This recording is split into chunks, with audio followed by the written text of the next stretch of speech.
Hello and welcome everyone to New Moon 2023 Cycle 4, Blood Moon number 1. This is part 4, so today I'm your host playerzero and we are back for our fourth and final Blood Moon week. So throughout today's stream we will be following the losers bracket, also known as the win harder bracket. And it is known as the win harder bracket for a good reason. So playerzero will be fighting to see who survives to reach the grand finals. The stakes are high, so each loss will mean that a player will be eliminated, so join us to find out who will be the one surviving to make it all the way through. And before we start the stream, just to give a quick update for the Legacy Kickoff Tournament. So we're following our usual New Moon style schedule, so it is a 2-week round robin stage, but this time it will be followed by a 1-week top cut. And this week will be marking the end of the first week, so unfortunately we haven't been able to fit in a stream for the first part of the kickoff tournament, but next week we will be having a stream for both weeks of the round robin stage. So make sure to keep an eye out on that. And so far I believe over 1,000 matches have been played or something. It's basically a really crazy number of matches have been played by a lot of people. So this has been the highest participation we've had in a tournament so far. And in case you've just joined us and are wondering what is Blood Moon and how any of this works, then there is this helpful video by Salad to guide you through what New Moon is and how it all works. So take a look. We will be back soon.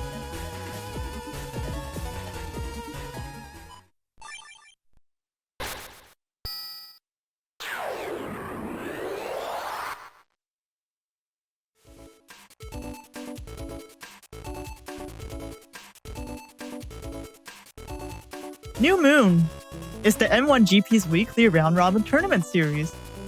New Moon started in 2019 with an original run of one tournament every week for a 12-week series. Multiple lessons were learned. Non-stop tournaments were very tough to organize and cast for. Participation dropped from player fatigue and each tournament feeling the same.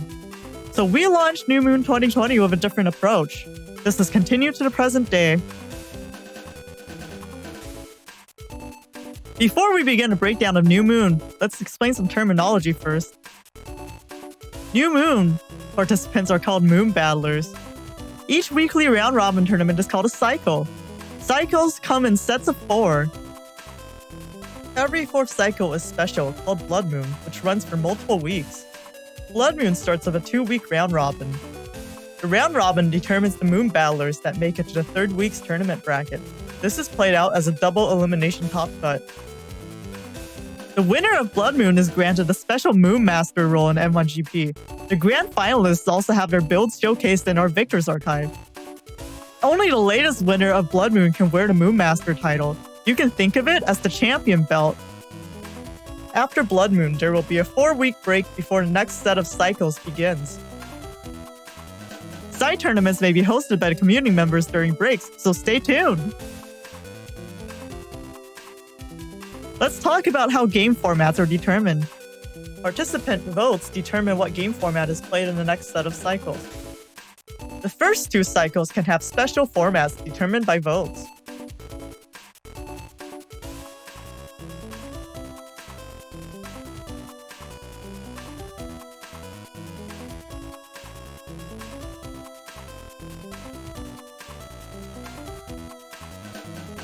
The 3rd and 4th cycle will be the same format, usually standard. Remember, the 4th is Blood Moon. So take advantage of the 3rd cycle to set up for the final gauntlet.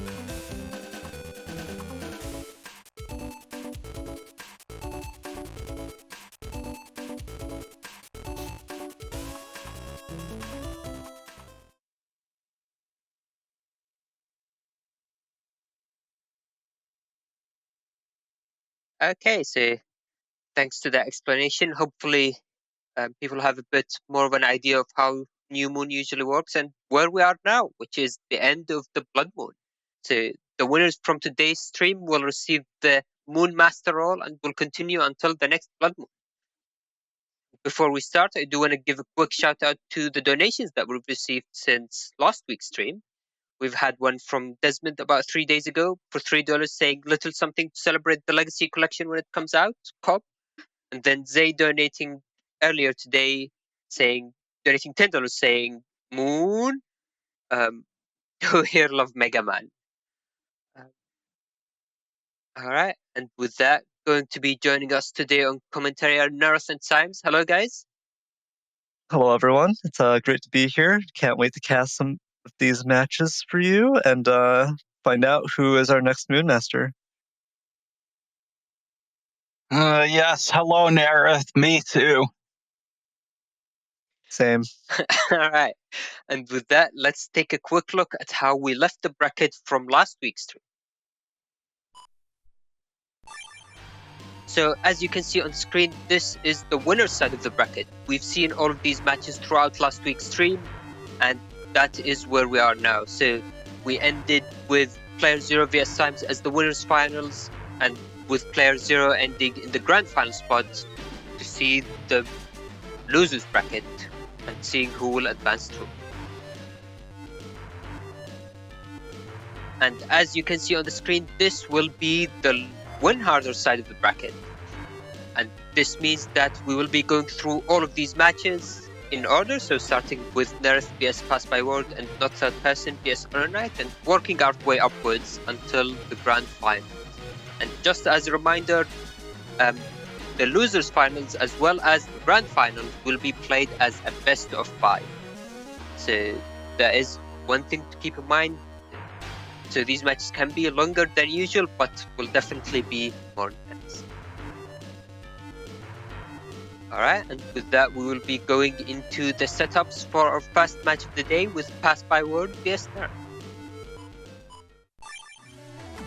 Alright, for our first set of the day, we are going to be looking at a Falzar versus Falzar mirror matchup. Passbyword playing this build with some L code chips in it, the double Magnum, Bubble Star Elect Dragon with uninstall all in L code.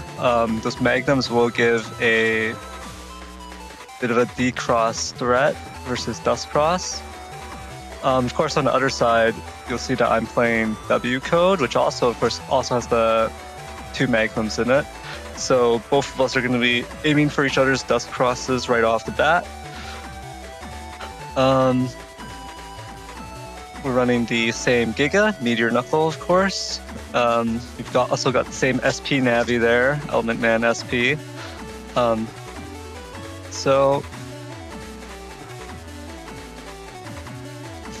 Yeah, this will be a interesting Falzar mirror match. The question will be, can Neryth get off these get-on combos while Passbyword isn't in Tengu or Beast out?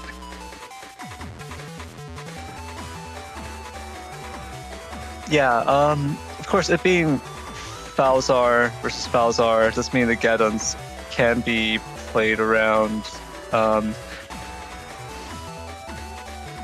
And the slow gauge actually, because Passbyword isn't running any gauges and I'm running double slow gauge, this actually will create kind of a weird situation where if I pop slow gauges early, Passbyword will have actually more time where get-ins won't work. Because they'll be in Beast, and then the Beast turns will last significantly longer. That would give Passbyword a lot of extra time where the get-ins are basically a dead chip, or I would have to use them in some other way, either to break panels for just to deny stuff like Judgeman or any Navi chips from coming out, or to just Beast charge them for extra damage. So yeah, I don't think I have too much else to say about this. I think with that, we can probably get into this first match of the win harder bracket.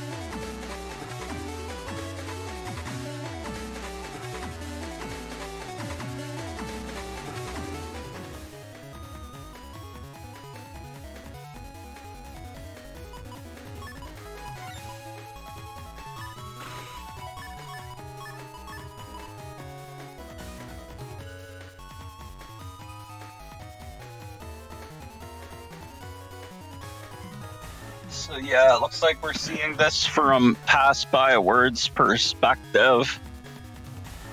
And Passbyword is playing to win a bunch of Robux. So we'll see if he can get these Robux. And going straight for Life Aura here, but against this Tengu cross.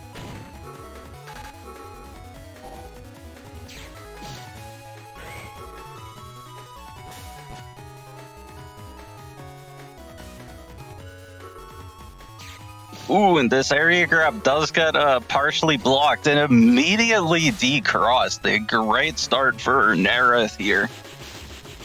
Into the uninstall as well.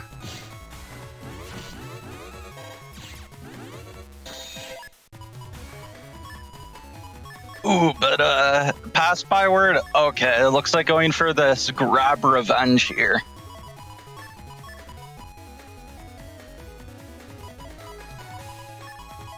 Now, the thing to keep in mind is Neryth does have not too much defense in this folder.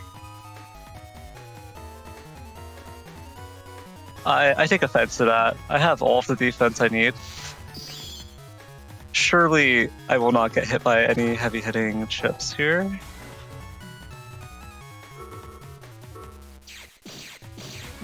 Ooh, and the grab revenge comes down, but is blocked by this Life Aura. Ooh, and it looks like Neryth is getting denied this back column. Yeah, and actually just giving up the area.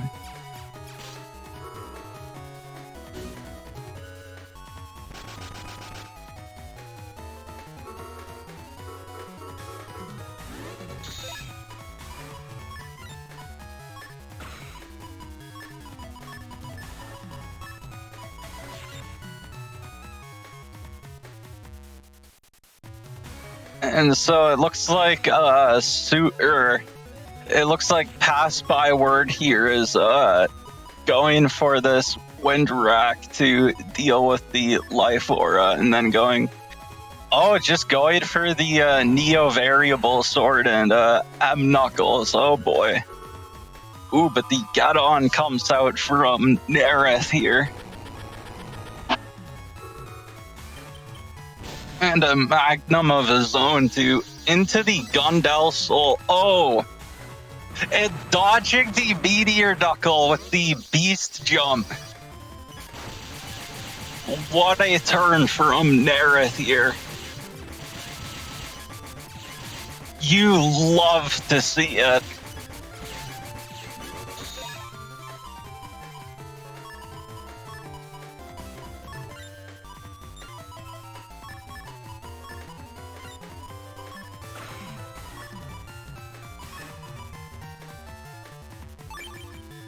And so Passbyword down to just 27 HP here. But Passbyword did get a lot of Buster procs there, and so actually still did a lot of damage to Neryth. That is kind of ridiculous luck there from Passbyword. Yeah, I lost like 400 HP to Buster procs right there. That's okay, that's normal. Normal Buster procs. And going for another Get On here, but Passbyword now in Tengu. And just the loading, he's just going for even more of these Buster procs. But, ooh, there's one. Oh no.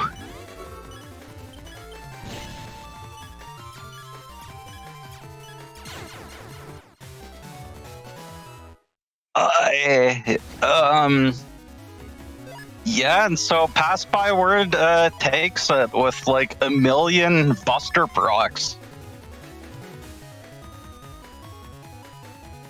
That's normal. This is a normal amount of Buster procs. Oh, wow, yeah, I don't, yeah, that is,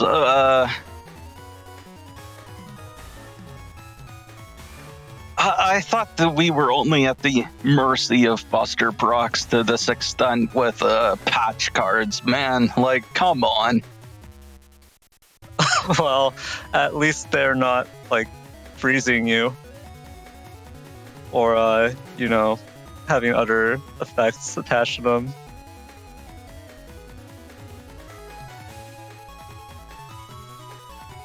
Yeah, that was pretty standard. That's normal. That's normal gameplay right there. Yeah, definitely dodging Meteor Knuckle and having a huge lead, and then just somehow losing it all to that many Buster procs. That's very, very normal. You know, Passbyword, that's just average luck. Yeah, that's average. Because, I mean, it's not like he got it on literally every shot, just almost every shot. Yeah, he still missed. There are a couple of shots that weren't Buster proc, so that means he had bad luck, right? And there's already another Buster proc to start this round. And, ooh, the double erase man TFC.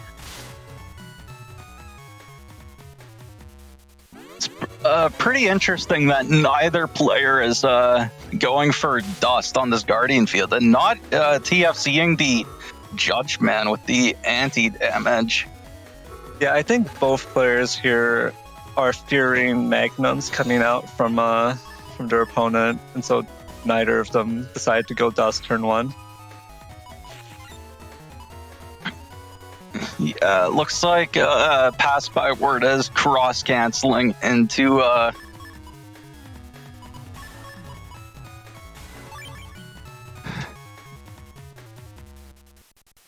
Yeah. Actually going... Sorry, what's that? Going Tengu here, possibly worried about the get-on play.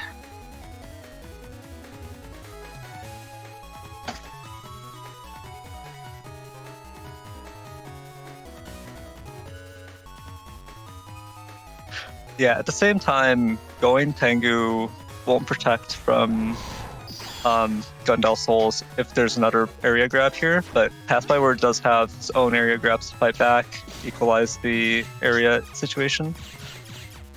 Yeah, and I mean, again, getting all these Buster procs and, ooh, getting hit by the Punisher, but that actually protected you from that anti-damage.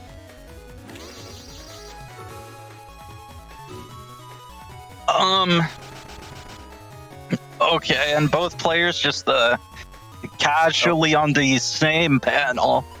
Yeah, I think we just took collision damage. I would laugh so hard if you somehow triggered the collision glitch. Yeah, I was worried about it here, but yeah, he would win in this instance because he's on. Wait, no, we're both on. Yeah, we're both on his sanctuary. So, but actually, I guess I would come out on top because I have 745 HP. Oh yeah, I guess you would just come out on top barely.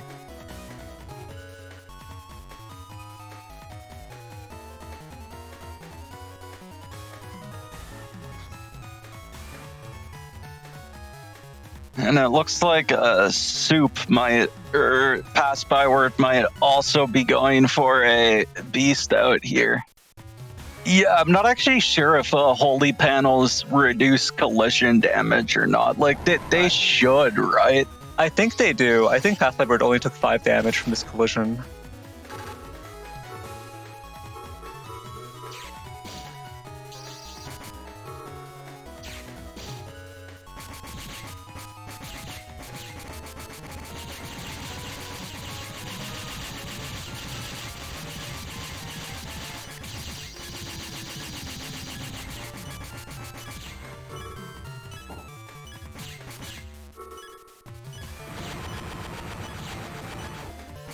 Okay, only a 2-hit knuckle on the 6-panel setup.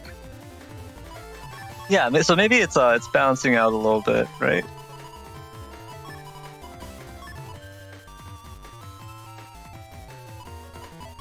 In fact, I can recall in recent memory getting hit with 5 knuckles on 6 panels. which I think is like a 12% chance or something. So this is pretty good. This is pretty good for me. It's 320 HP to 260, so it's anyone's game at this point.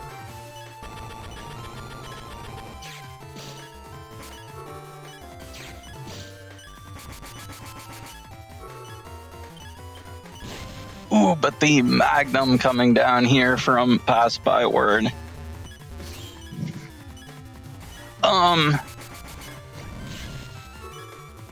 Oh, but the Summon Black 3. Both players down to 1 HP, but...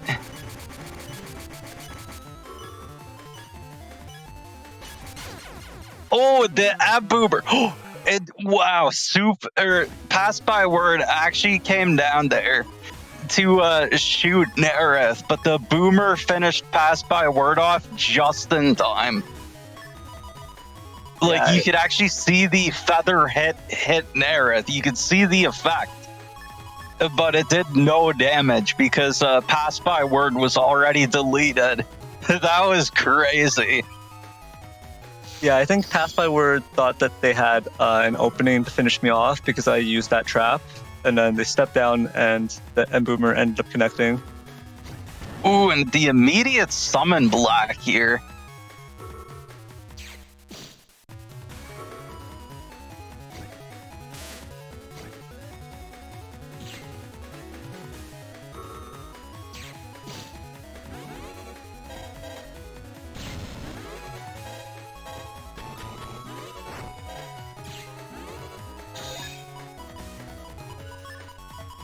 Oh boy, this Element Man SP could be trouble here with Neryth and Tomahawk Cross.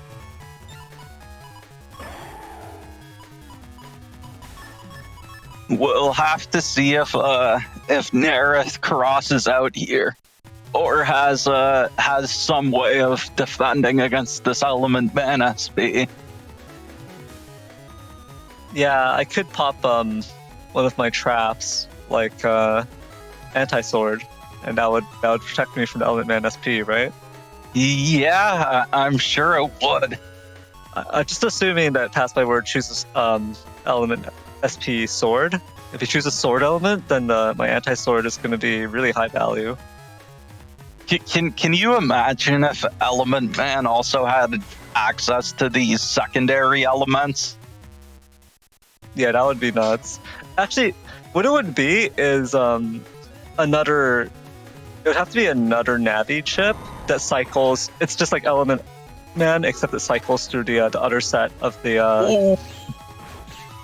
Yeah, and there it is.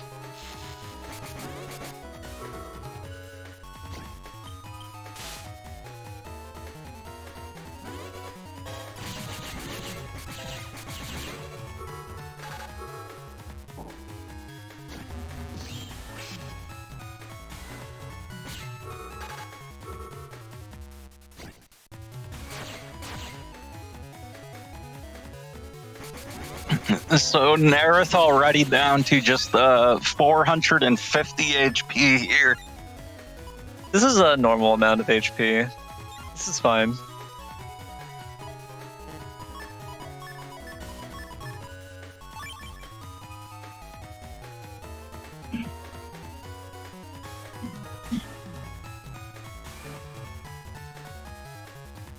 Yeah, unfortunately, Passbyword just went for the Element Man Fire instead of Element Man Sword. Ooh, a big life aura here from Neryth, though, to block these Magnums.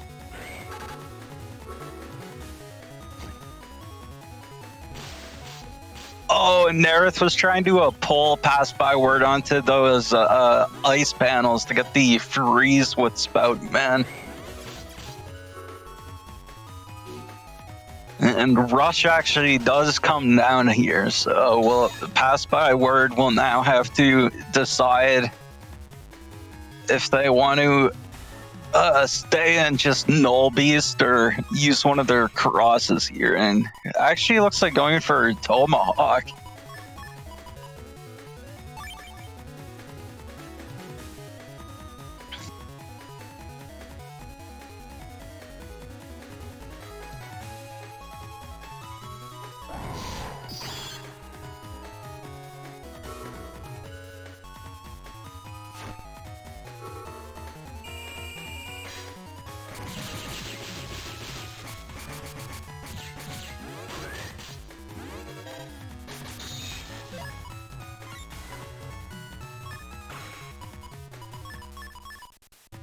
Okay, and so the pass by a word now, it looks like going for Tengu, and actually, instead of taking the recovs, even though Neryth is still on Tengu, it looks like pass by word is going with the barrier 200 and life aura here.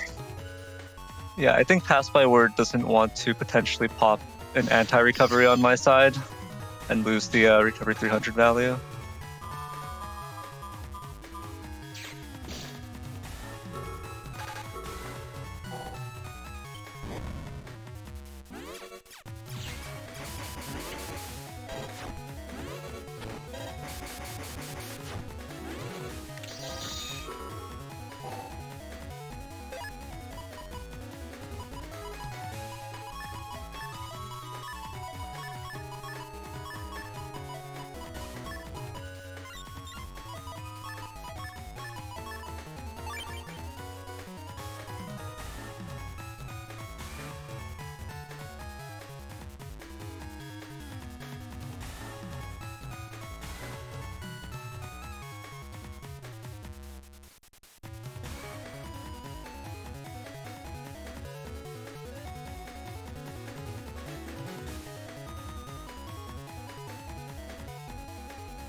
Okay, and Neryth actually going for ground beast here.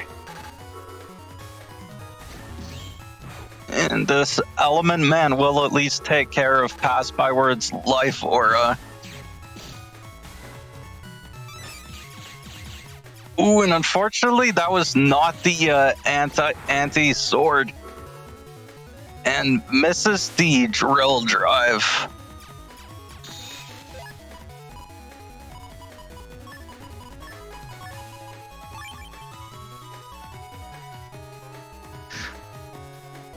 Yeah, now Pass by Word knows it's anti-recovery for sure.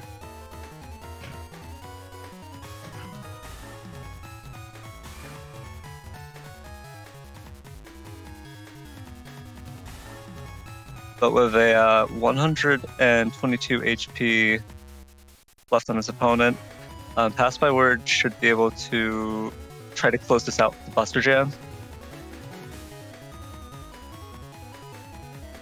Yeah.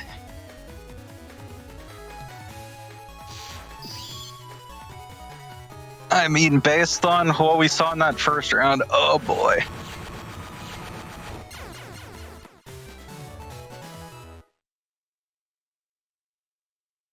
All right, well, GG, well played to Pass by Word.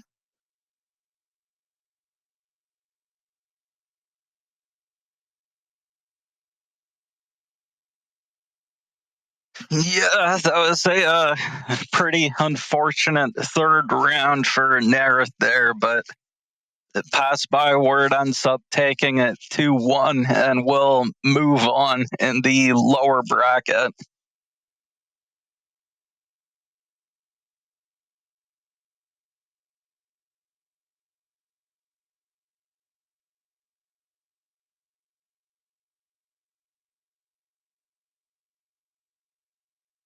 All right, I think our next set for today is HonorNite versus Not Third Person. So we'll be moving into setups for that.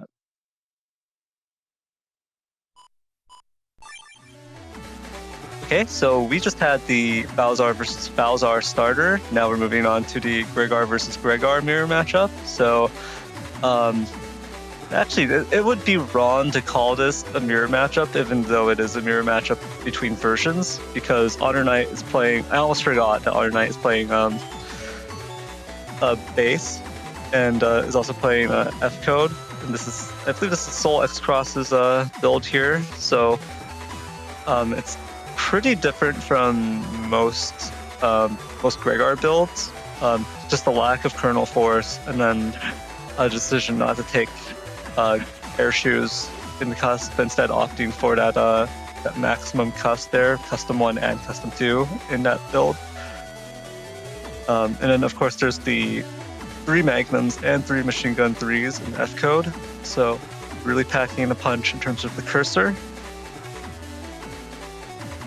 not third person on the right side, playing a much more traditional sort of Gregor build. 1500 HP, attack max, charge max, and then air shoes, right? Sacrificing that cuss too, making a couple of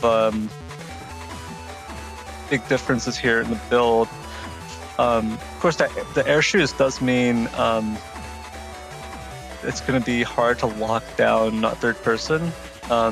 Gives them insurance against things like Geddon and Magnums and Element Elec, stuff that would break their panels.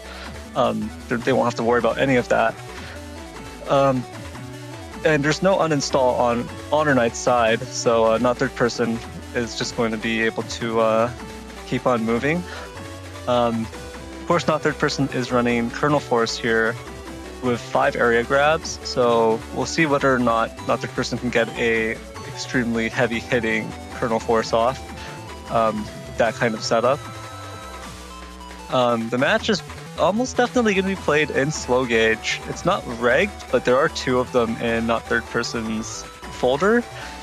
So it's just going to be a matter of whether or not third person draws that early or a little bit later into the match. Yeah, we'll see if this match ends up coming down to how many hits Base decides to do. Why would he say that? Base always does 8 hits, right? Yeah, that's true. I mean, I was just maybe Base will be feeling extra skilled and do like a 9th hit or something. Yeah, 9 hit Base. That would be. Can you imagine that? What a that would be pretty hype. But yeah, we all know that Base does a minimum of 8 hits, so it's silly to even think about it. But you never know. Maybe they actually allowed Base to do a 9th hit sometimes. But yeah, I think that's all I have to say about the matchup. So do you have anything left to comment on here, Symes? No, I think we can get into this Gregor matchup here.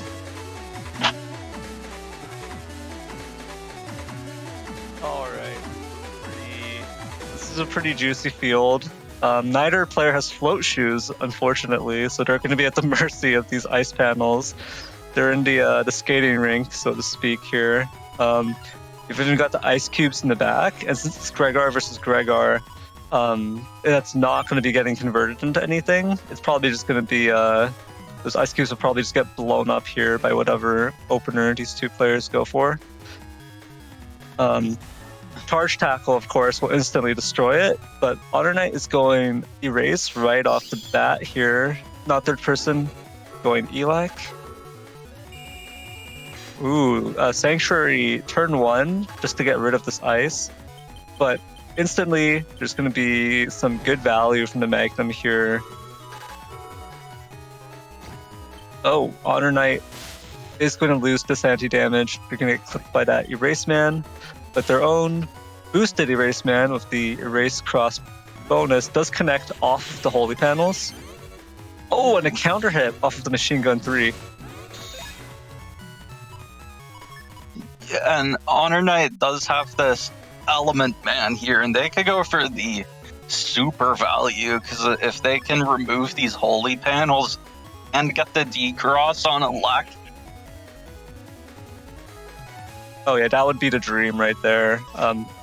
Getting D-Cross with the Element Grass, and then also removing the holy panels, and also getting rid of these ice panels. Like, the value would just be insane, but not third person moves off of the holy panels there, avoids taking that D-Cross hit.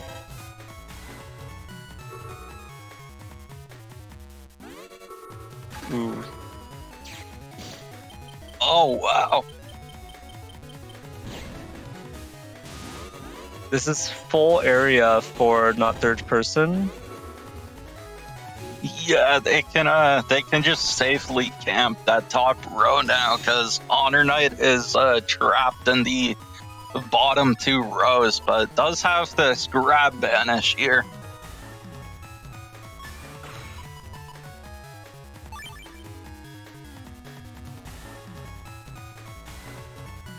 Yeah, and Grab Banish should send not third person all the way to the back here because of their air shoes. So those broken panels will not be stopping them today.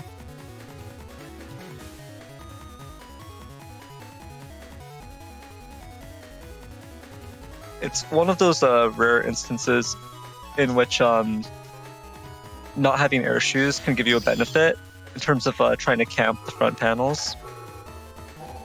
Oh, but yeah, this is not going to do it. This won't break through the barrier 200, which means not third person is gonna... Oh, they stepped back. The wind rack was going to force them back anyways, so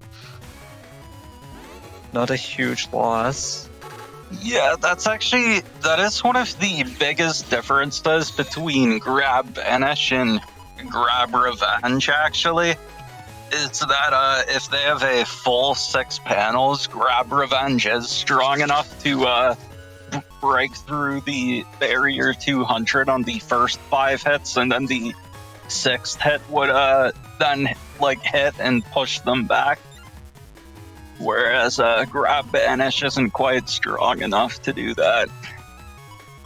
Yeah, you can think of it as Grab Banish is strong enough to deal with barrier 100, right? But Grab Revenge doing double the damage is strong enough to deal with barrier 200. So it's those chips are matched with each other almost in terms of their tiers. Yeah, for sure. But that is also only if they have the full +2 area. Yeah, that's very true.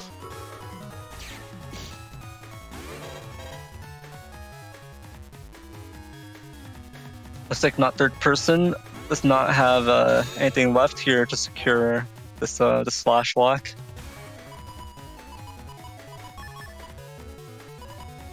But these ice cubes have been here this whole time, and what it means is that HonorNite can't really step onto the top row to get these charge shots in. They would have to step forward first, and that would actually put them in range of slash. So it's a bit of an awkward situation.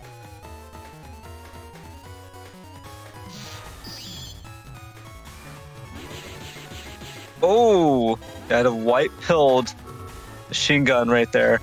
The HonorNite will lose their life aura in retaliation. Base coming out. Looks like it did do a full 8 hits. That's good news for HonorNite. Yeah, because of course it always does 8 hits. Yeah. Yeah, we all know base always does 8 hits.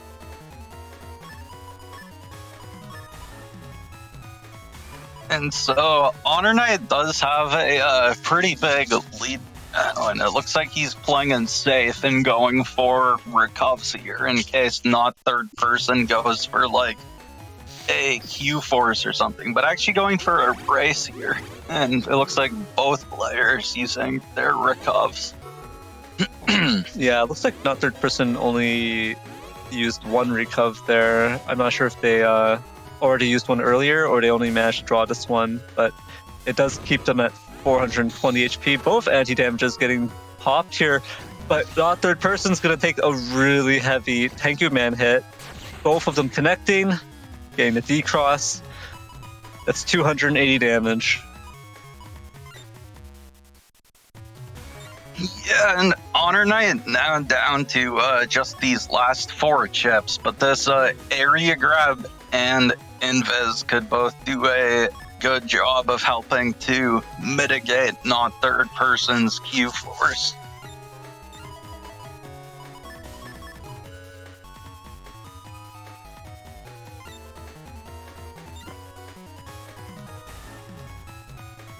Yeah, the Invis could be a lifesaver here, but a third person also does have Gundel Soul, so HonorNite's going to have to be pretty precise with his movement here.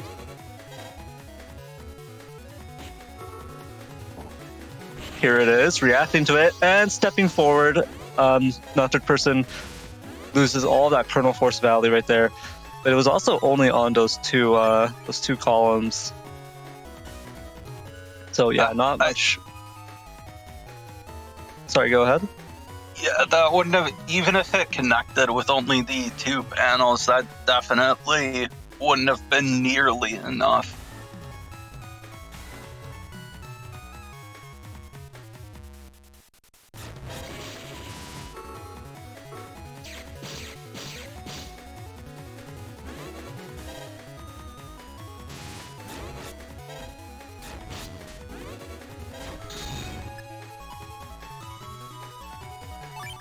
You can see these charges coming out here from not third person, but interestingly enough, they're coming out with no cross on the beast, so not exactly connecting for the most damage here. Yeah, I think like not third person only has heat cross left, so they probably didn't want to use that while they were in beast. And yeah, HonorNite finishes them off. Yeah, I understand that sentiment, but I kind of feel that Heat Beast's value is actually higher there in terms of just being able to land some heavy hitting heat breaths, potentially on grass too for that first or the first or second hits right there, because there's partial grass on the field. I feel like that would have been a pretty good way to get value out of those chips instead of just trying to use all of them with the null beast.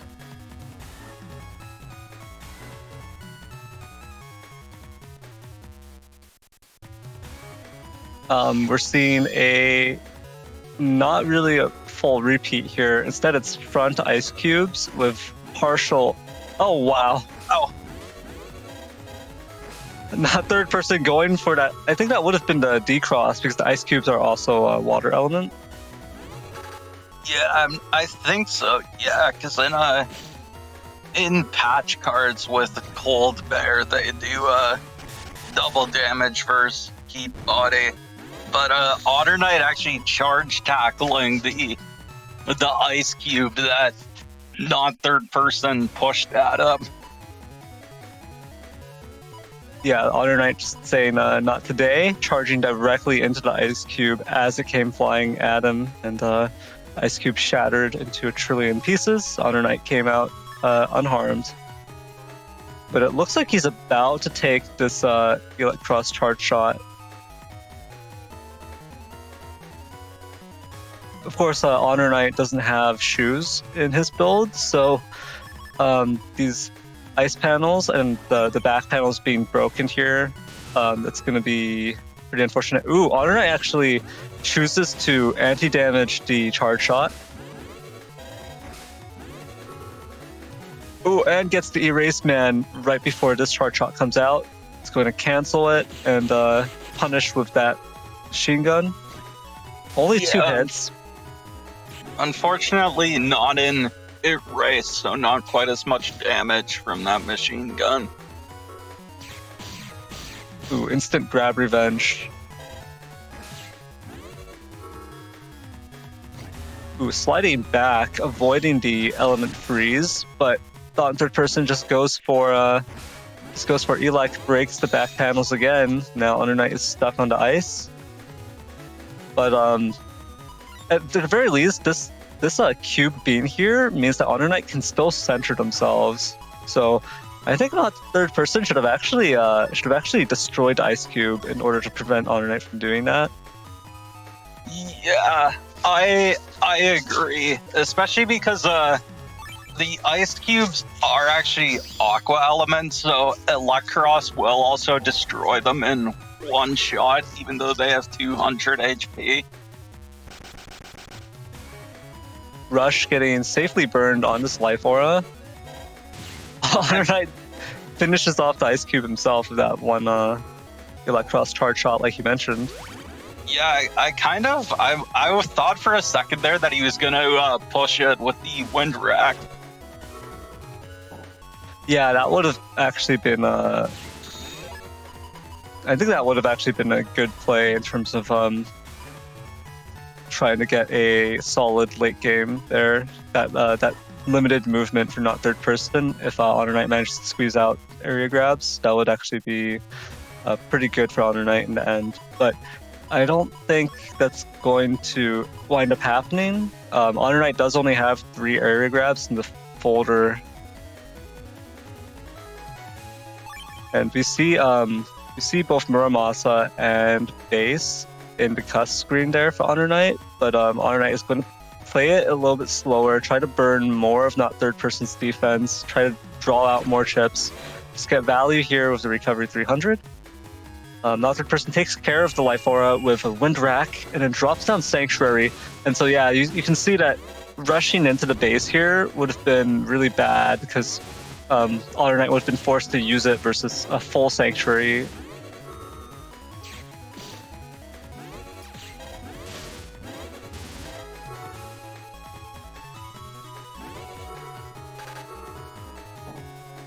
Oh, and Invis here too. So just it would have done nothing on this turn if HonorNite had decided to lock it.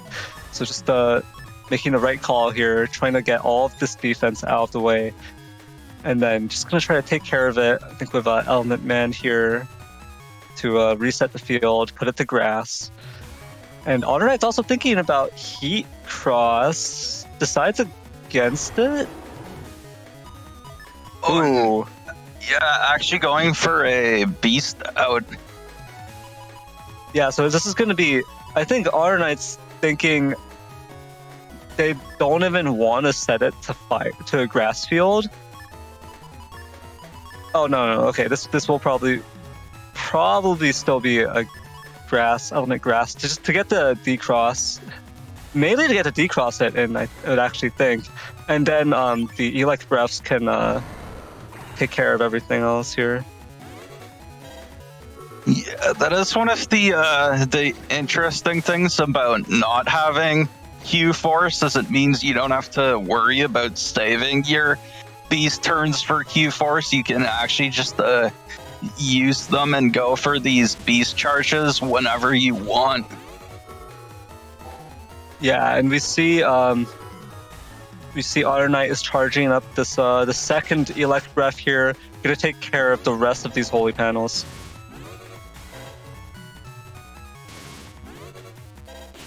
Yeah, but he can't actually line up the Beast charge the way he wants because of those ice panels. He couldn't use it from that middle panel.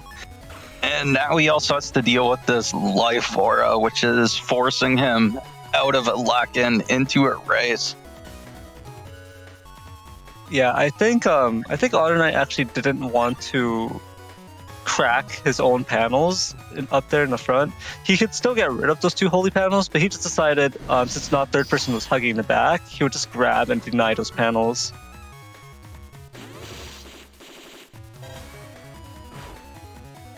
Ooh, and first tail. Yeah, the tail arrow does connect and break that. Ooh, and into the machine guns.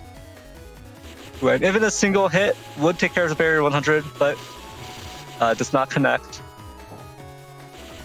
Ooh, yeah, this barrier 100. Oh, yeah, the Punisher does come out, but it hits the anti-damage.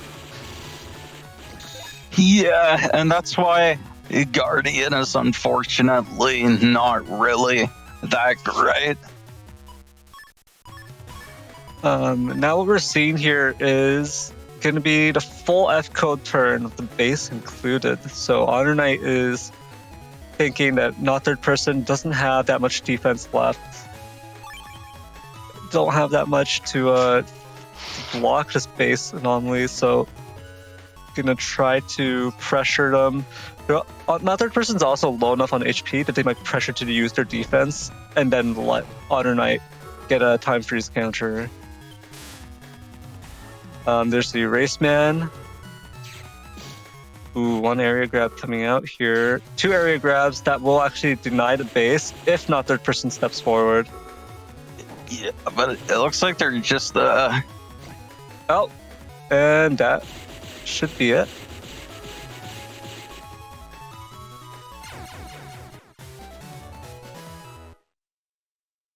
Yeah, that seemed like the the usual 8 hits from base. And so even on the holy panel, that finished them off. If not third person had just stepped forward there, they would have been out of base's range and could have actually maybe pulled off the Q force after waiting for the holes to be repaired, but unfortunately camped the holy panel and was finished off by base. Yeah, GG, well played to HonorNite and not third person. Fortunately, that does mean not third person has joined me in elimination from Top Cut, leaving HonorNite here to move ahead in the bracket. All right, and with that, let's take a quick look at how the bracket is looking like. So as you can see on the screen, this was how we started the Win Harder bracket, with Neryth vs Passbyword and not third person vs HonorNite just ending now, which brings us on to the next stage. So Soup vs Passbyword and Thiago vs HonorNite. So as we keep going forward, each player would have gone down one stage higher into from the winner bracket. I don't know, it probably makes sense. But with that being said, let's head into the setups for our next match with Soup vs Passbyword. Alright, and we are seeing the first Gregor versus Falzar matchup of the day with Soup versus Passbyword. Soup playing their What Woes QQQ setup here with the Grab Revenge, Glendale Soul 3, and Kernel Force on Q code. It's a pretty interesting build here. You've got the Magnums that will be very useful in this Gregor versus Falzar matchup. Just being able to threaten Dustcross turn 1 with potential Magnum. You can put a lot of pressure on your opponent. They really have to have Invis or their Life Aura or Barrier 200 turn 1 if they want to preserve that Dustcross. And it's a regged Magnum, of course, so that's even more of a threat to the Passbyword here. On the other hand, we have Passbyword's regged Windwrack. That's actually pretty solid in a Falzar versus Gregor matchup as well, because that does mean you could potentially just do like a Beast Jump Windwrack, or like there's a Tengu Man Star in there too. So both of those are really solid decross threats versus Erase Beast. So both players have some good decross options versus each other right off the bat.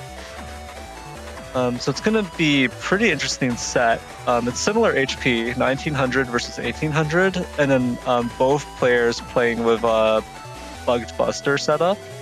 So, but I think Soup's Buster is going to have level 2 Buster Bug.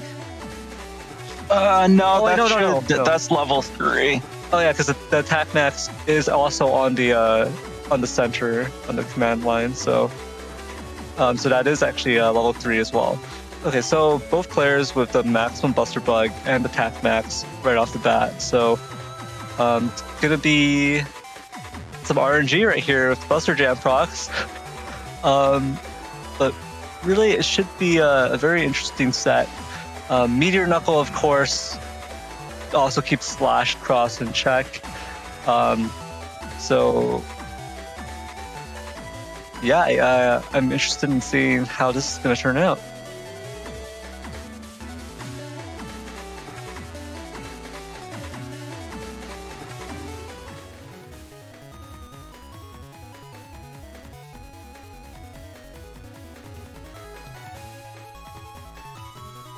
All right.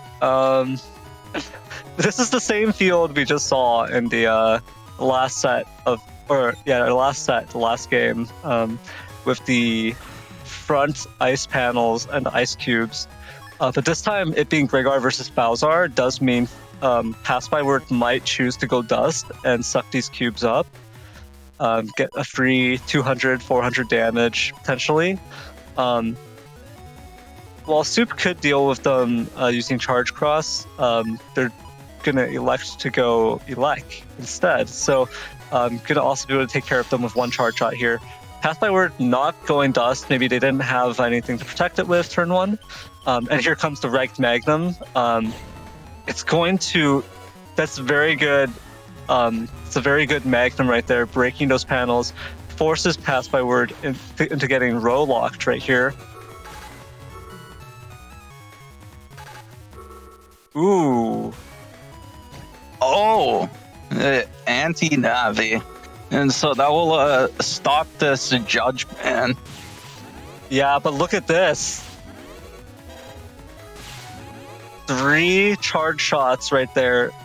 Insanely painful to take on turn 1. What a punish right there. That Magnum, just so high value against an opponent who doesn't have air shoes, doesn't have a turn 1 access to it. Passbyword choosing to stay in base Mega Man. Also not going to get air shoes from their Beast or Tengu on this turn. So, ooh, going Tomahawk though. This could be interesting. Soup does have the defense here to potentially protect the Electros. Ooh, both players having some good defense here on this turn. Area grab's gonna cancel each other out. Does Passbyword have a second one? It looks like they don't. So they were banking on this one area grab being enough to get that Tomahawk lock. Yeah, and already has Q-Force in hand. That's actually... That can be more of a curse than a blessing. Because they don't have the area that they would want for a Q-Force, and Passbyword is in Tomahawk, so they're not going to be paralyzed by it.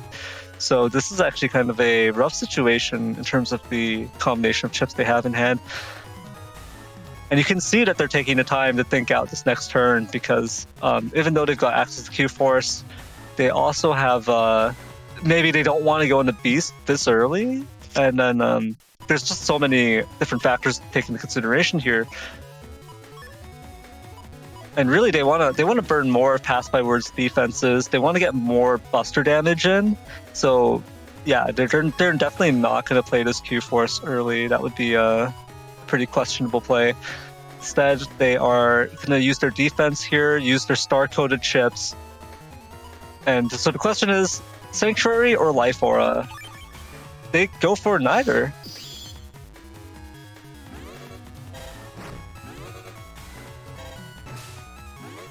Oh, wow. Yeah, the charge tackle connects twice in a row.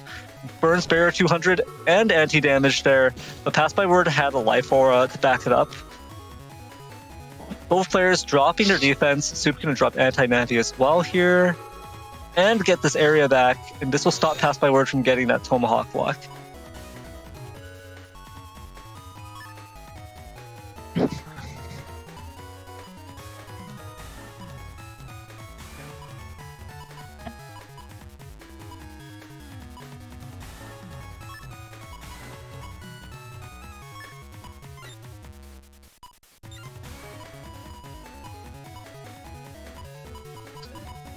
Yeah, Soup really thinking out this turn here.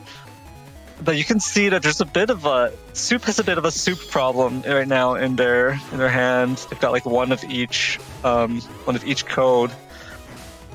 But this Magnum, if it connects, is going to be so good. Oh! Oh! Oh, wow, what a read, what a punish right there.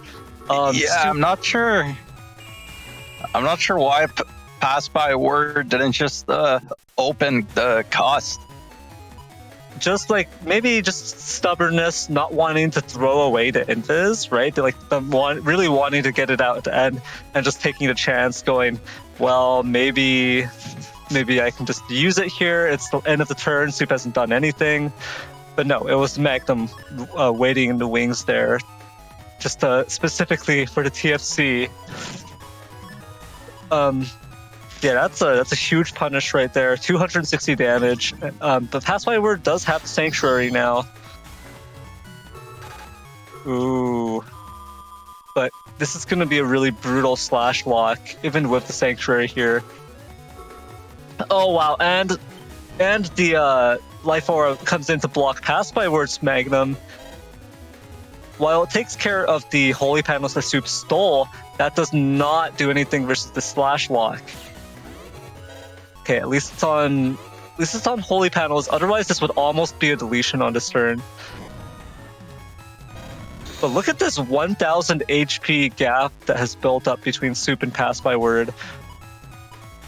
This is a brutal situation to be in.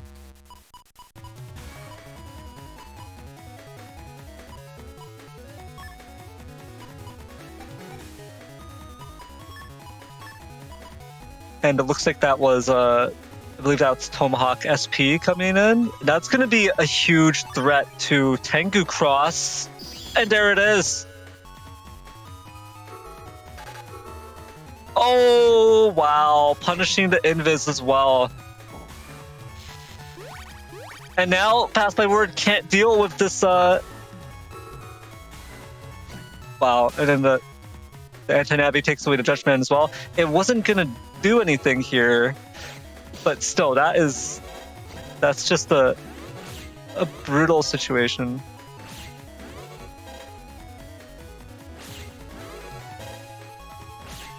Ooh, Passbyword they could have, I guess Soup did have the holy panel, but they could have at least like forced them to go back because of all those cracked panels.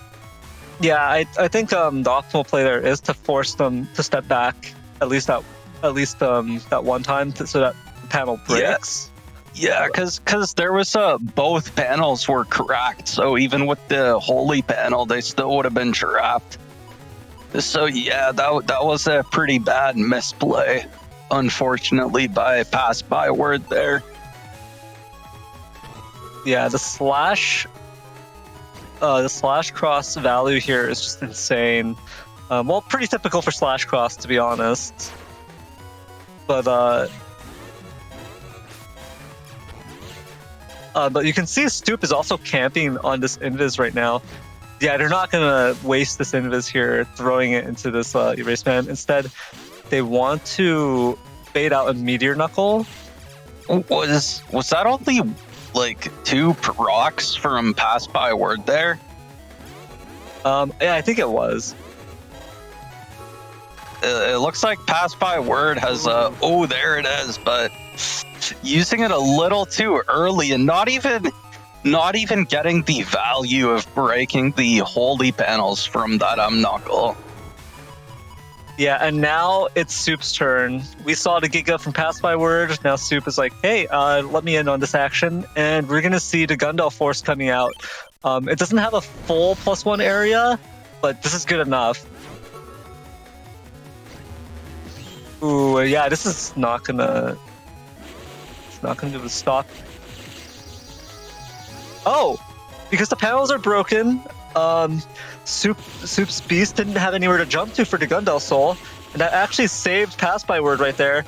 Great punish as well, so we are seeing Passbyword fighting back here, surviving the Beast Gundel Force turn, but Soup still has options here to close this out. Yeah, they do still have a race against this ground cross, but yeah, Soup just decides no more holy panels. Instead, just eat this. Excessive amount of damage from oh wow, yeah, not even able to get that final ground cross charge shot in. We are now in game 2, and that was a brutal first match between the two of them. You can see how punishing it is when your opponent gets a slash lock on you, just camps that small area advantage and just pummels you.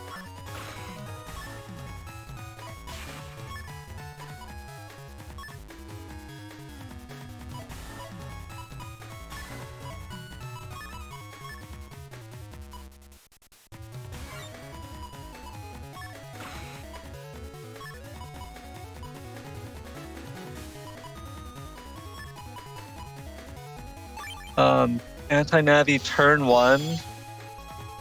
Maybe reading a potential element SP play to Passbyword since there's partial grass.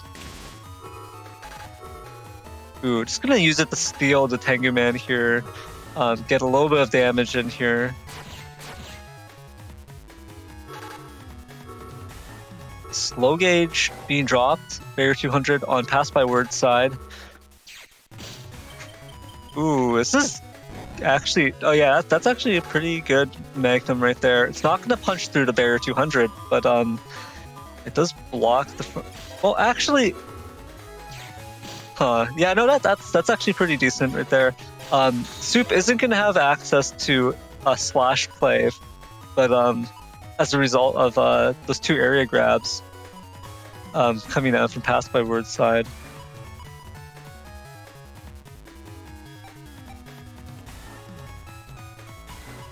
This is going to be a pretty interesting situation here. Bug fix and is that life aura or is that barrier 200? That's the life aura. Yes, okay, so Soup is gonna play off of the this area disadvantage and just use the Elect Cross charge shots here. Bug fix and life aura. Ooh, unfortunately, no TFC to punish that from Passbyword.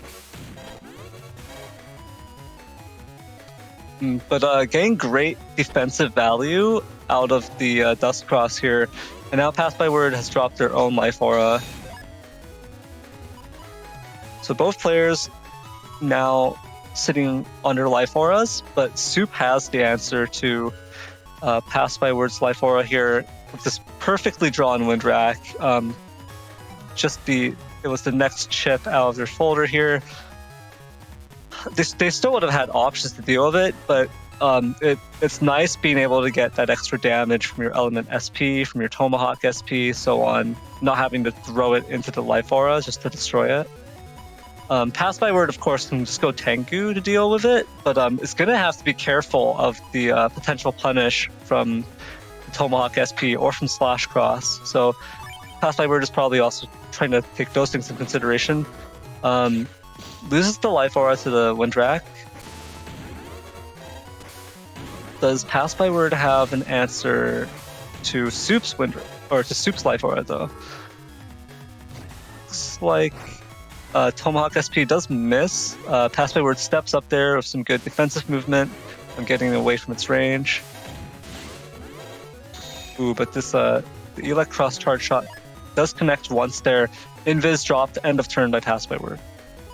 Yeah, I'm surprised that Passbyword didn't bring anything to deal with the life aura that turn. Yeah, it was kind of weird. Passbyword just ended up using that, basically just using that invis. They did buy themselves a good amount of time with that Dust Cross, breaking those panels, cracking those panels. So they didn't get punished too hard for not using that many chips this turn.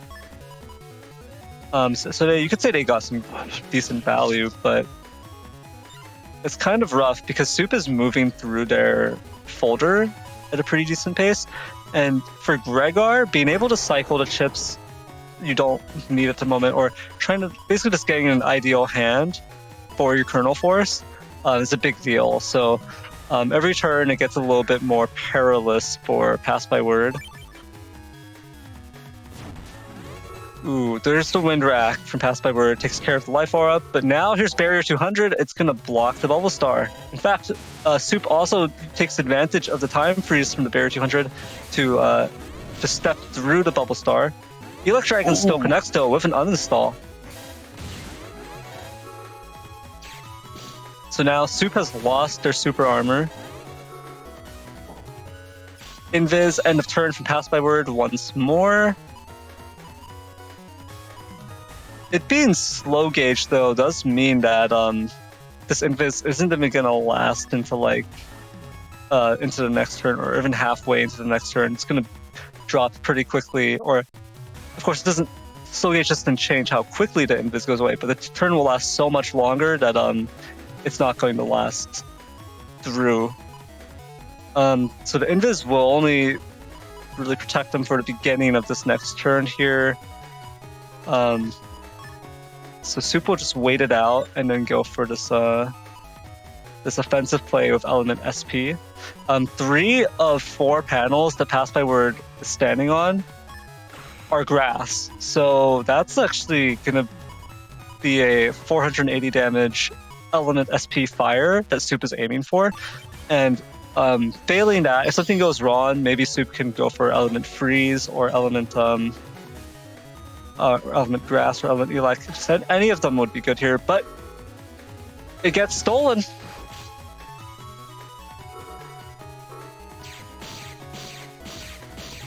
Oh yeah, and into the grab revenge as well, so we'll likely see Passbyword trying to trap them with the scrap reborns. But does still get hit there. Yeah, both players neck and neck here. Ooh, this holy panel, that was really good value right there from Soup.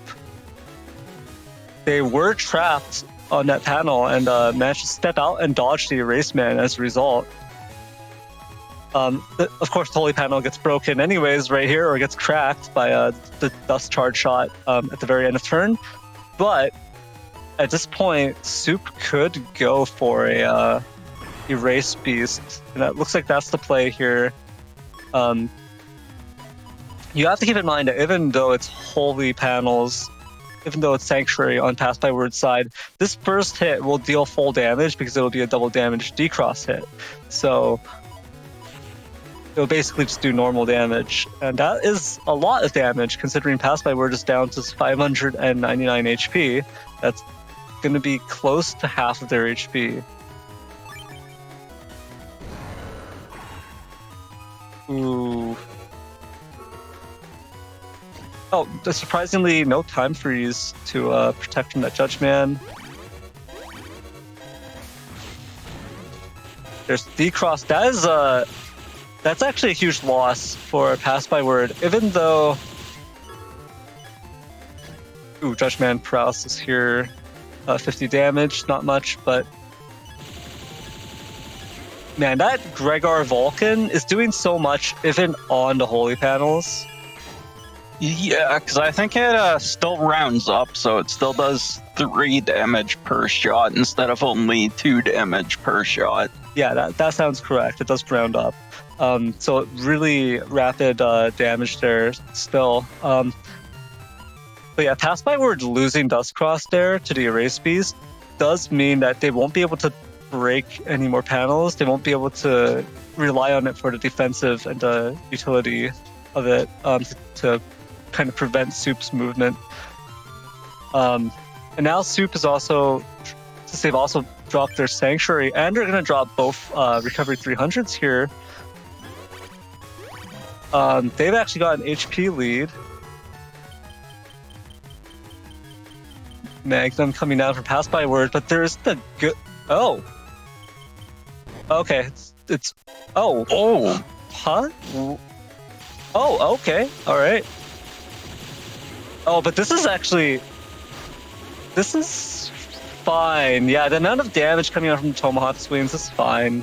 It's gonna equalize the situation, but this last one is not on holy panels. That's actually gonna be a little bit more. Now I think Passbyword actually has an HP lead over Soup.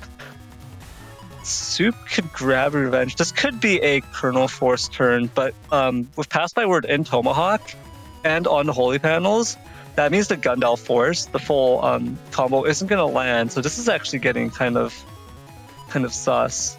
So Soup is considering at least dealing with the Sanctuary. Soup has lost their own Sanctuary panels at this point, so they're considering doing a grab revenge, just throwing everything out here this turn. If they don't Kernel Force this turn, though, it's going to have to be a Beast over Kernel Force instead. The other play they could make, but I don't think that's actually a good plan. Oh boy! All right. Oh, one hit. One hit. Panels. Only one hit. Yeah, that's it's pretty unlucky for Passbyword. The trap gets destroyed, and they oh yeah, that's access to these holy panels is being returned.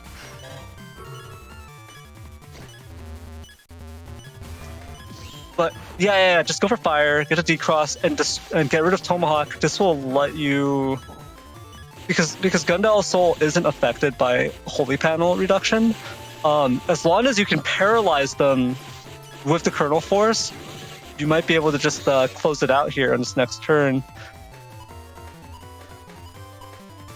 But now this is a little bit risky. Soup is going to have to beast over to guarantee the Gundal Soul, because they need to beast jump in order to Gundal Soul and reach them reach Passbyword on the back here, and that looks like that is going to be the play. Kernel Force, Gundal Soul, Kernel Force, Windwrack, Gundal Soul. Disconnects though, that's going to be game. Yeah, the question is, does Pass by... Ooh, it looks like Passbyword had nothing left to stop it. Yeah, and that was, even if they had something left, if there, it was actually kind of wow, the AI on that beast, it windwracked right when the so it used the Kernel Force and then it windwracked. So because of the windwrack actually connecting there, it also actually stopped Passbyword or whoever would get hit by that combo from actually doing anything for that brief moment, being hit by the push effect. And then so that just led into the full paralysis chain and being finished there. So wow, yeah, well played to Soup and Passbyword, but I do think that was that does mean Soup took that one 2-0. It was neck and neck there for quite some time in that the second match, but wow, that does mean Passbyword has been eliminated from Top Cut, and Soup will be moving on.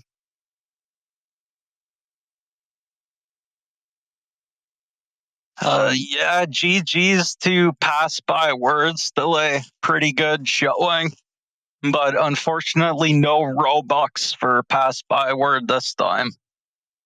Yeah, I guess not. With that, I think we can move into our setups for the next match of the day, which should be HonorNite versus Thiago. All right, another Gregar versus Falzar matchup here, but it's going to be, I mean, it's HonorNite playing Soul's build here with the base, so on and so forth. We've gone over this one before. Instead, we should focus on Thiago with this this hub build. It's Bugged Buster hub, I believe, with yeah, that should also just be, yeah, it's maximum Buster Bug, 1800 HP, but of course the most important component, Rush, Beat, and Tango, it is the circus. Or the zoo, I guess, right? We've got all three animals here coming out to play from Thiago's side of the field. Also rocking the B-code SP navies with Blast SP and Proto SP. Those tend to be more effective versus Falzar, but they are also just high damage SP navies with the potential 4x2 on grass from Blast 9 SP. So even versus Gregar, they can be pretty solid. Yeah, Blast Man with the potential grass setup is always very scary. Yeah, and the coverage on it is also just like great. It's hard to miss the Blast SP. The counter is actually if your opponent can like time freeze counter an object in front of them. Like any object would block it. So it's actually kind of funny thinking about it. But other than that, Thiago is choosing to run L code, and quite a lot of L code at that. You got the uninstall, and that's gonna go with Elect Dragons or Elect Pulse. There's the Bubble Star Pulse combo in here. It's pretty funny as well. These are great options. All these are great options in terms of just being able to throw out a bit of damage, get some V-cross threat from different angles, right? The Bubble Star 2 checks the heat and charge crosses coming out of HonorNite. The Elect Dragon, of course, is going to crack panels. Magnum as well, going to be great against HonorNite not having air shoes, right? So Magnum will be extremely powerful in terms of its area potential. And yeah, I guess the one thing I would note here is that Thiago does not really have that much in terms of wind to take care of HonorNite's Erase Cross. They've got the one wind rack. They have no Tengu Man, right? So there's no angle there. So if they want to get rid of HonorNite's Erase, which is going to be a big deal in this matchup, they would actually have to go into Tengu Cross and get an area lock, which is not likely with only 2 area grabs in the folder. Or they would have to go Tengu Beast and Beast Charge, which has its own vulnerabilities. And of course, now at the same time, you're burning both Beast and Tengu together. So if your opponent like holds their life aura and afterwards you're not gonna have. You're gonna have to start throwing. You're gonna have to throw like an SP Navi into the life aura to burn it, or you're gonna have to have that one wind rack ready right afterwards, or you're gonna get locked out of doing anything. Yeah, do you have anything to comment on here, Symes? Yeah, the problem is that Thiago only has the cusp 5, and he's up against basically the cursor code. So it's going to be very hard for him to keep dust. And then when he loses dust, unless he manages to get hub batch very early, he's going to be stuck just with this cusp 5 with a kind of a clunky folder.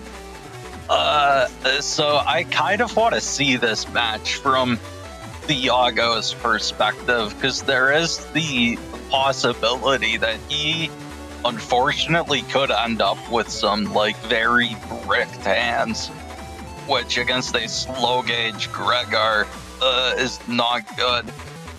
Yeah, that's for sure.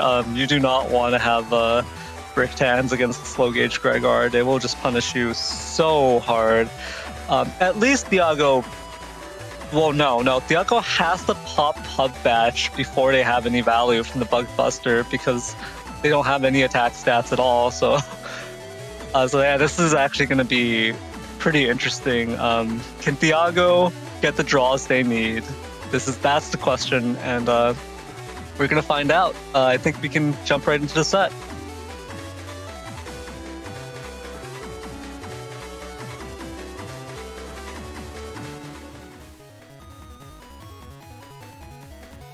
Yeah, so unfortunately, we're not going to be seeing this from Thiago's perspective.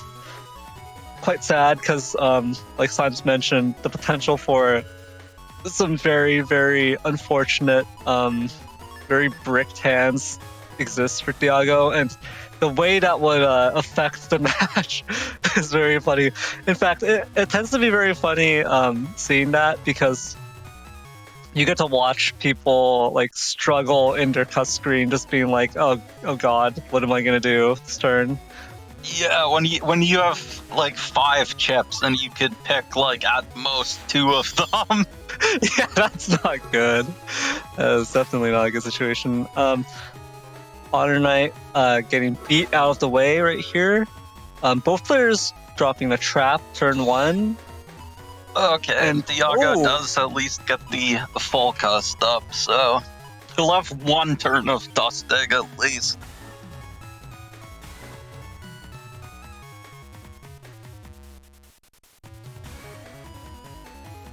Yeah, and I mean, Thiago sees this machine gun, sees not only the green,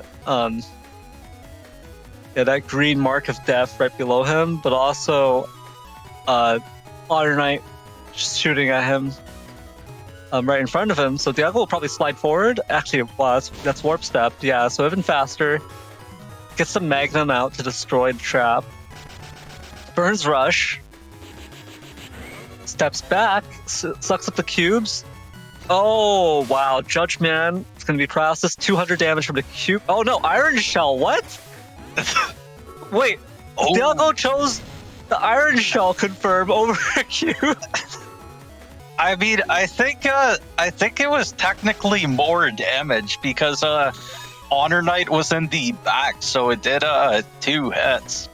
But he does now, HonorNite does get that Magnum off, decrossing Thiago's dust, and so he's now stuck at Watch him just have the hub batch this turn.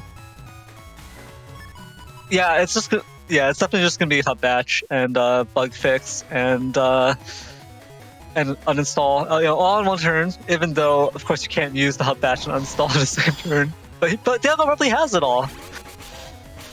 Yeah, Thiago beasting out here, going for the Proto Man SP. That's pretty interesting. This is you can't even. All right, so Thiago did take 2 slash charge shots there, which is suboptimal. He's actually fixing the ice here. I guess he's probably going for the grass for setting up the Blast Man SP in the future.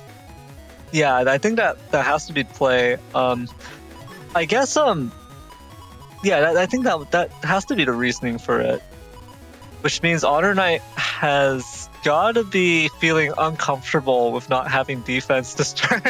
But to make up for it, HonorNite is going to have a lot of firepower coming through here with base and this machine gun and Windwrack. But that's not really. That doesn't make you feel too good when you're at 600 HP.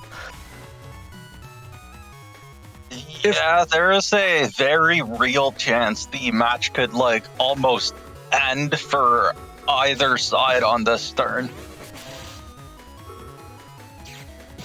Well, there goes the area grab.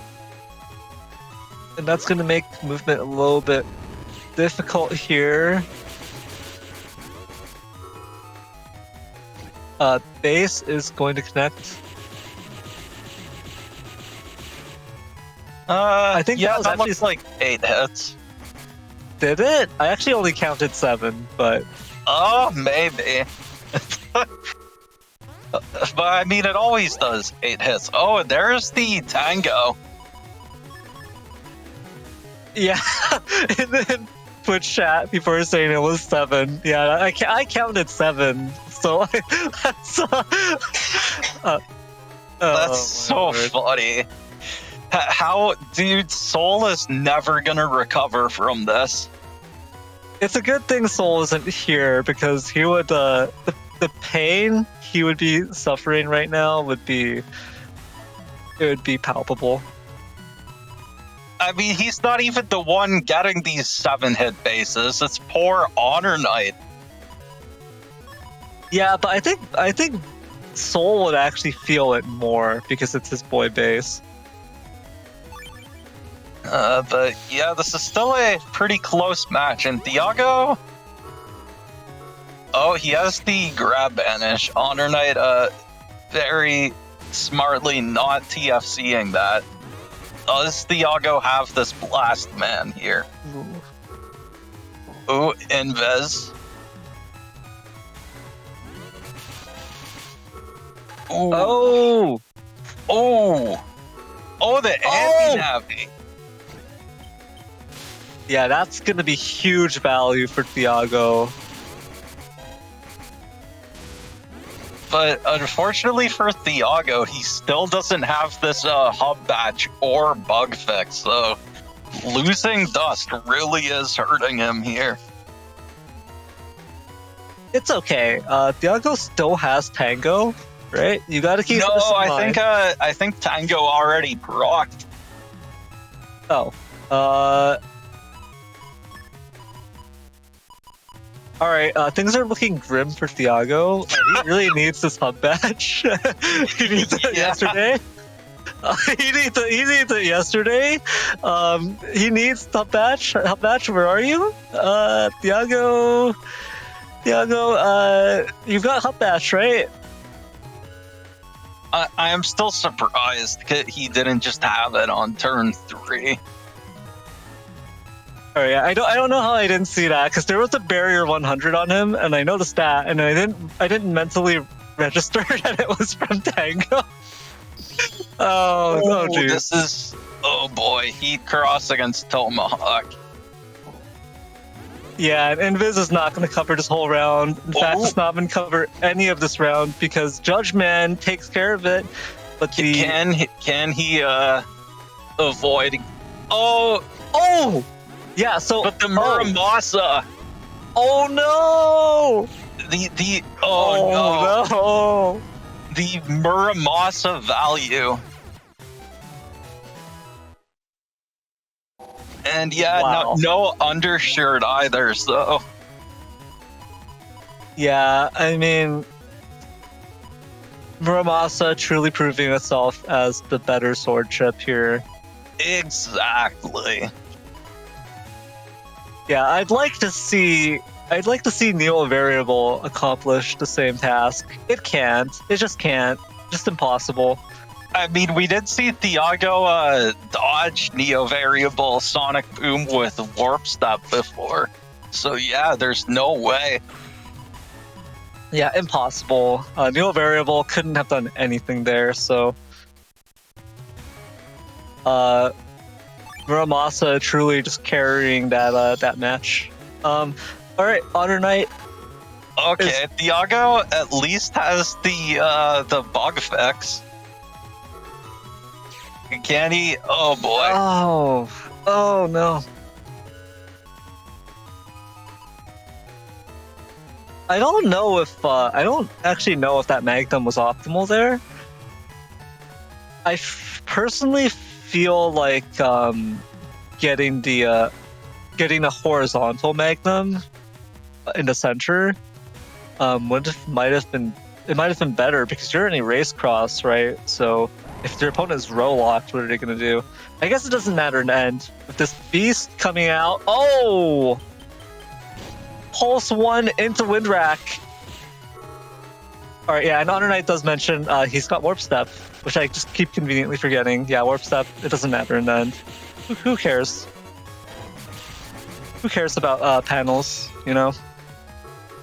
Yeah, I mean, Warp Step can be pretty good, and oh wow, HonorNite already has both of his recovs. Yeah, and that was the bug fix. So, all right.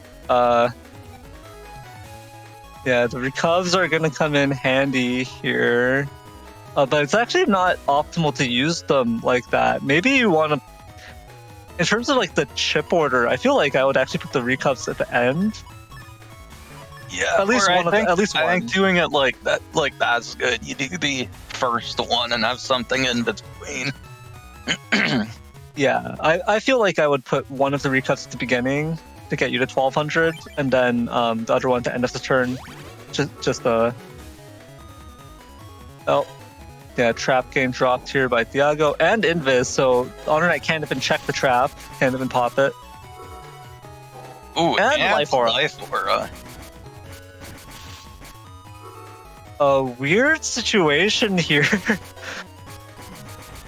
That is using like all 3 of those defenses on one turn is a bit much. But I guess with only Cust 5, Thiago doesn't have much of a choice. Yeah, not only with Cust 5, but Thiago probably didn't have any area grabs or anything there to get to deny a potential slash lock. So they had to play as if HonorNite was just gonna go for slash and just beat on them that turn. And so it ended up looking foolish because HonorNite played that turn slowly with recoveries and just defense and didn't go for a cross.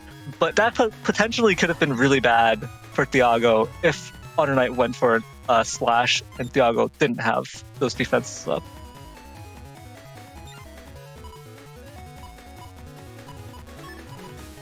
So it ended up looking weird. It looked like a turn where nothing really happened. But Thiago, I think, was forced to do that with his hand, only having the 5 chips. I mean, Thiago also just won't reach their hub bash unless they're burning these chips. And that's like the tragic part of Cuz 5.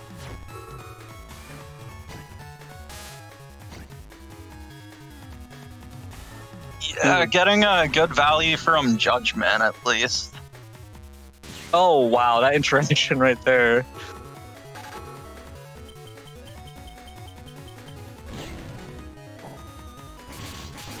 Magnum coming down, hitting Thiago here, but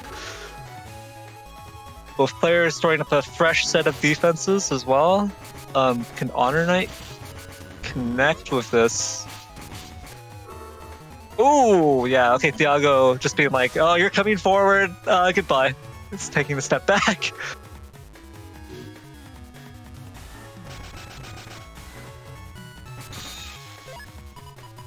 Ooh, and Thiago's beast has now expired, and so it looks like HonorNite's actually going for beast out here, going for these elect beast charges.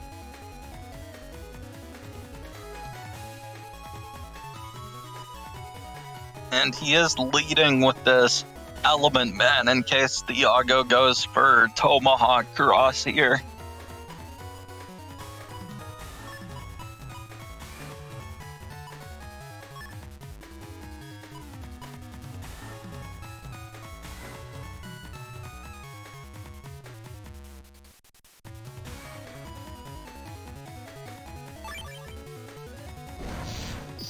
Ooh.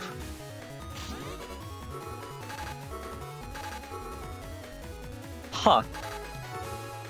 Alright then. That's a big deal here actually. But it doesn't mean Thiago won't have oh wow. Yeah, that's a huge for Thiago there. Unfortunately, Thiago is completely outmatched in the Buster game right here because these 1 damaged P shots are not cutting it. And can he avoid this Mura? Oh no! Okay, that wasn't the full damage Muramasa though. That was only about 290, but the Muramasa does still connect. That's basically an SP Navi connecting. Oh, and now HonorNite going for Heat Beast with a ton of defense, and with this grass battlefield and Tomahawk Cross, this is looking pretty yikes for Thiago.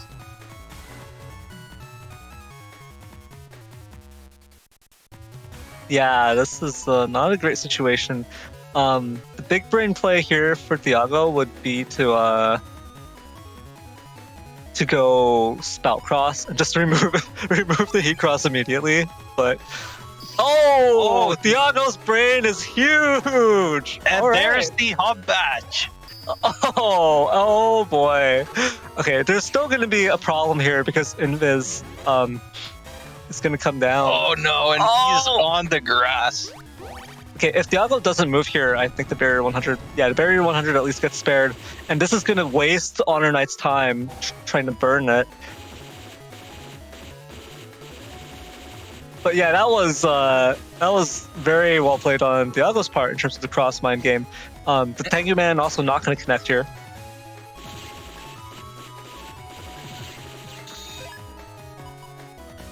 Ooh, and we're seeing the final chips. Yeah, there's still those final F-code chips. Could also go for the Judgment SP here against the Spout Cross. Yeah, the Judgment SP isn't going to get any easier to hit here, but this is going to be a rough situation for Thiago either way. I think Thiago should still have Tengu, so he could at least go for that to remove this life aura. But he might also want to stay in Spout against the Heat Beast.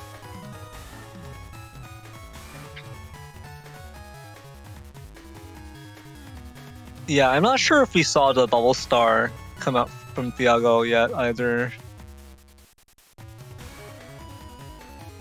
That would be more incentive to stay in Spout, but Thiago goes into Tengu. Oh!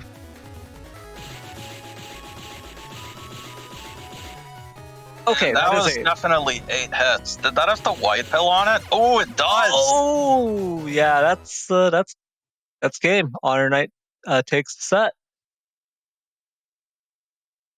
Yeah, that was just a good game to both players, but that was just unfortunate for Thiago there, relying so heavily on keeping Dust to get hub match against F-Code, where it makes it basically impossible to keep Dust.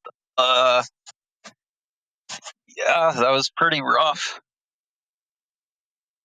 Yeah, that's for sure. Thiago needed that Dust Cross to to get the chips that he needed, hub batch and the bug fix, but like you mentioned, that F code so effective at denying that.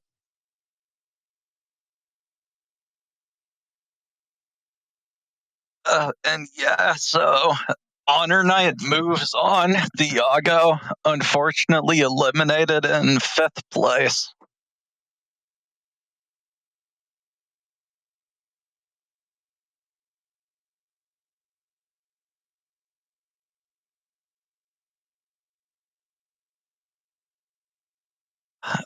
Yeah, that'll be it for me today, guys.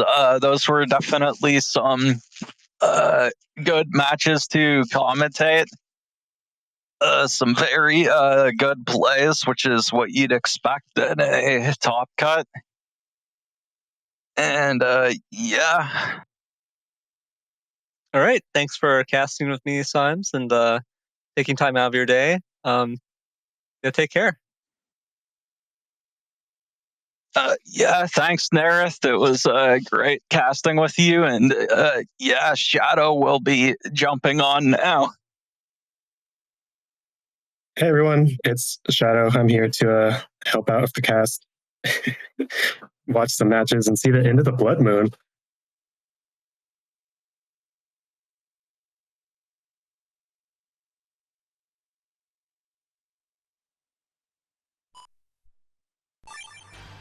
Oh, apparently I was muted for the stream.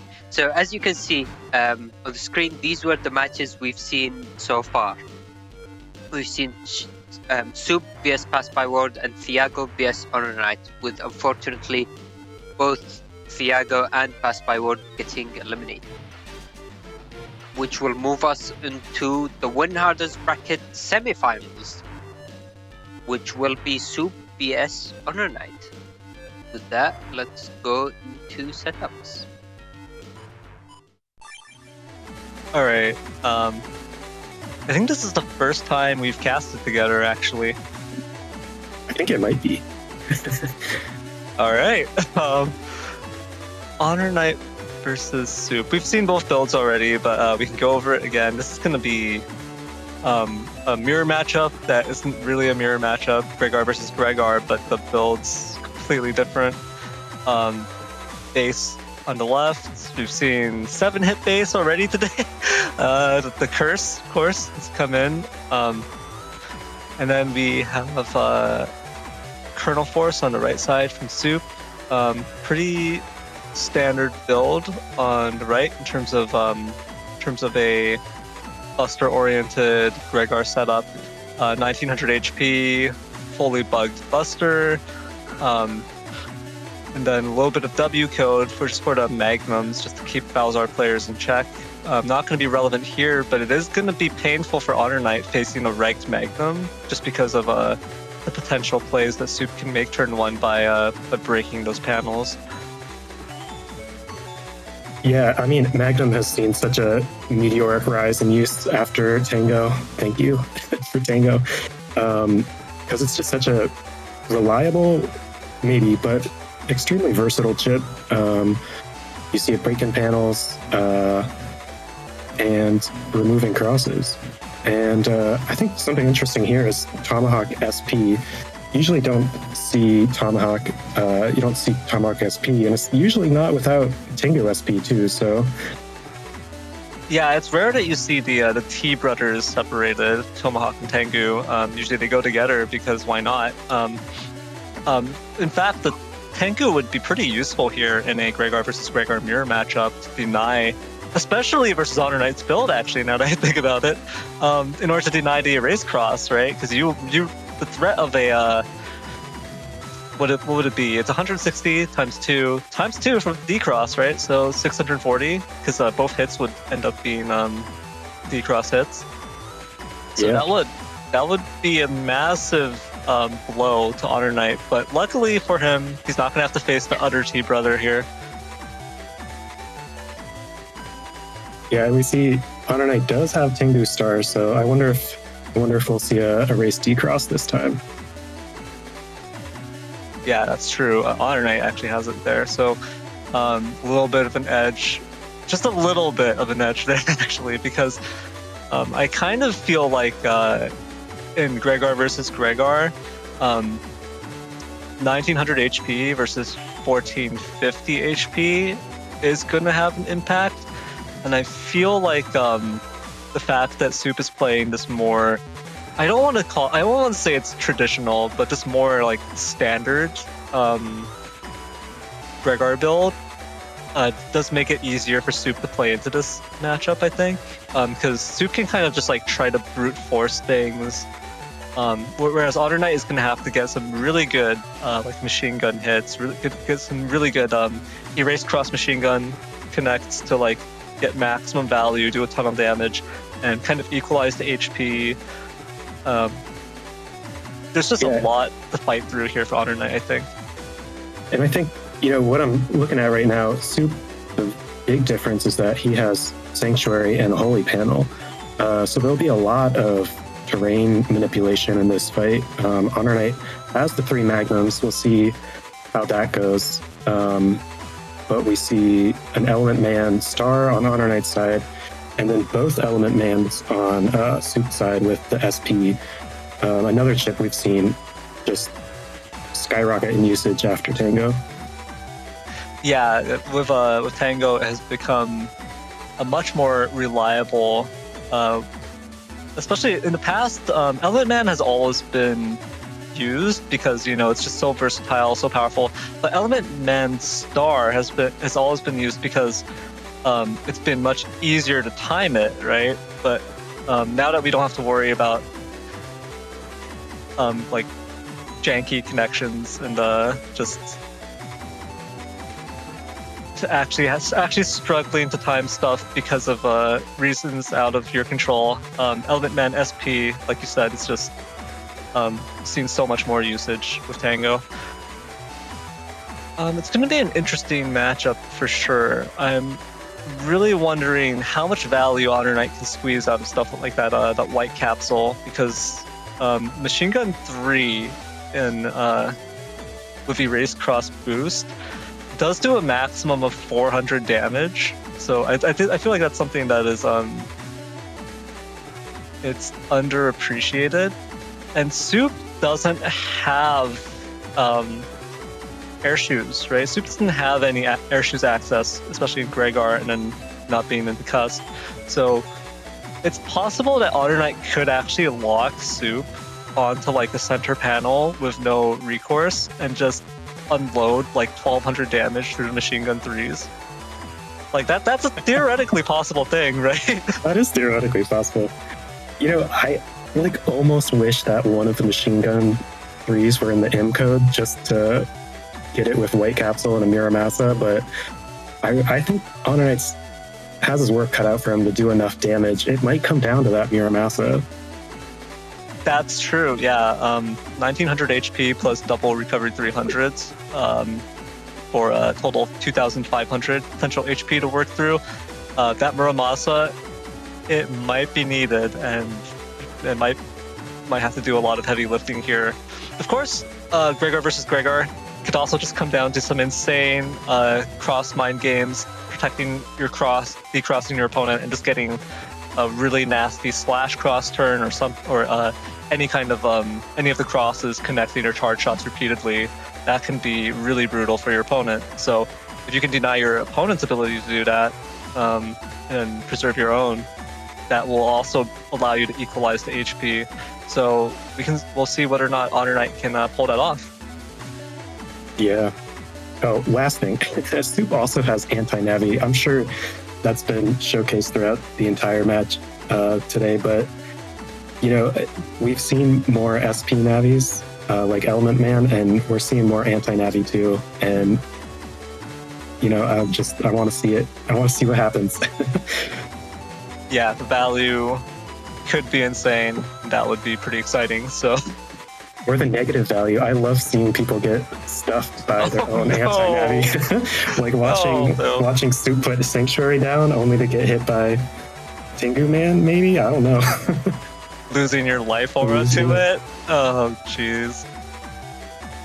Yeah, that's tragic when it happens, but definitely very fun to see. All right, with that, I think we can head into the set itself.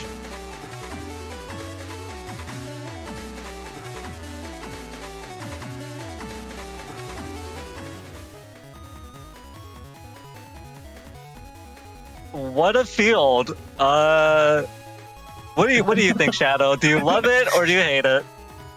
I think this is fun because not only can you just warp around, it's like having a free warp step, but you also have a free center because you can skip up to the front and use that open tile to get yourself centered again.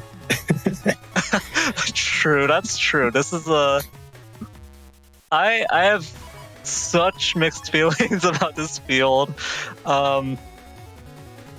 It's going to be really interesting because Soup actually can't take advantage of the permahole. So normally base only hits on an unbroken panel, which means that the existence of this permahole would mean that like a Falzar player could just hover it and never have to worry about base. But because Soup doesn't have air shoes, that option's not available for them.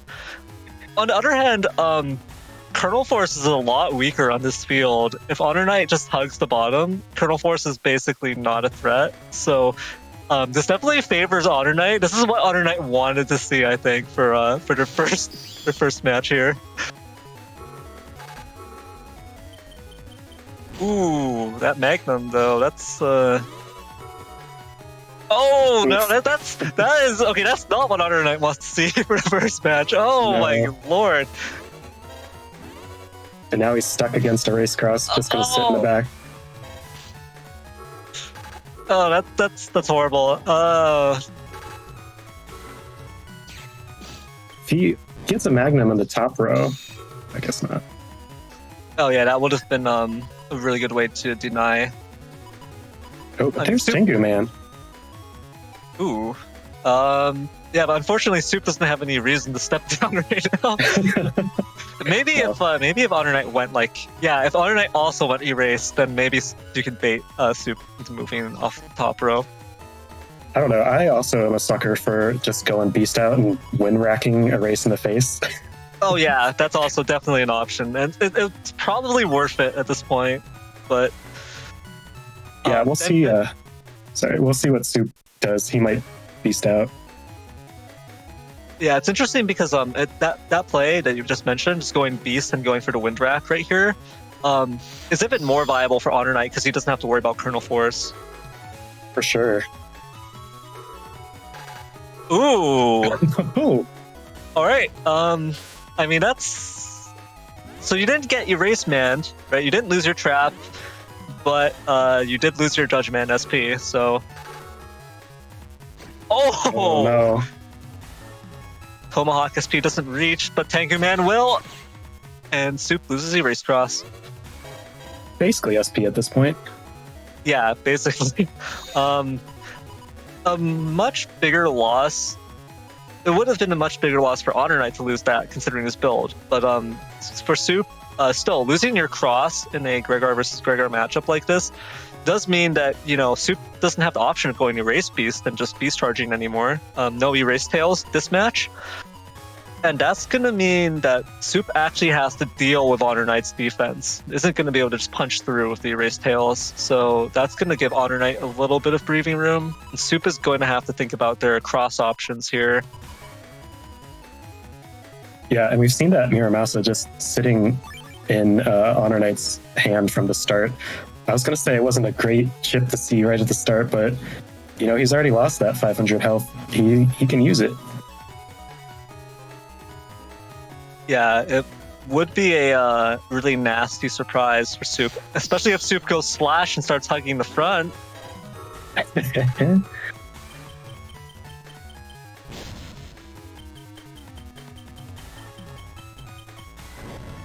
Oh, okay. Instead, oh no, the panels didn't come back yet. Oh no, that's bad news. Opting to try to get rid of the barrier. Oh, we saw the charge shots, but we saw the win rack. It did get used right at the very end there, so I think we'll see it come out at the start of this next turn, and it should knock off this barrier 200. But that actually means, yeah, so HonorNite can't do anything else here. If he crosses the wind rack is going to disappear, and if he beasts, same thing. So you're going to have to stay in just erase cross here and see what happens. They should be able to deny the slash lock with this much area, though.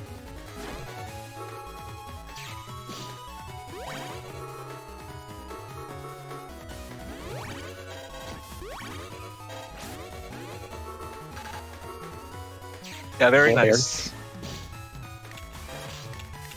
And what did Soup use? Slow gauge? Is that what I saw? Yeah, I think that was the slow gauge, and then recovery 300's coming out.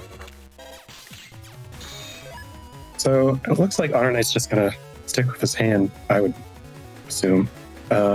Just trying to get those charge shots off and denying slash any lock. Yeah, it looks like HonorNite is thinking about tossing it, though. I mean, these machine guns look really juicy, but yeah, you need maximum value here, I think. Yeah, he's still got 1,600 health. We saw at least one recov. And Soup does have one more area grab than HonorNite. So he's got to be a little worried, but that empty hole is really helping out here. It gives him a last bastion against slash lock. Yeah, it does prevent things from getting too rough here. HonorNite is going to have to just play it slow here. Truly, these perma holes though have to be influencing this play, because this does allow HonorNite to not worry about a random beast Kernel Force actually just deleting him. Yeah, especially with Element Man, he can get rid of a whole row. It would be a very sad Kernel Force. Yeah, I think HonorNite wants to line up and get a D-cross here, though. Yeah, I feel like I can't be on the bottom. You've got to go for the top, right? But he has to be at the top, yeah. Oh, he waited it out. But okay, no, it's blocked by Invis, but HonorNite just chooses to break those panels instead. Oh, well, it's a bit one awkward. Of them. I think that was smart to leave the ice panels, because those are really messing with Soup's targeting, especially because he has left slash cross. He doesn't have anything else that's not a line nuke. Yeah, that's true. These ice panels are a huge hindrance to Soup right now.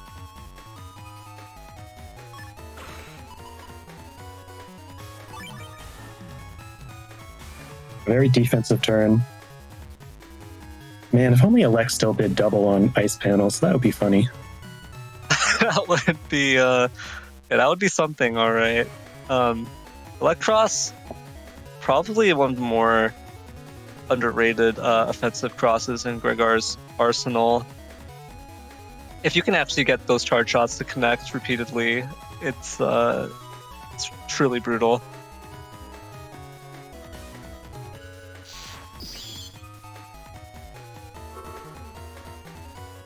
Defense, of course, getting dropped here by HonorNite. Gonna play it slow here.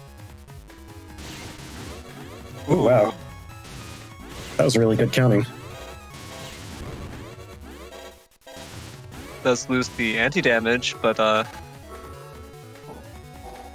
now the life aura has been dropped.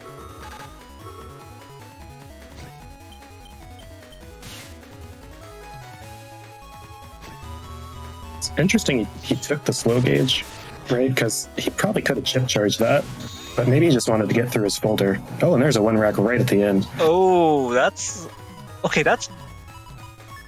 punishable though. I think he's flashing, right? Oh yeah, but this Judge Man, the fact that Soup might want to let this wind rack carry through to get rid of the life aura, in fact, almost definitely will want to do that, means that HonorNite could step up and Judge Man.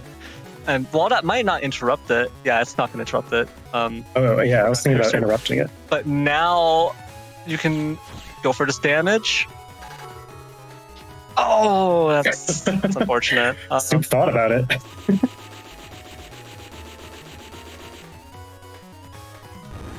Just like that, we see HonorNite has a HP lead for the first time. Yeah, but I don't think it'll carry over here. Soup connecting any charge shots? Just one? Just one would bring it back? Oof. Wow, alright, HonorNite's defensive play, top notch right there.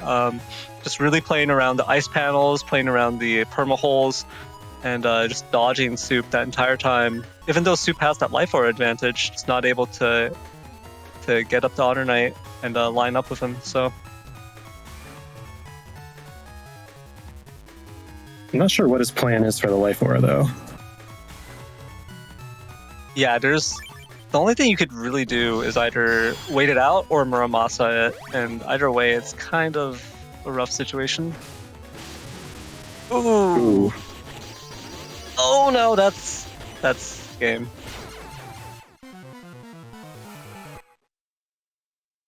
Even with those extra 2 broken panels, Q-Force is just a little too strong. Yeah, the fact that Q-Force isn't time freeze, so you don't actually open yourself up to getting time freeze countered by defense during it. Your opponent has to have status guard, they have to react really quickly to it. It just means you can combo into the Q-Force so easily. Sorry, I'm just laughing because HonorNite's hand is kind of silly. And trying to go for all of those. I kind of liked the Magnum with the white capsule, but it looked like he went with the one of the Mac guns. And then the two wind racks just to say, hey, he didn't get rid of the life aura last turn, but maybe this match you will. All right, come on. No! Oh, no! No! You do not want to see that. That's 4 chips down the drain. Oh my god. So here's the problem. That's the kind of development on turn 1 that, like, if you're playing F code and you're not playing Falzar with this, you're playing Gregar, so like you don't have the option of keeping your chips, going Tengu and doing the back B to get rid of the life aura and then using your chips anyways to get value. You just have to throw these. You just have to throw all of that away. That whole hand. The whole hand and most of HonorNite's offensive chips. That's like this is the kind of game where HonorNite is probably just like, all right, I'll just go. I'll just scoop this one. We'll go to the next one. But this is already the next one, HonorNite. That's it. Oh wow, HonorNite has to get insane value out of everything else here. has to get some insane buster damage. Ooh. Yeah. Okay, that's good. I think this is actually kind of smart. Just trying to waste as much time as possible. Oh no, not able to get the... Don't think he used it. Yeah, I don't think he did. So the Erase Man is just going to be thrown away as well. But I mean, Soup doesn't know. Soup doesn't know that there's no Erase Man anymore. I know, but it's just sad that he's thrown away machine gun, Magnum, and Erase. Yeah. That's like... The problem is that's like the whole point of your folder. So why did things turn out this way? That's that's rough. It's rough. But still, it's in a Gregar versus Gregar matchup. It's still possible for HonorNite to come out on top just through the sheer buster advantage. Sure. I mean, look, he's already down to 1500 health. He's lost a lot more than HonorNite has from the start.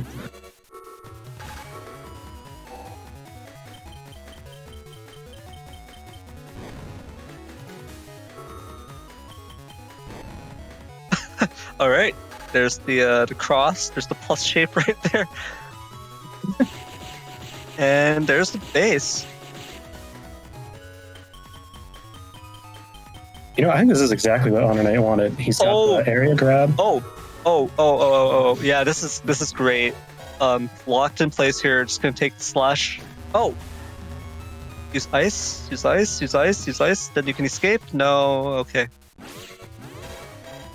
I mean, so you won't be able to dodge the slash cross charge shots at this range regardless, but Soup could at least fight back with the light cross charge shots if they use the element ice to generate those panels. Oof.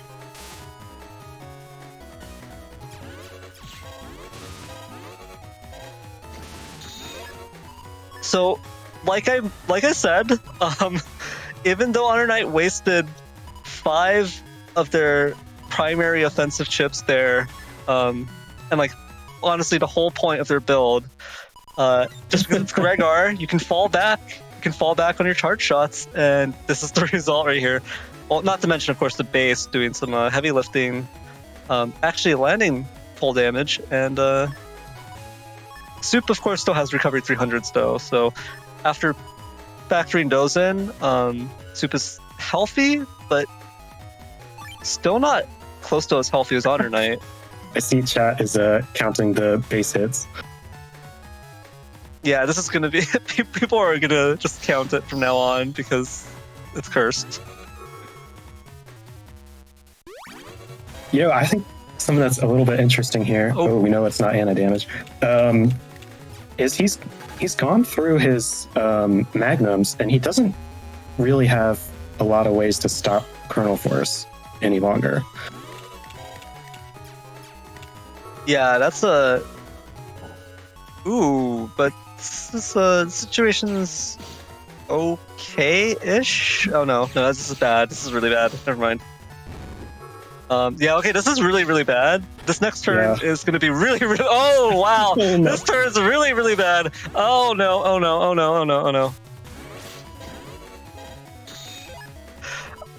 Okay, what do you got? Hey, Judge Man? Aura? Judge Man? Aura, life damage, area grab, okay. This is what you want to see. Maybe you want to take that invis too, you know, I don't know, maybe you don't take the... well, okay, you I guess you need the wind rack to make sure Soup gets knocked to the back, so you actually get your area back.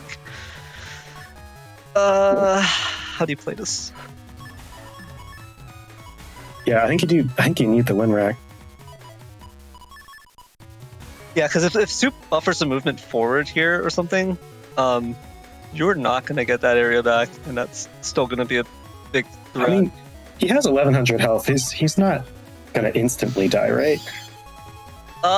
No, he definitely will. If Crowbars connects. Oh no. Oh no. That's the buffered movement forward. Oh, but this isn't. Okay, this is not okay. a Kernel Force. This is not a Kernel Force turn. There's no way because he didn't go Beast. So that's really good for HonorNite. HonorNite might be able to just close this out. Actually,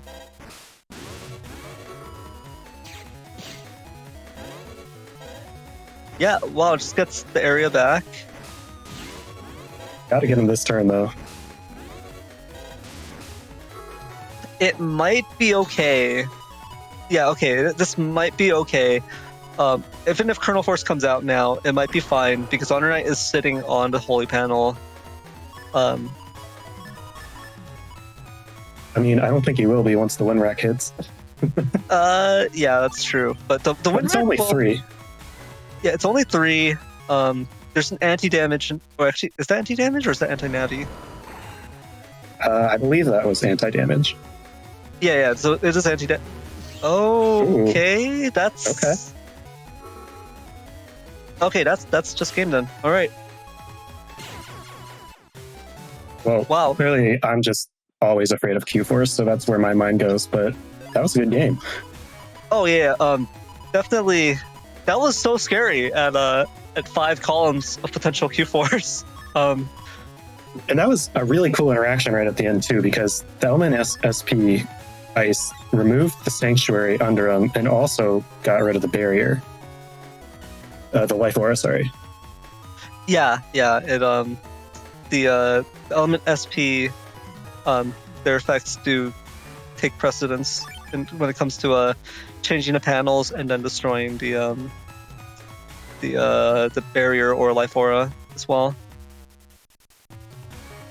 And I think it's also because HonorNite was flashing, so the Element Ice didn't actually hit. But because it was targeting the same panel as HonorNite, it still does damage to the barrier itself. So the Life Aura was destroyed while still applying the ice under.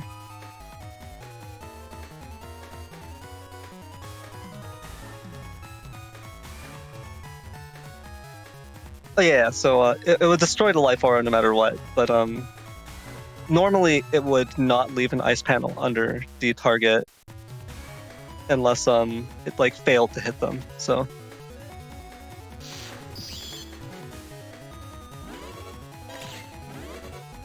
We don't see a cross. yeah, no cross from HonorNite here. Both players taking out these holy panels. Magnum fight. That's interesting. He didn't immediately use press A, so you knew he had something that he wanted to be sure he didn't mess up right afterwards in the TFC chain. Yeah. Okay, area graph's also nullifying right here. Oh! Now you know why he stayed in base. Yeah, just base Mega Man is going to get you that full synchro. If you were in a cross, you would not get that potential ×2. I don't know. I feel like I'd go Tengu Man. Just if he goes erase, that would be huge. That's true. He's probably going to run defense at the start, though. I think, yeah, Mech Gun's probably best. Yeah, you're not going to give your opponent the opportunity to do a time freeze counter there. Of course, well, only the Invis or the barrier or Life Aura would protect. That's 5 out of 30 chips, so pretty good chance that one of them will come out here. The machine gun, on the other hand, doesn't present any opportunities compared to Magnum, so might be able to just unload. I kind of like the idea of going erase at the start, because then it'll nullify any defense he uses, even Life Aura, and that would be great value for an erase man star. Oh yeah, that's true. Ooh, slash cross coming out from Soup here, and there's the barrier 200, but oh no, that's bad. So Rush gets safely burned here, but now Soup knows that machine gun's coming, just steps back. Not even a single... Oh! Okay, maybe at least one hit will land here. And that burns a considerable portion of that barrier 200. Oh! Antoinette? Oh, Uh-oh. yeah, there it is. Not what you want to see as HonorNite here, but a very good play from Soup. And get that slash cross charge shot in here. A nice denial. Yeah, and there's another one coming up here. Unfortunately, I do think this charge shot is already just like a frame away from landing here, so you're not going to be able to get rid of that, but you will be able to send Soup all the way back. I like this Mirror Massive play. I think he can go down and hit. I mean, you might want to wait for another one. Yeah, just wait in the middle. Risky. Yeah, just wait in the center, wait at the back. Soup's gonna have to come over if he wants to land a shot. Oh wow, HonorNite just goes for it. Just goes for it and it lands. Oh wow. I thought it was possible, but it was scary.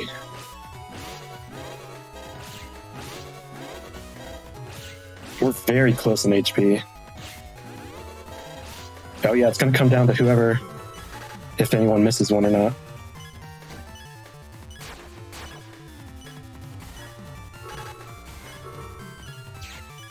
Oh, nice. This is great. Yeah, this is a great idea. Oh no! No! No! This is a bad idea. No! Uh-oh. Oh, missing one right there. That means HonorNite's not at 1 HP. Isn't at risk of instant deletion right here, and this gives HonorNite time. Yeah, he knows exactly what chips he wants. I think he did it all in the right order too. I think he's on point here.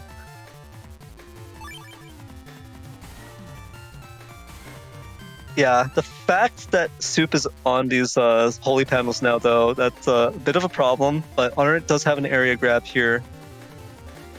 We'll be able to enjoy the same advantage, maybe? I don't know if he has any way to stop even an unboosted Q-Force right now, though.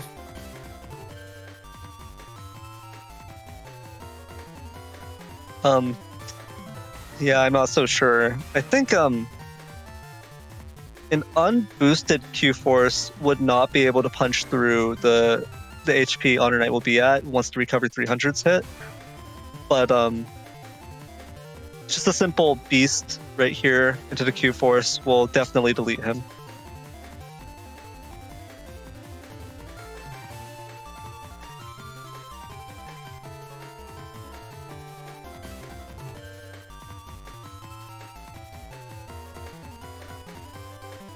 Soup considering their options here quite thoroughly, because this is the moment of truth. No beast. No beast means oh no.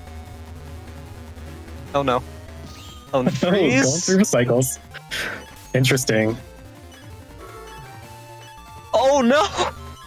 Oh, we're cycling. He landed it. Oh wow. I think these are just buster shots. Wow,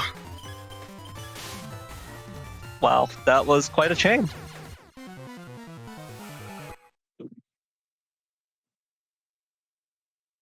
That poor Rico 300. I think that was a little bit of lockout. He couldn't mash it out quick enough to stop the chain from happening.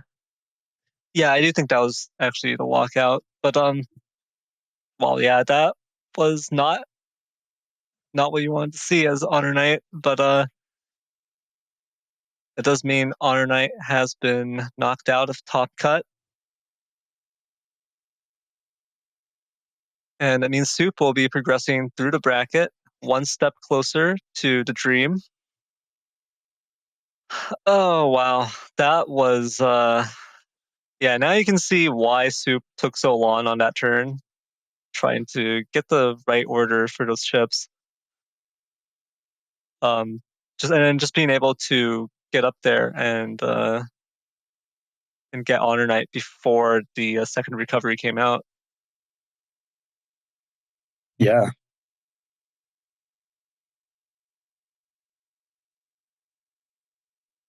All right, with that, let's take a quick look at the bracket to see how it's shaping up. So as you can see on the screen, this is the match we just saw. That was the Win Harder's bracket semifinals, which will bring us on to the losers brackets finals, which will be Soup vs Symes. Symes has been waiting for his chance to potentially get the revenge and the spot for the grand finals. But is he going to be able to go through and achieve that victory? And one thing to keep in mind, or actually two things. One of them is that this will be a best of 5. So they will play up to a potential of 5 matches to see who wins. The first person who gets 3 wins is going to be the winner of the match heading into the grand final. And the other is that this will be a double vote. So we'll be able to see both sides and our commentators will be guiding us through that. Alright, with that, let's head into the setups for... Alright, Super versus Symes here. Gregar versus Falzar. 1900 HP versus 1800 HP. Both players have got the Buster Jam, Gambling Buster. Both players running Element SP. It's going to be Kernel Force versus Meteor Knuckle. I think one important piece of context here is actually the match that sent Symes down into the losers bracket was a very close neck and neck 3-2, where playerzero managed to edge it out and knock Symes down at the very end. It was a matter of like, I think double-digit HP. Oh wow!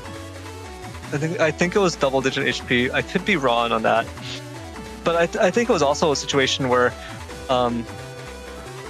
it was just so close, and it was a match in which Symes really played his heart out. So getting set down afterwards, Symes has to come out on top here in order to get his rematch against playerzero. In this matchup itself, Kernel Force versus Meteor Knuckle. Technically speaking, the Meteor Knuckle comes out on top because it breaks the panels and creates more safer areas for Falzar to navigate around. But also you have to keep in mind that it's going to be a slow gauge because there's only one gauge between the two players. That's it, slow gauge. So worst case scenario, Soup could just wait out the broken panels and then use the Kernel Force afterwards. Yeah, I mean, you see, Symes, he plays a lot of Gregar. He knows how to stop Gregar, and he has it in his folder everywhere. He has 5 area grabs. He has an uninstall. He has 2 get-ins. I think we're going to see Q-Force get stuffed at least once here. Yeah, I would be surprised if the Kernel Force didn't get blocked by one of the get-ins at some point. But I mean, as the Gregar player, it's possible. You could just wait everything out and then launch the Kernel Force anyways. Once your opponent is out of defensive options, but that requires you to wait so long usually that it becomes kind of dicey, even with this high HP and recovery 300s in play. And both players evenly matched in that regard, so we're just going to see the classic version versus version right here, Gregar versus Falzar, cross interactions. I guess one thing to note here is the regged Magnum. That's a big problem for Falzar players to deal with. It does really prohibit them from being able to go dust early unless they've got a barrier 200 or life aura, or they're willing to just use the invis early to preserve it. But like, these are all things where that invis could come in handy much later down the line. And does Symes really need dust digging, actually, if you think about it? I think he just wants to see the bug fix at some point. I feel like he can wait at least a turn or two to see if he finds the bug fix and then go into dust if he really needs to. Yeah, I think that's also the case, especially with Cust 8 here. but Symes could also get incredibly unlucky and have like a lot of chips you don't want to see early in his hand. There's always room for Lady Luck to screw you over a little bit here in terms of your draws, but well, he does have the Luck Buster here. One extra, he has Speed Max. They both have Buster Bug 3 with the attack causing 2 levels and the charge causing 1. But sometimes, especially if you're in like Tengu, you'll bring them to the front. You'll use Geddon, and you can either use your charge shots, or you can kind of just have them at the front and start wailing on them with your Buster Bug. Yeah, and I think Speed Max considerably increases the DPS there if you're willing to gamble on those Buster Jam procs. It's just 100 health for it. You might as well run it. Yeah, that's true. I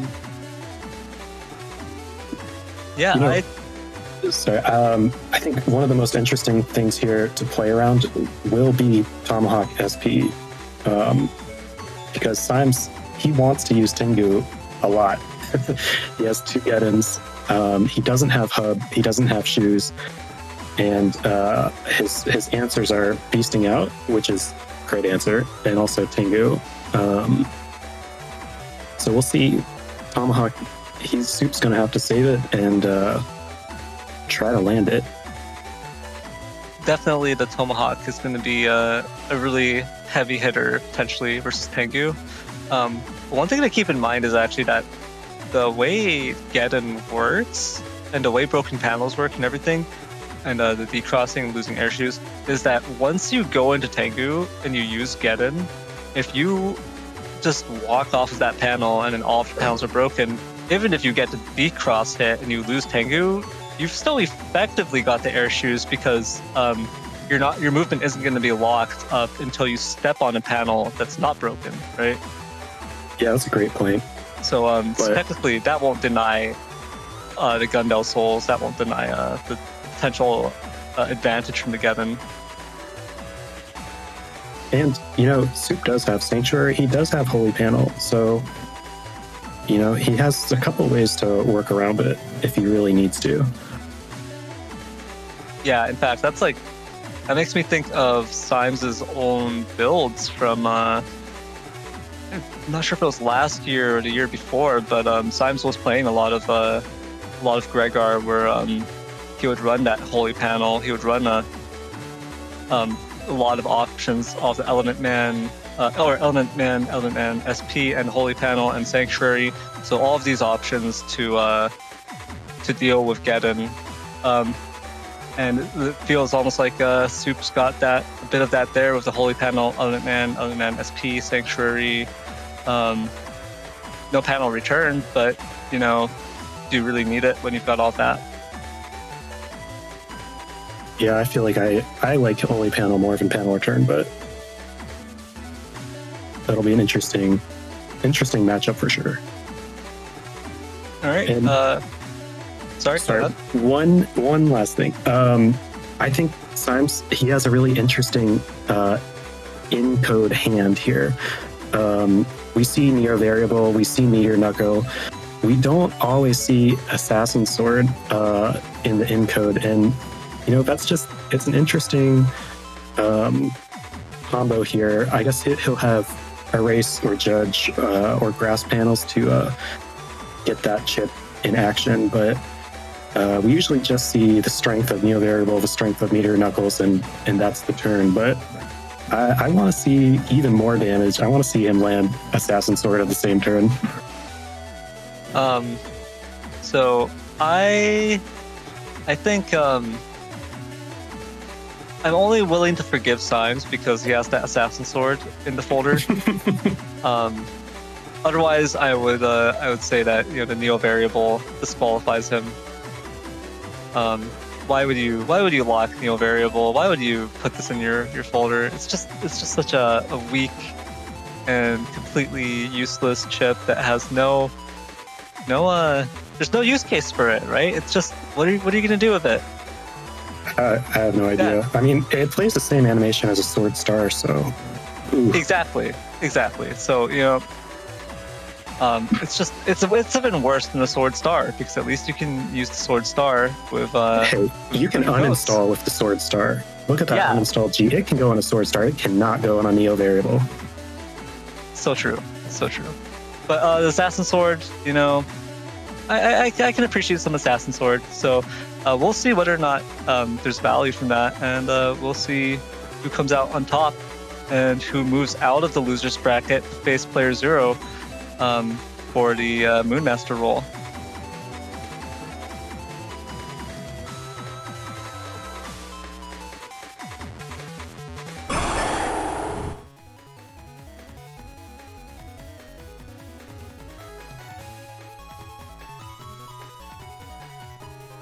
Ooh, that's a juicy turn 1 potential get in play. But what really sucks is that you've only got 1 Gundel Soul. If you had 2 Gundel Souls, you could straight up halve your opponent's HP at this point. You could just take a nifty little 960 HP off of Soup, and that's actually more than half. Yeah, just cut your opponent in half with those Gundel Souls. But unfortunately, only 1 makes this a little bit more questionable. Yeah, both players just really not sure what they want to do here. We see bug fix or Soup on the left, right? Yeah, the turn 1 bug fix. That's pretty dang lucky. Yeah, and we'll see if the cusp bug comes into play. It's nice to see. Oh, and the invis to stop the Magnum. Great start.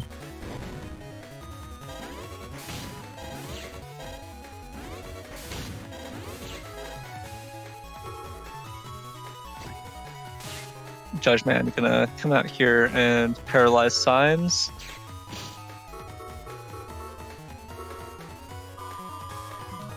And also the slow gauge getting dropped here, turn 1. Oh no. Yeah, that was 2 hits from the erase cross charge shot. Symes shuffling away his uninstall.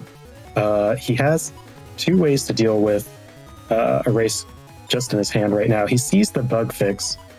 It seems like a great shuffle. That's all you want to see in a shuffle. Yeah, I almost want to say... okay, yeah, because there wasn't too much defense here. Just got the anti-damage, but yeah, Symes is gonna go Beast. Dust Beast in this situation can be okay, but you have to keep in mind your opponent is going Erase Beast almost definitely. But Soup is actually thinking it through here, was actually considering Slash Cross for a moment. That would be really brave. That would be quite a mix-up though.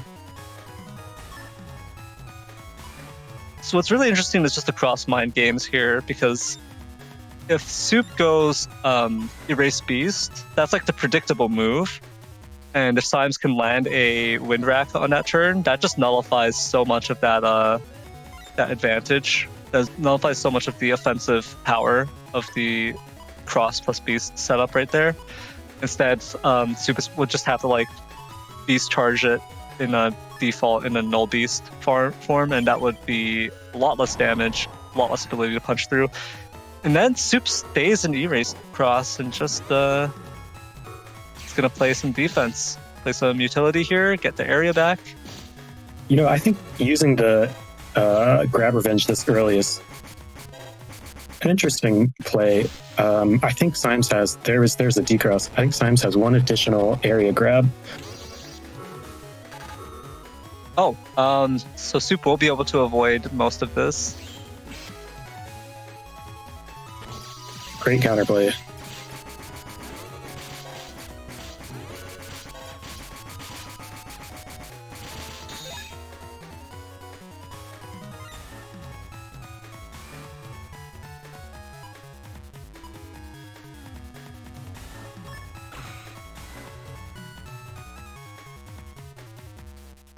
Symes is digging. I think he's looking for his knuckles.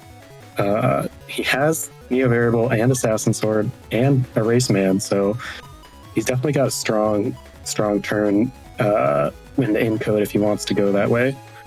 Yeah, and it looks like Symes is opting to go ground beast. At least, okay, he canceled out of it, but he's really considering the ground beast here. Those beast charges with the ground cross can be so devastating. For sure, especially with Geddon. It doesn't look like he has any chips that he wants to charge for that, though. He would have to use the anti-damage or the recover, and I think he wants to keep those. Yeah, especially when he's down 600 HP right now. You really want those recoveries to bring you back up. Soup, on the other hand, is going slash this turn, so it is going to be an attempted slash lock. Pretty ballsy, honestly, against the Dust Beast, right? It's pretty easy to have your slash cross knocked off right there.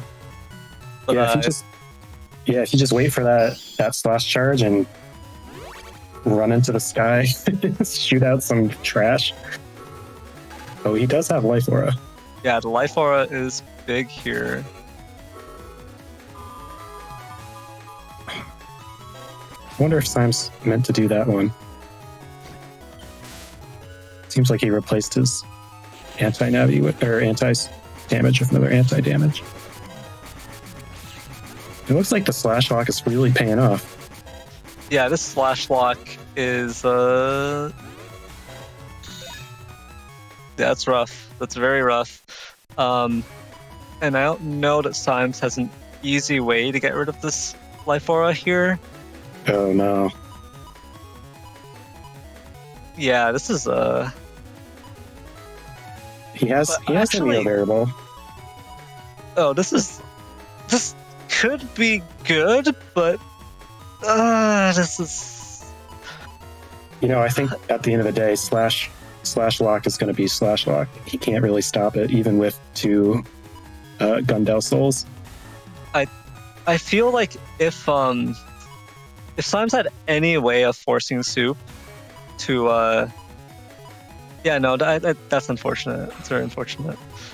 Because with 34 HP, there's just not much you can do. Just recovery 300, but then you're not going to be able to play anything else. So Soup, has that Sanctuary. He has the Dream, the Holy Dream, and I don't think Symes can deal with that at all. So doesn't look good for him.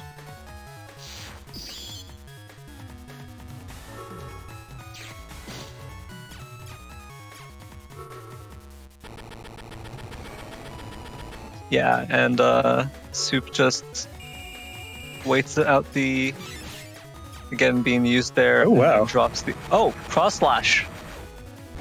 But unfortunately, Symes could only bring 1 Gundel Soul here. Even 2 wouldn't have been enough with 700 HP left on Soup. I really wanted to see him get to the next turn.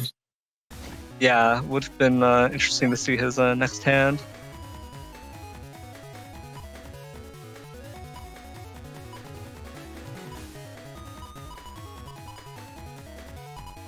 So with that, Soup takes the first match in this best of 5.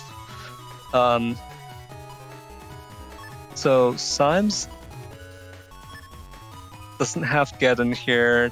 Does have double area grabs, but there's a lot of counterplay available to just going for aggressive early area like that. Both the Judge Man. Sorry, yeah. You go ahead. These first turns are really interesting because, last time he led with the Invis to stop the Magnum. This time he's leading with an area grab, and Soup led with the Magnum. So, we see that D-Cross. It's a very interesting mind game that we're going to see for a couple more rounds.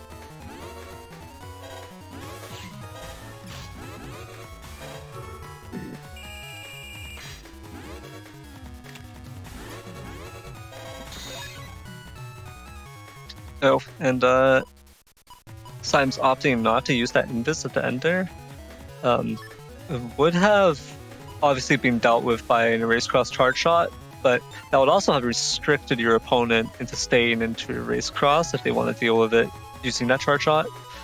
And then if they cross out, then you could probably predict that they maybe have an answer in form of Erase Man or Judge Man.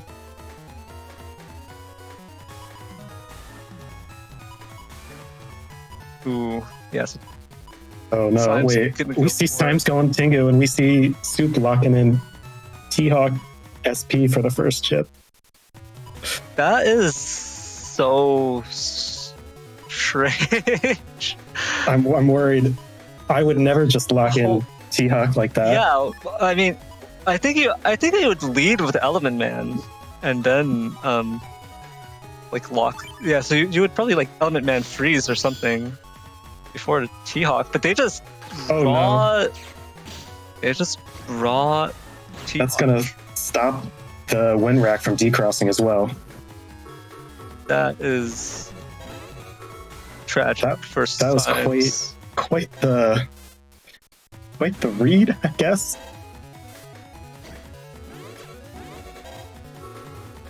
Is it though? That's such a.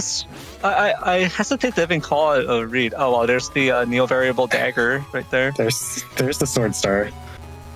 There's the sword star. Yeah.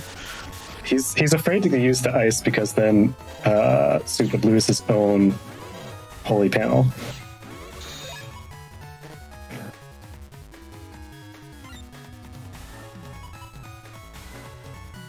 Gosh, that was a crazy turn for Soup. I don't know. It would be hard for me to mentally come back from that one. Yeah, we see Soup really mulling over their chip choices this turn, but they have pretty solid defensive options here.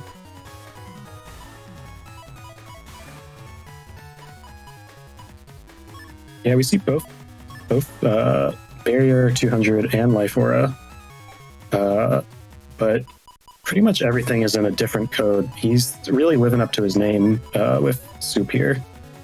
Yeah, that's true. Earlier today, we also saw Soup with a pretty soupy cust. Quite the TFC chain.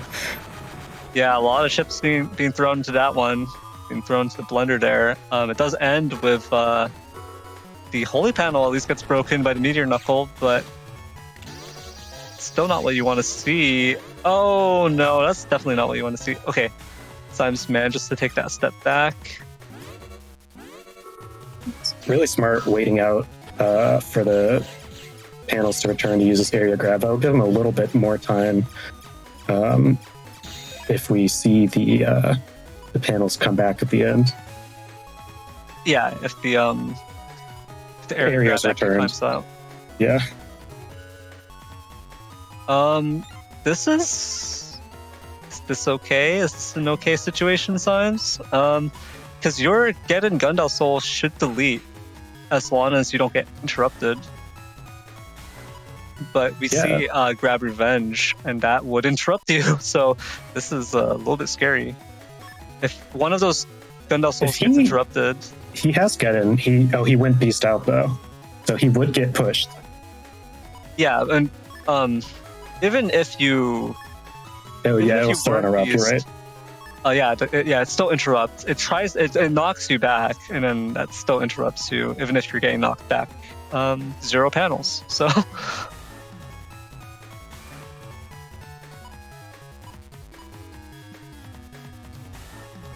We do see Soup just taking defenses. I mean, it would be pretty funny to have a Gundam Soul fight.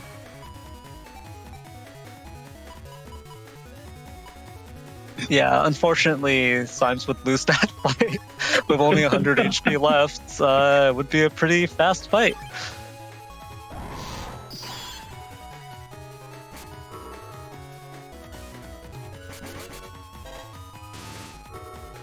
Oh, okay, that's perfect. Baiting Soup off of the center. Oh no. Okay, that's not perfect. That's very bad. Down to 1 HP. Oh, there it is. There it is. Soul fight. Oh no.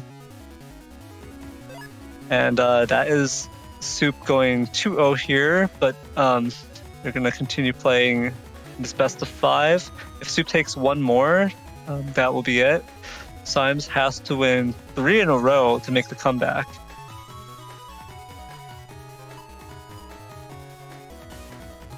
And, we see him, he doesn't have an invis in his hand, so he's not opting to go Dust this time, but Soup is taking their Magnum first again. I think Tengu is really underrated when there's cubes on the field. It's so fun to just knock a cube over to their area, and it's so restricting as well. Yeah, it really is. If you could knock both cubes into their area, then that actually becomes a huge problem for them. Of course, Slash Cross will be able to take care of one of the cubes, but the one at the very back would still be impossible for him to deal with. But at the same time, if you get the cube knocked into you, you just take 400 damage here. Yeah, this is a crazy turn for both people. He took both Magnums on Soup's side. Oh wow, that was really close to decrossing. So Symes knows that he's pretty safe for going Dust now. And then the cube, well, if it was on his bug fix. If you left the cube, sorry. No, go ahead. If you left the cube on his side, it's interesting because Slash will target the closest obstacle, right? And then he's kind of safe in the back row. Yeah, but the cube will only absorb 2 hits, so... Yeah, I mean, it's 2 hits, though. That 2 hits is pretty good. But I think it's not. It's not even that good because unlike players, the cube does not start flashing. So those two hits will be as soon as the charge finishes, right? So it's actually more like 1 hit's worth in terms of the DPS. So even then, it's a little bit rough. But here comes Dust Cross. Both players dropping Life Aura, but Soup has to answer immediately. Uses Judgment, but doesn't get anything for it. But it's going to get the Slash Lock here. Can Symes... Oh, the anti-Navi from the first turn.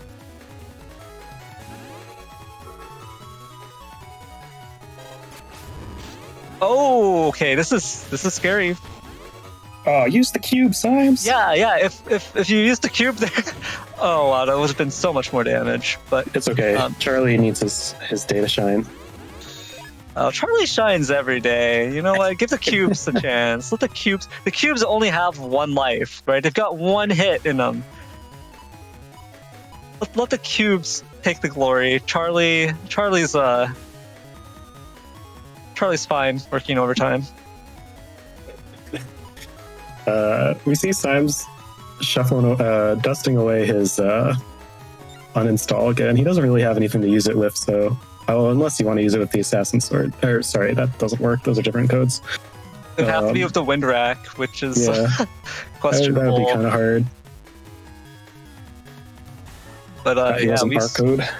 We see Symes going Tomahawk here. Or never mind. Maybe gonna stay in Dust Cross. I do think Symes still has the other cube. I don't remember. Yeah, I'm not sure. We saw it. Okay. But in any case, Soup is going. Oh no! Is this gonna just be a raw Kernel Force? It is. Gundel Force is +1. He's gonna try to go for the full area Gundel Force here. We'll see whether or not it pays off. Symes knows it's coming. He's moved down. One HP off. Oh, And that's it. Oh boy. Oh, but one of the panels is broken. Oh, Wow, that was holy great movement. moly! Yeah, Wow. he blocks that last soldier by moving up because he wasn't stunned because of the other hole. That was Yeah. crazy. Yeah, that was insane. That was some insane defensive play from Symes. Yeah, that one broken panel at the bottom gave Symes enough time to mash out of the paralysis and step into the Step center, where there's another broken panel further back. So that was that was saved insane. Symes. That saved Symes right there. That saves Symes. And now, even though Symes not looking so hot in terms of HP, and Soup has so much HP over him, especially with these recovery 300s still waiting in the wings. Symes, you have to keep in mind, Symes has a lot of cheese available to him now. Now that he's survived the Gundel force, you've got a great offensive turn here, possible with Meteor Knuckle and the Sword Star. And then you've also got the Geddon Gundel Soul turn, potentially. In fact, you could potentially just end the game. If you get in Gundel Soul here, double Gundel Soul is 960 damage. That leaves Soup of 114 HP. So you could just straight up buster them afterwards if you felt like it. But looks like Symes goes for the Meteor Knuckle Neo variable play instead. Oh! Almost. Oh! Okay. Oh, wow. He's gonna get decrossed. Almost dodged it. Oh wow. Oh, This is it. This is That's it. Wow. Oh. Yeah. Symes, you deserve it for that Chrono Force play. Oh, wow.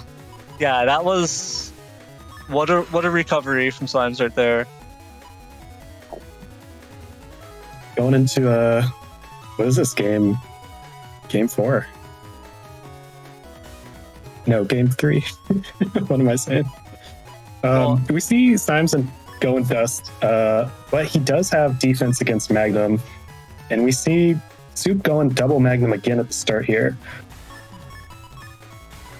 So this is, in fact, game 4 here, because Soup has 2 wins, and Symes has 1 win here, and it's a best of 5. So if Soup can close it out here, they will be advancing. But if Symes can win 2 more... Oh, that's not a good start, though. Oh no. That's a very bad start. Uh-oh. Okay, the Judgman misses here. Ooh, and area grabs. Nullify. Maybe... Oh, that was so close. Oh yeah. If he had That was gotten so close. the conveyor panels, Slash would have been locked at the front there. Yeah, that would have been a great trap right there. And then, ground cross does Yeah. a lot of damage, especially on a conveyor belt. Does that automatically make a hit? I'm not even sure. I think with that trap set up there with the conveyor belts forcing Soup into that panel, I think I'm not even sure how many hits it would be. I think it's still capped at the normal max number of hits per ground, but Sounds like a great folder idea. Just magnums and coming road at the center. that's true. I guess you would run it in L code for the uninstall as well, I guess. Ooh, this is great. We're cooking. We're cooking. Yeah, that sounds like lots of fun though. Especially for ground cross, which is one of the more underutilized crosses, especially since we're not seeing that much BDT play. Just living in the shadow of dust. Yep, always in the shadow of dust. But really, it's such a great cross. Anyway, back back to the actual game. We see Soup taking a very, very defensive turn.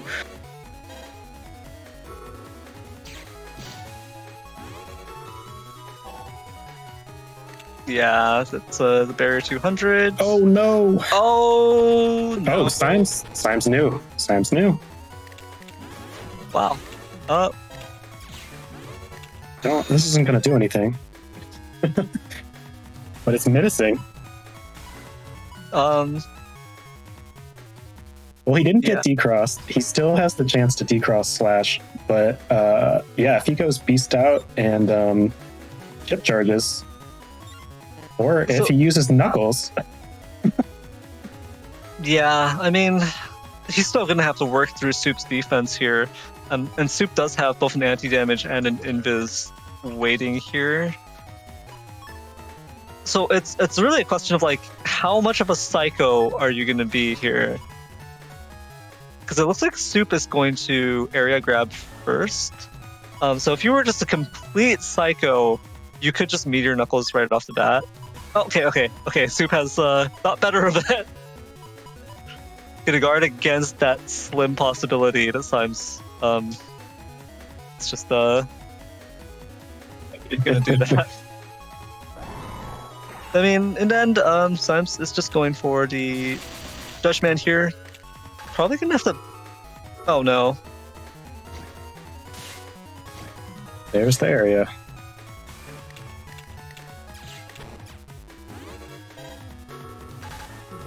Oh, but the invis. But that is two. At least that's two defenses burned. Right? I mean, that's not so bad, I guess. Yeah, and you know he's still. Well, there goes the broken panels, but neutral area. They're at neutral. Yeah. And Symes draws the element SP, so he's ready to deal with it or to just heal himself. Soup does have one area grab, and he has Q-Force. Yeah, that's pretty scary in this situation, but I think this is like what the third or fourth time we've seen Recuv 300s go into Q-Force. It hasn't ended well for the Recovers. Yeah. All right. That's bad. Can he? Oh, he didn't get the other area, the anti-damage off.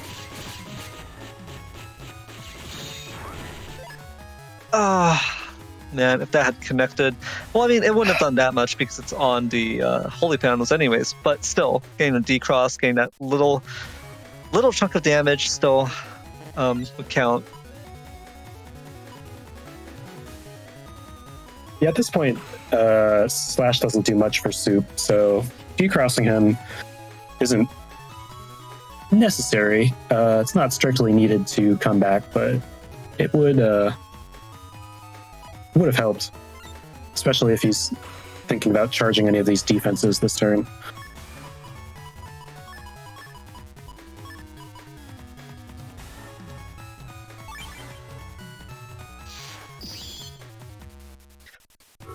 Tomahawk Beast versus Erase Beast, but it's Ooh, a bit great. of a mismatch here. But yeah, that is Perfect just what you lineup. want to see.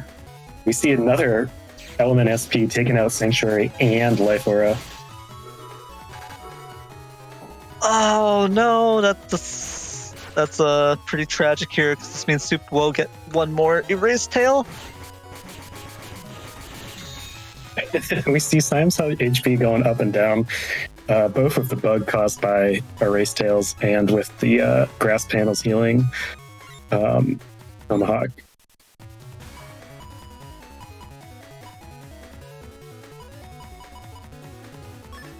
And, he's in the right spot. Soup is in the right spot to be hit by Geddon immediately.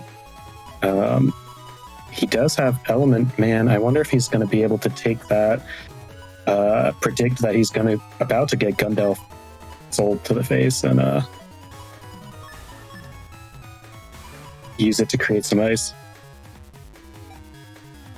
Yeah, It's gonna be I think Soup will have time to make the counterplay here.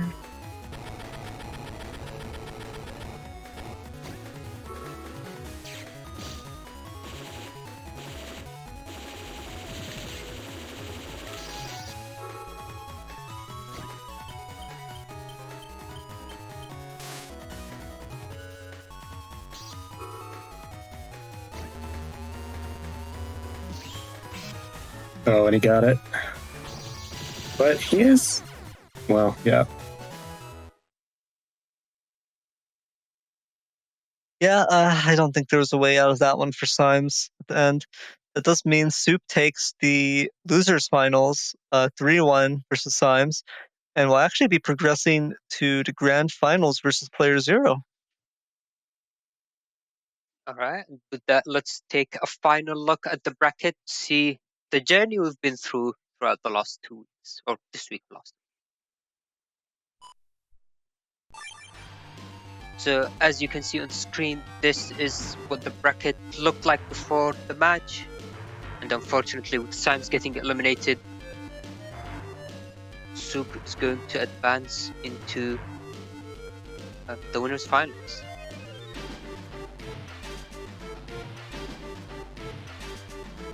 And there it is. So as you can see on the screen, Soup is going back to fight against playerzero, trying to get his opportunity at that Moonmaster. And with that, and this will be another best of 5 as well, including a bracket reset if that happens.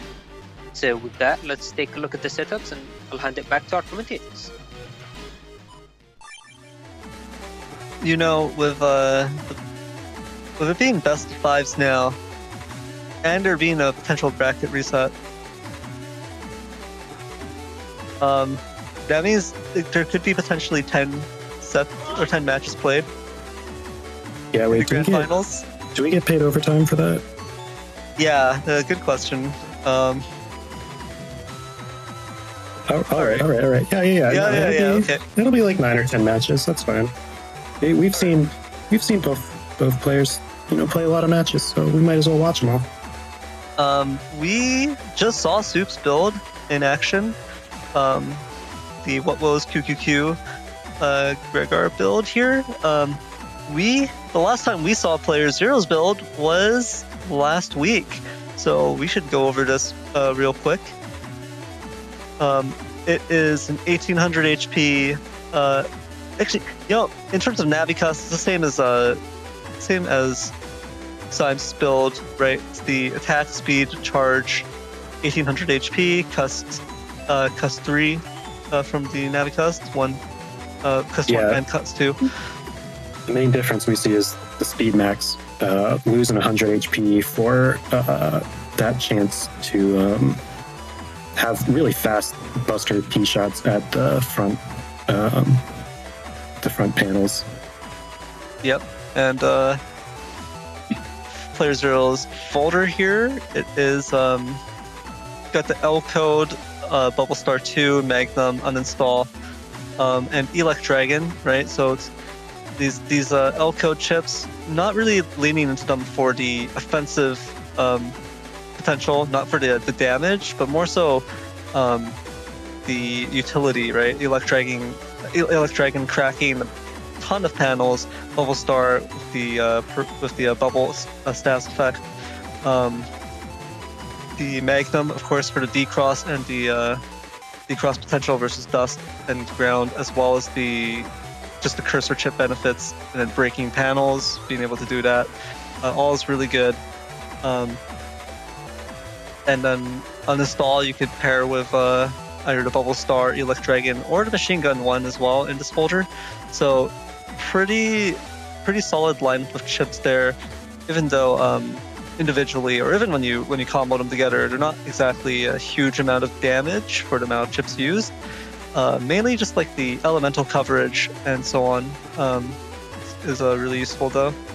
Yeah, he's got a great just toolkit here. He has only one chip across the board really, other than his defenses and his grabs, but they deal with a lot of things, and he has 2 or 3 ways to deal with just about everything. It's a lot of options. Looking at his opponent's folder, knowing what his opponent is going to play, kind of thinking through before the match, probably what he needs to save, what he needs to counter.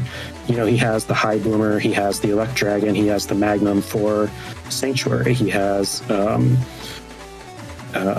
Element Man for that too, and he knows he's going to get the uninstall off somewhere around there.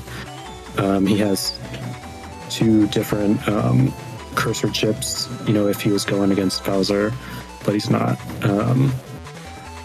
And he has 2 ways to decross. Erase, he has area grabs, panel grabs, to really land those Tengu charges or the Tengu Man.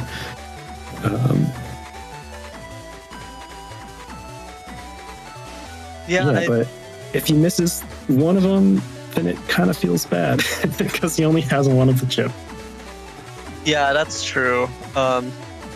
Still, like you mentioned, all of these potential tools in his arsenal, each of them capable of handling something his opponent throws out, and is relying on. And in the end, what we've seen from Player Zero, of course, with this Navicust, is that he will randomly do hundreds of damage, randomly through the Buster Jam procs. He will just melt your face, and so don't ever think you're safe just because he missed a couple of offensive chips. Don't ever think that you're safe just because he wasted some damage or something like that happened. You're never safe against Player Zero. You have to delete him as quickly as possible, or the universe will find a way for him to delete you.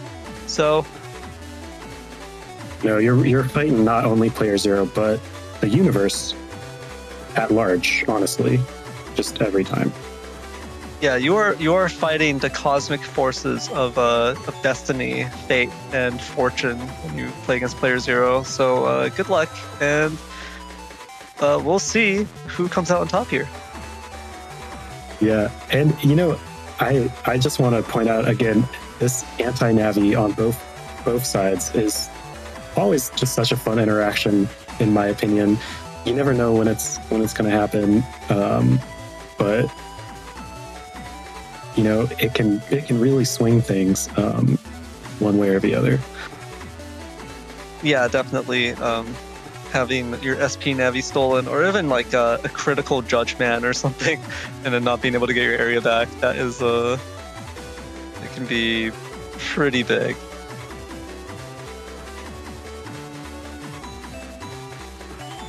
All right, that, unless you have anything else to add, we can hop in. I think the only thing I want to say is, why did Player Zero choose that Recover 300 code?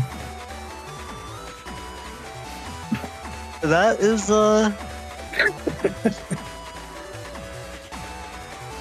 we'll never know. Yeah. Normally you would see it in J, but of course there's nothing else in J that Player Zero's taking. Why indeed? Why indeed?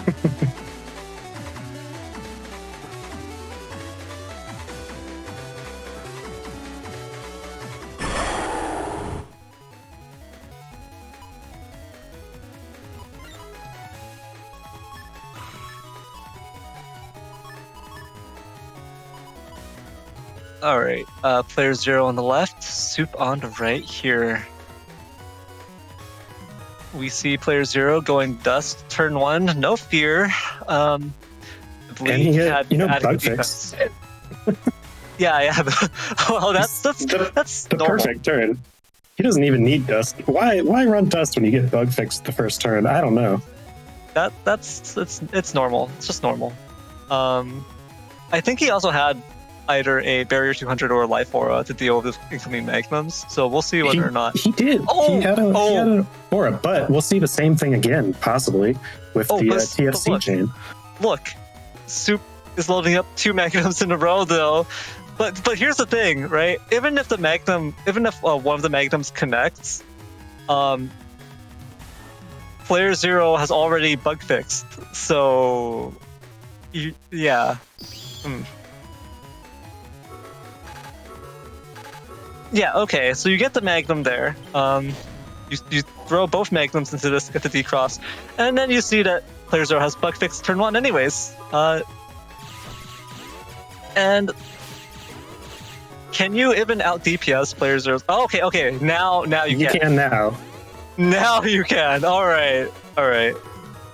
And we see playerzero waiting till the last second to use anti-navi, so his opponent does not know what it is yet.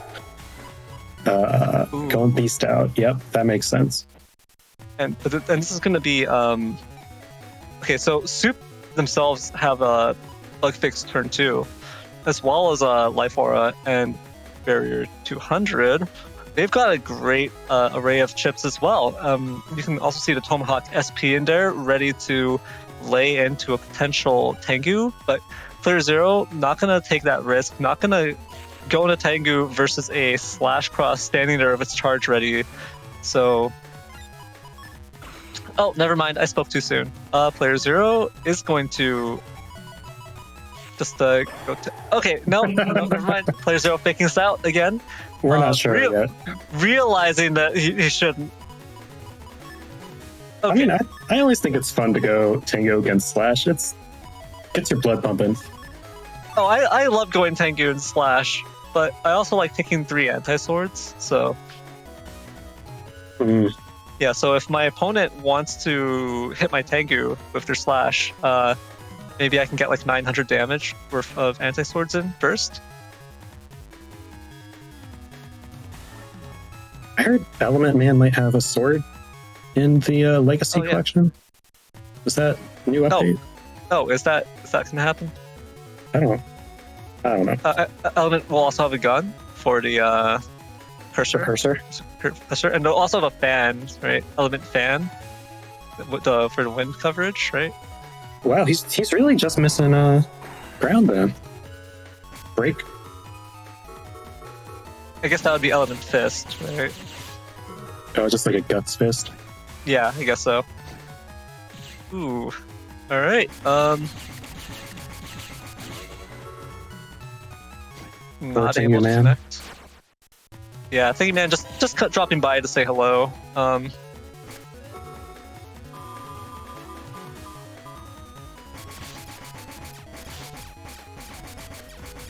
Yeah, we see, he doesn't get the Buster Bug. playerzero doesn't get the Buster Bug in Beast Out, but he still manages to narrowly beat the Barrier 200 and get the Elect Dragon off before the end of the turn, so definitely wasn't a wasted turn.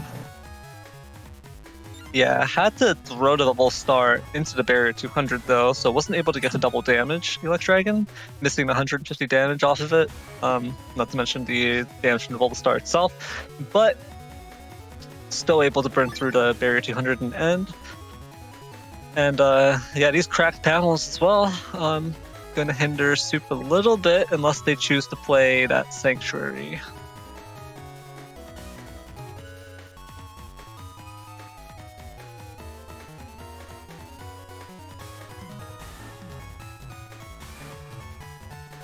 It looks like they're going to go for that Sanctuary. And 2 area grabs. Yeah, this is going to be a slash turn for sure, where they're just going to stay slash cross and jump forward with that area, try to... Oh, Judge gets stolen, but they were not lined up.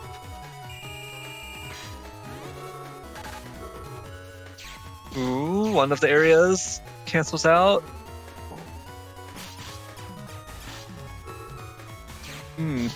Okay, so he gets the +1 that he needs for the slash block. And Viz coming a little late.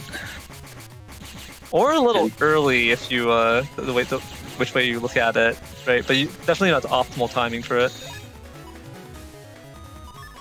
And we see playerzero has Knuckles. And we don't see much defense. We see a little bit. We see Life Aura and Invis. So that's enough to deal with the Knuckles, but if it's front loaded, then Player Zero might be able to deal with that first, and then just Knuckles you at the end. And I think that was the order for Player Zero's chip selection. I'm not sure that Player Zero has the wind rack, or that the wind rack will be timed correctly. There's a lot of potential ways for this to go.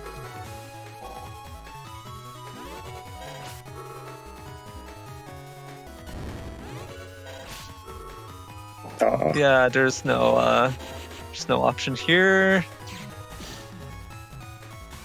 Even T-Hawk charge. Chip charge wouldn't quite get it. Yeah, but at least he has a way to stop Slashlock.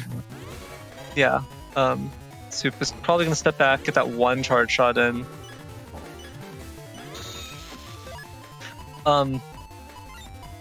Yeah, unfortunately, because of the holy panels, even if the T-Hawk Beast charge landed on the correct panel for the double hit to break through the Life Aura, it won't break through the Holy Dream. The combination of holy panels and Life Aura would still protect it.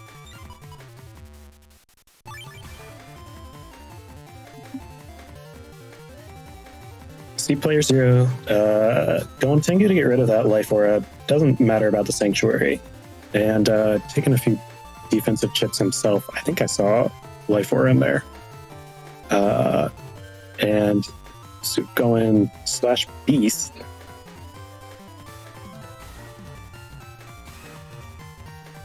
And having T-Hawk in his hands, so we'll see. We'll see if we get the T-Hawk SP Dream again.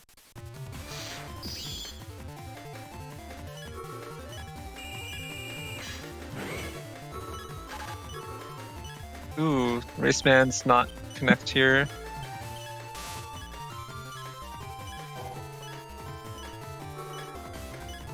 Tomahawk does land, takes care of the Barrier 200, but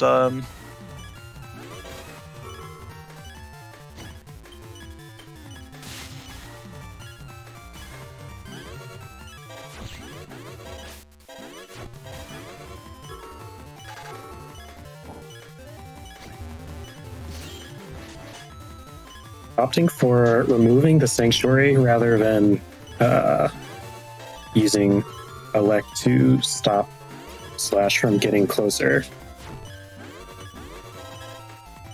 I think he's still going to get decrossed. Oh, wow. Actually, this rack is going to come out and hit Soup and send him right back.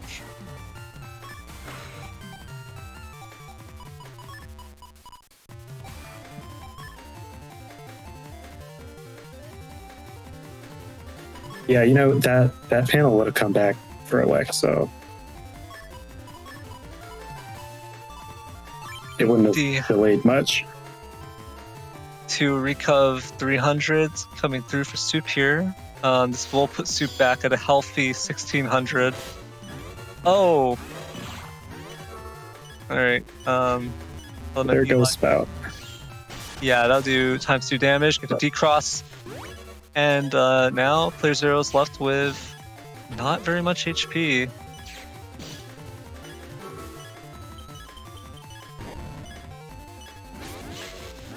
Ooh, Finding Stall comes out, but I think too little too late here. Yeah, the panels, they'll come back right before the turn ends, but... And, you know, we have a patented Player Zero weird area grab situation here. I don't think Player Zero has the HP to do this, though. This is looking like a situation where Soup is just going to get the...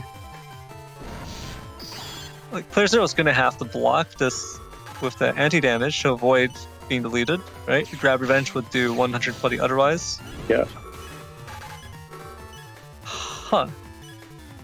Well, Wow. That It's worked. not bad, but it's not enough. but Q-Force is everlasting.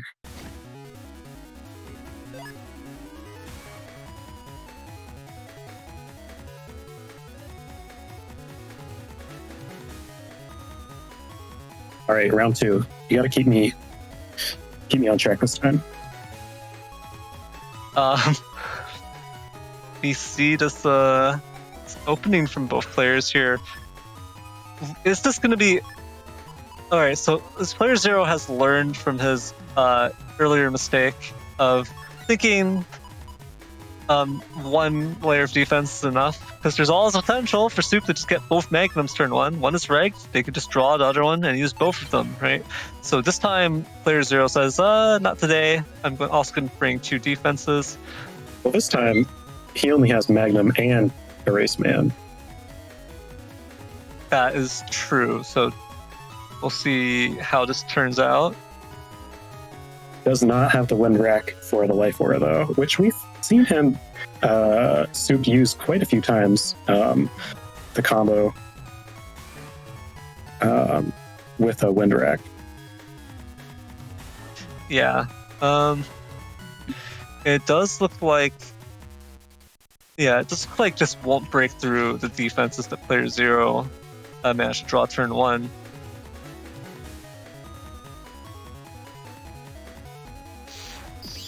So player 0 may be able to preserve this Dust Cross here.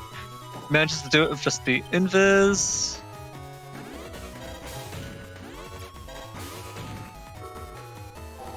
Drops the Life Aura here.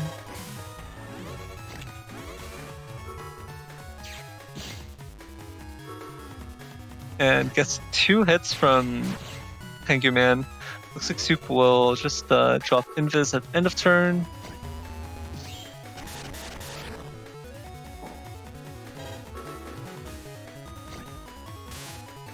Soup able to get that area back and drop their anti-damage end of turn. So they've got some nice defense layered up here. But fortunately for Soup, player 0 does draw Erase Man, which will punch through both of them. And they're also lined up with each other, which means no matter which way Soup walks here, they could take a step back or take a step down. They will still be in range of Erase Man for that one moment. And wait, but player 0 is actually going to... Player 0, he was leading with an anti-Navi, so I think he's worried about a Wind Rack into Erase. Soup kind of ending up with a difficult hand to play. He needs to think about his Navis. He needs to think about what he wants to take between Element Man, Barrier 200, and Tomahawk. That is... yeah, I wonder how this will work out, because, yeah, player 0 is leading with that anti-Navi. But I almost feel like you would want to just mash out the Erase Man first. Because whatever offensive... if your opponent is using like an offensive Time Freeze chip, if it's Tomahawk or Element, it's still going to have to punch through the Life Aura. So you would still have an advantage afterwards in terms of the your opponent being paralyzed. But I guess there's no real follow-up and there's no real options because you're row locked here. Soup also opts for a defensive turn here. And it does get blocked. The Erase Man falls 80 damage short of breaking the Barrier 200. I just got put up. But Charlie finishes the job right there. Oh, and he steps forward, gets that ice, which is going to be a double damage on the dust charge. I don't think he's going to have time to use the machine gun. But he does get rid of the Holy Panel immediately. That was a pretty good turn for player 0. Yeah, that was great value there.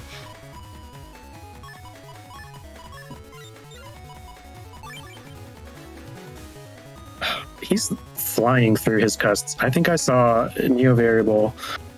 Did he have Knuckles? I'm not even sure if he had knuckles. I did see the Neo variable for sure, I think, and then an assortment of other chips, but probably other star-coded chips like area grab or invis and so on. But yeah, I'm not sure if he has that meteor knuckle. Soup's still really hurting for that win rack. Ooh, wow. Oh, wow. If Soup goes slash here, that would be very brave of him. Yeah, that would not be my first choice here. Yeah, I think definitely you would go for a different cross here. Elec is a safe option. I mean, because Soup, like how we said at the start, Zero just has so many ways to deal with crosses, and this is the first cross we've seen from Soup so far, right?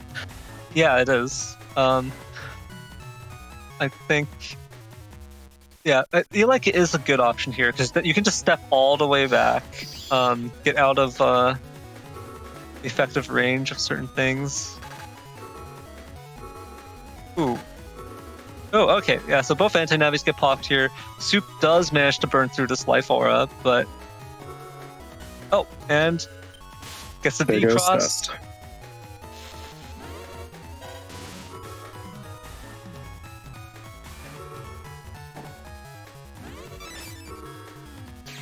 Ooh, yeah, this will connect.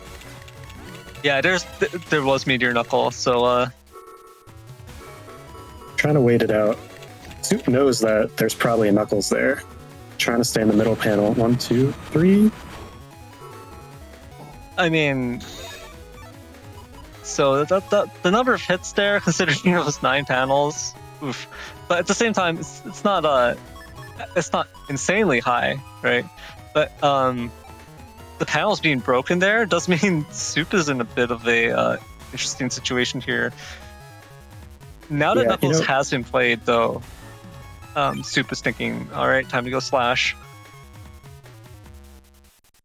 Yeah, and it's interesting because Zero's folder just has so many ways to break panels. I think, that's kind of what Bowser has to do to keep Gregor in check, is to have those Elect Dragons, have those Knuckles, have those Element Man just ready to keep Slash Cross at bay.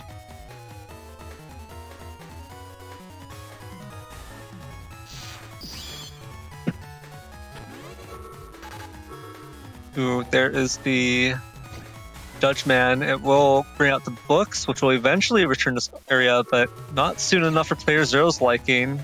Takes that area grab, steps forward, and now Soup can't abuse the slash block right there. It's going to have to take a step back once those panels come back. Oh, and player Zero blocks the element fire. Anti-damage getting burned there. Bear 200, thrown up. Bug fix comes down, but this slash cross charge shot, I think it did connect with a barrier 200. So, I think it did, yeah. I think it took a good chunk of HP out of it. Yeah, there's a second one, but now it's a situation where Soup can't reach anymore. These cracked panels, the bane of Soup's existence. Yeah, and we see Zero leaving. Thinking about leaving T-Hawk, but maybe not. And we see Soup. Nope, he didn't leave T-Hawk, and we see Soup bringing on Element Man SP. Yeah, so this could be a bad turn. I mean, Zero has a lot of health. Oh wow, he mashed out that one rack. Yeah, that was perfectly done right there. And there's the uninstall. Oh, this is okay, but the invis is going to make this turn pretty painful for player Zero. Otherwise, there would actually be a situation where, I don't think stepping back was the right play there. Both players with the recovery 300s this turn, so it's going to be interesting though. And we're at the end of both of their folders. Wait, did player Zero block off the recovery 300s? I think so. Okay, we'll have to see, because Yeah, okay. In Twitch chat, playerzero confirming that they only locked one.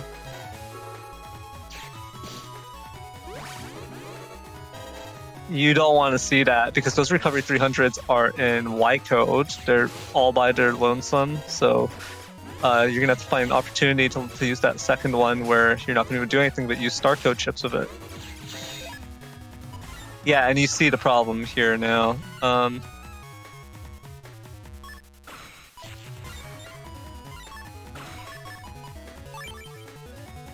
Oh wow.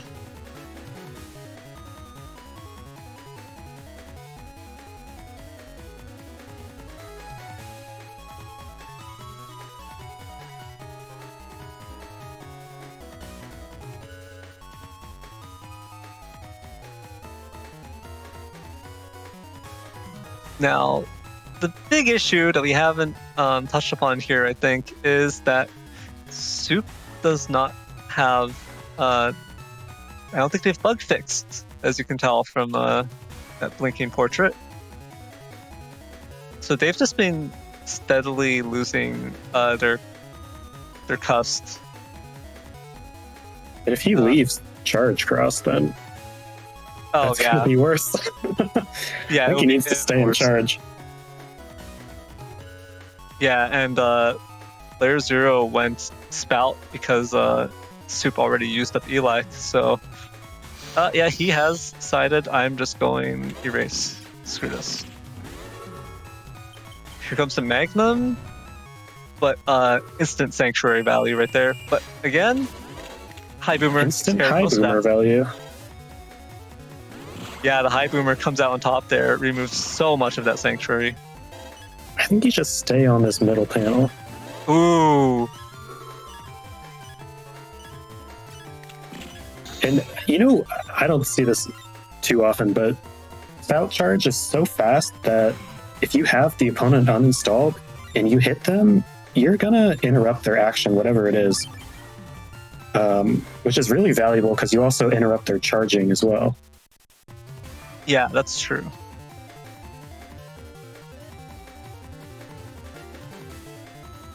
But yeah, you can see the tragedy here unfolding for Soup because they left charge cross. I mean, of course, they were going to get decrossed anyways with playerzero going to spout. But because of the loss of charge cross, I should say, not them leaving it, but just not being able to maintain it,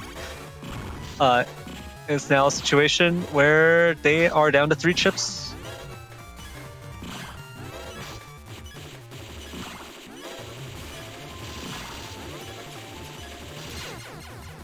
And playerzero takes it.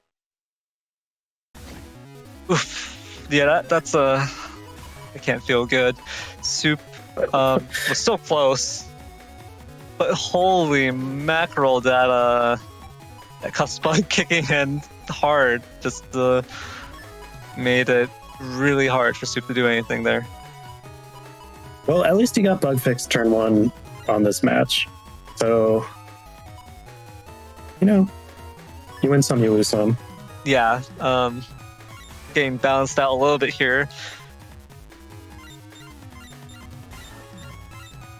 And we see a spicy spout from playerzero on turn 1.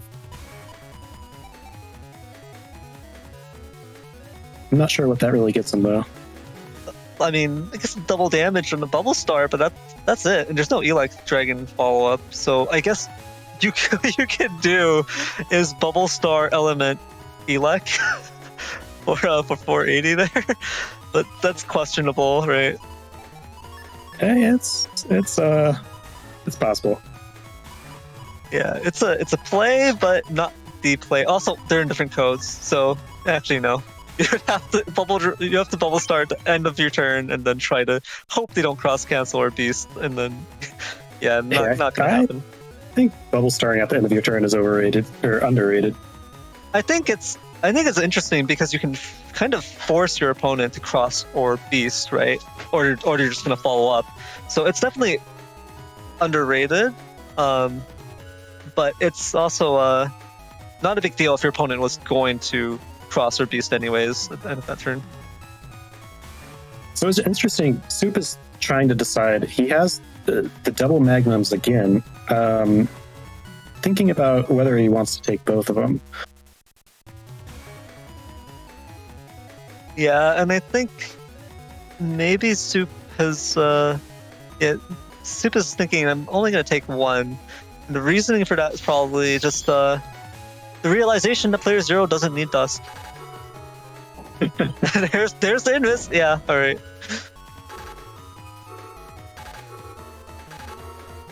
Oh, what a chain! Wait a second. Hold on. Was there a bug fix? Yeah, wait, was that bug fix? Was there a bug fix thrown away? Or was that slow gauge?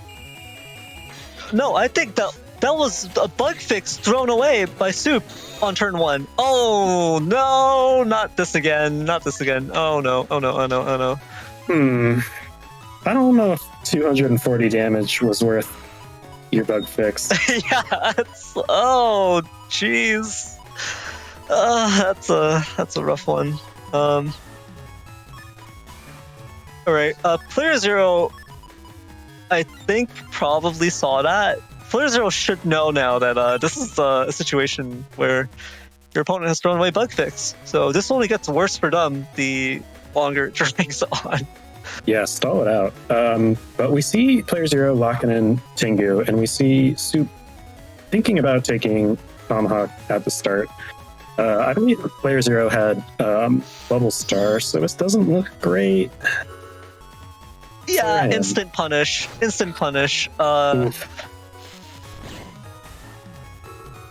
Oh, however, okay, it won't do that much damage because it's on this holy panel, but it will get rid of the erase cross.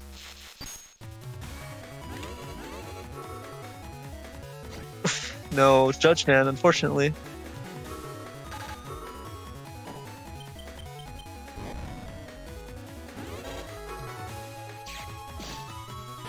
I feel like you could have panel grabbed that. Very nice timing. Very, very nice timing from player 0 there, at least. So able to trap Soup back onto this bottom row here. Just waiting for Soup's Buster to come out. So to confirm that Soup is in the middle of movement. And we see the Knuckles. Yeah, this is looking like Knuckles, and this is going to be on a slash turn. Soup has plenty of defense here, though. Invis and Stat Life Aura there. Yeah, I don't know. Like, would you expect Knuckles if your opponent hasn't gone dust yet and it's turn 3? Yeah, that's a good question. I think with this area, though, with this area configuration, you could get 3-paneled. That's pretty scary. So I think keeping Knuckles in mind is it would be pretty big here. At the very least, yeah, I don't think I would go slash. I think I would take something that has a line charge shot, slide back, and wait for the panels to come back, and then just play up and down. That way you're not going to get 3-paneled by player 0's Knuckles. Just yeah, and you know, on Soup's side, he probably feels pretty safe going in to charge. He's seen the Bubble Star, he's seen Element SP. So there's not a lot of Aqua chips that can get rid of Charge Cross right now. Oh, not able to get the Meteor Knuckles out at the end. Would have been 4 panels, which is better than nothing.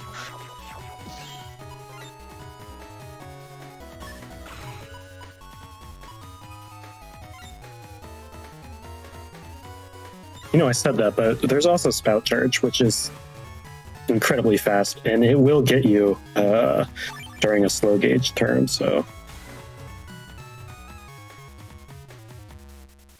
Oh, but there's the mind game. Chasing the process. We see him, yeah. We see him expecting that Spout. Yeah, that's just a classic situation of is your opponent going to chase your cross and try to get a D cross on you? because your opponent could also just not, and then you're just wasting crosses, wasting resources for no reason. But Soup accurately predicts it, and we'll see what happens now.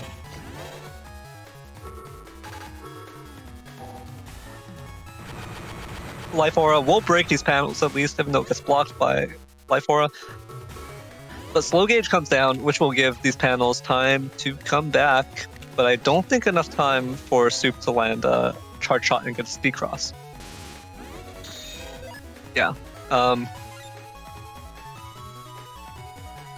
Tough situation here for player 0. They will need to kneel variable in order to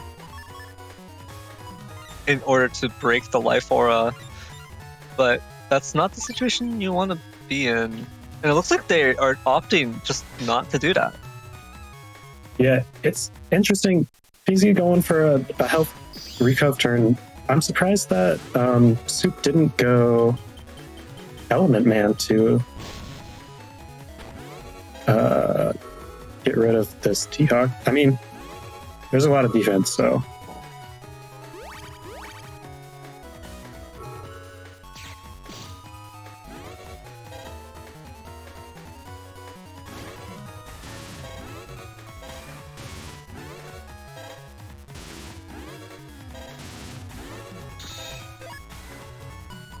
PZ staying very calm in the face of that Elec charge shot, able to accurately play around the fact that there's ice panels up there, kind of hindering Soup's movement.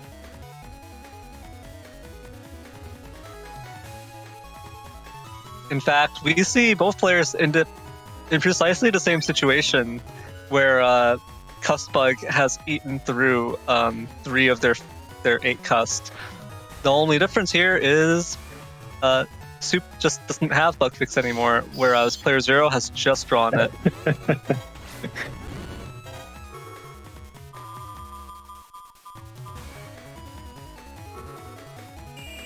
Ooh, and it gets blocked. Actually, yeah, it just isn't going to have any impact there. That poor Sword Star. However, the slash block here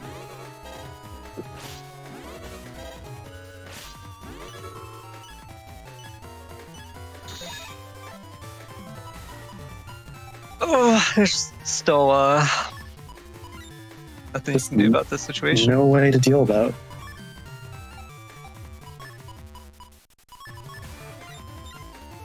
I guess, is this accurate? Is this the correct play? I guess it has to be, because there's no reason for Soup to step into a charged Boomer. So there's just no way to deal with this still. Yeah, I mean, that could potentially work. Ooh, yeah, okay.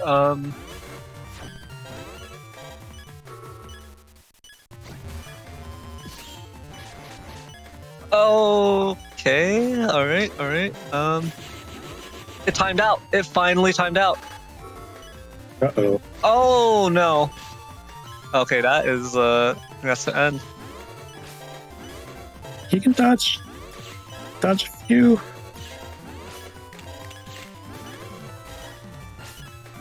I don't know if going for the charge shot is the right play, but he's not going to hit. You know, the situation here is actually to the point that player 0 is out of chips and doesn't have Beast Over available to them. Yeah, so that's it.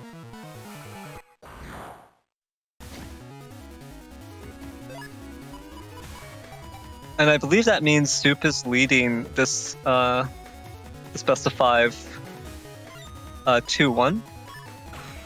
I believe so. So we may live to see player 0 being toppled. Or we're going to go to a 5th set, and it's going to be a 5th set. Yeah, we may go to a 5th set, and we may just see player 0 landing his 16-hit Meteor Knuckles and 200 Buster Jam procs in a row. So you never know with player 0. You never know. It's possible. And if anyone's going to do it, it's him. I've lived under the tyranny of Player Zero for so long that it's hard for me to conceptualize his defeat.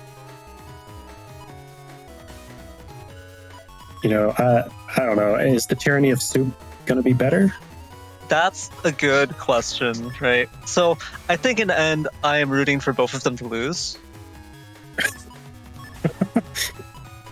All right.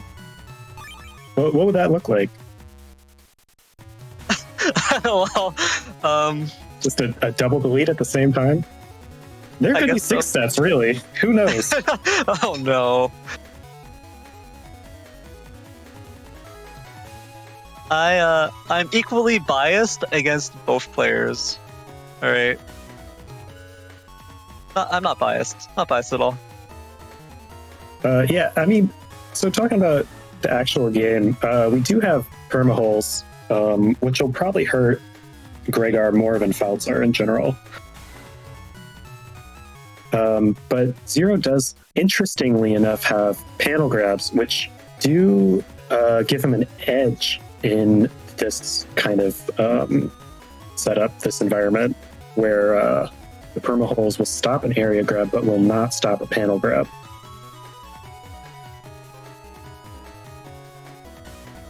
Well, yeah, the panel grabs will definitely get some pretty good value here with this panel configuration. The permaholes are much more of an impediment to area grabs. But at the same time, Soup really taking their time with this first turn, really thinking, what are they going to do here? They go slash turn 1, and so this is what they're doing. They're thinking, they're going slash and they're taking magnums. So if their opponent is going for Dust Cross, they will just decross them right off the bat. Yeah, Soup drew all 3 cursor chips in the first turn. Ooh. Wow, this lock. Taking the time to win so that he gets the damage off. This is a pretty good holy panels, though. You're gonna bridge the gap here and allow for but yeah, no, you can't move any further than that. And Soup is all out of area grabs already. No more area grabs being drawn, which means the slash play is just dead. What are you gonna do here? So this is the huge gamble that you're taking when you go slash turn 1. You've only got 1 area grab.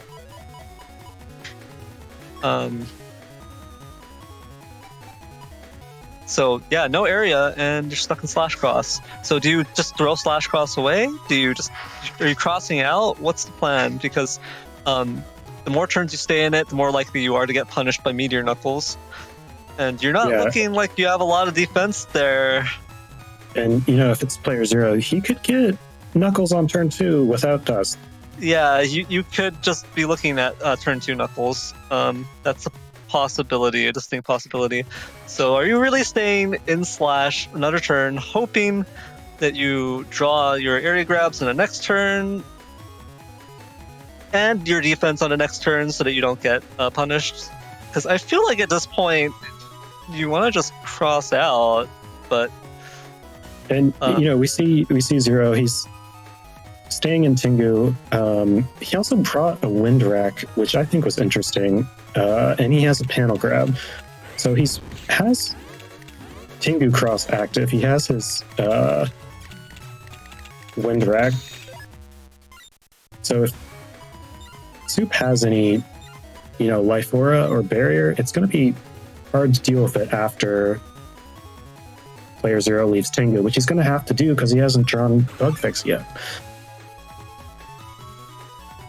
Yeah, so Soup does get an area grab, but now you're already -1, so you've gotta get back to neutral and then have another area grab. Well, neither of them used any of their chips. He has the Grab Revenge. That's true. The Grab Revenge comes through, but now Player Zero has Yeah, so the panel grab is still going to be a huge problem here. Dustcross does get taken out with the sea race, but And the 10 damage panel grab. Oh, that's a huge deal. That's a huge deal in this matchup. The panel grab getting blocked is actually massive because wasn't quite able to get the Magnum off. Yeah, waited too long for that. I don't think I'd stay a whole turn just for a Magnum. Oh no. that missing chip. So Cussbug has set in for both players. That missing chip for Soup is their area grab. So there's still no slash play here.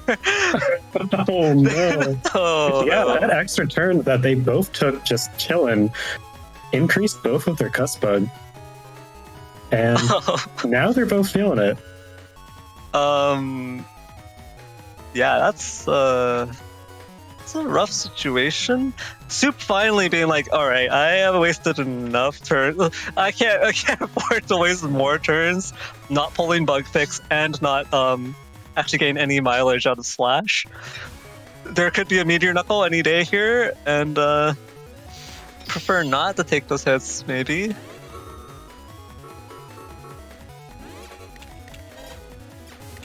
Oh no. Okay, Barrier 200 Unholy. This is going to be pretty safe for Soup here. Zero using the invis right before his flashing stop.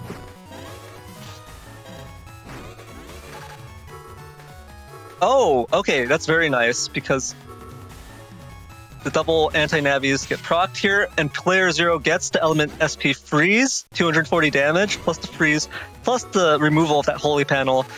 Massive value here. Also is going to block the element man retaliation. So there's no decross here. Player 0 will keep Tomahawk. So a pretty great turn for player 0. This is just what he needed.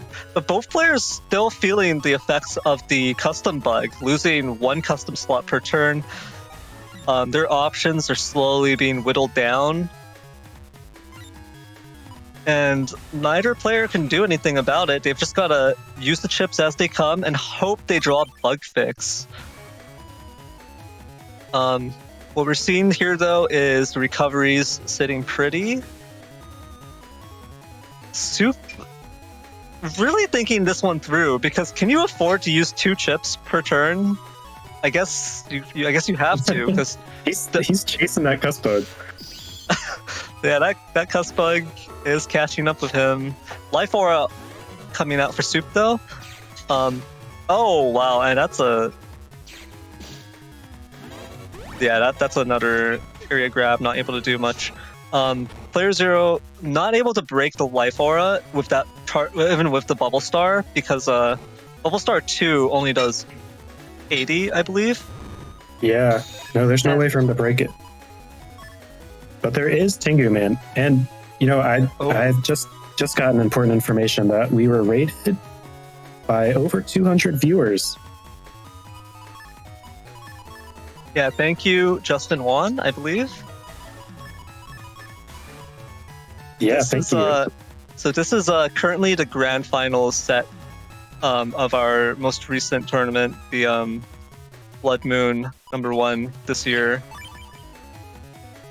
And we are currently 2-1 with Soup leading player 0 here. So if Soup manages to take this this match, it will go into a bracket reset. And Soup is on the right side, and player 0 is on the left. Yeah, it can be confusing with the double VOD going on. So you can see both the perspectives simultaneously. Okay, so it's Elect Cross versus Spout Cross here. So player 0 might end up taking a D-Cross hit. That would be pretty tragic. It's broken panels. Oh no. And Soup has to invis to protect from the Meteor Knuckles. But this does lock Soup in place in the bottom.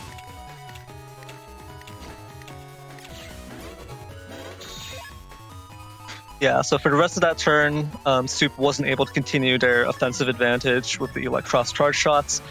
Now, player 0 is going to lock the recoveries here, get back up to healthy 1200. Soup is only able to lock 2 chips, but slowly you can see a very terrifying hand forming for them from the remaining chips. Colonel Force and Gundel Soul. That would be a very, very dangerous turn for player 0 to navigate. Oh, wow. Just very barely dodging those elect charges. Oh!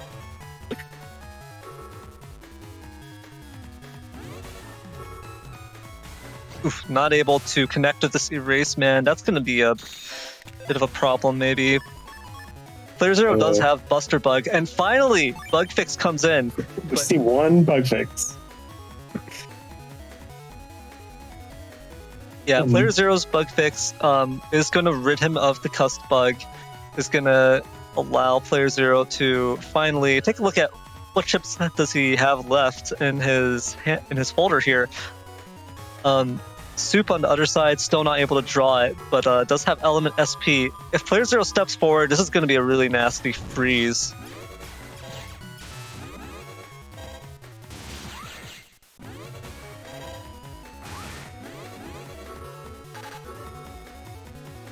Alright, sneaking that Element SP in under that anti-damage. Wow, that collision got rid of the anti-damage and got made him miss. What a tragic situation. Player 0 out of chips. And yeah, that collision did get rid of the anti-damage there. And made it yeah, that was that was very unfortunate. I mean, there's a lot of holes, and I don't know if Q-Force with 300 health. I mean, with the Gundel Soul, it'll do it, but he has no grabs. He has no way to confirm the Gundel Soul.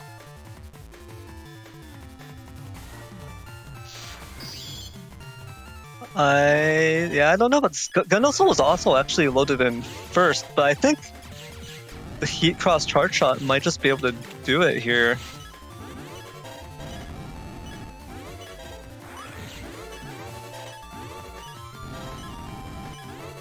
The fact that these perma holes are in the way, creating just the safe spot for player 0. He can't go Beast out. You can't. That'll get rid of his Q-Force. Yeah, if you go Beast, you lose Q-Force. You lose your Q-Force. Okay. No. I mean, he could have gone Beast and then gone for the area grabs to charge to get the Fire Breath to finish this off, but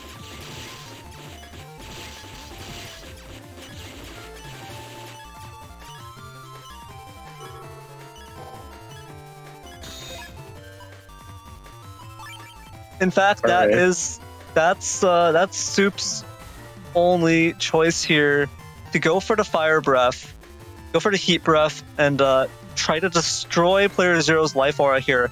Player 0 is gonna have to dance between these between seven panels of Fire Breath. Okay, oh no. I think it would have been better to charge both.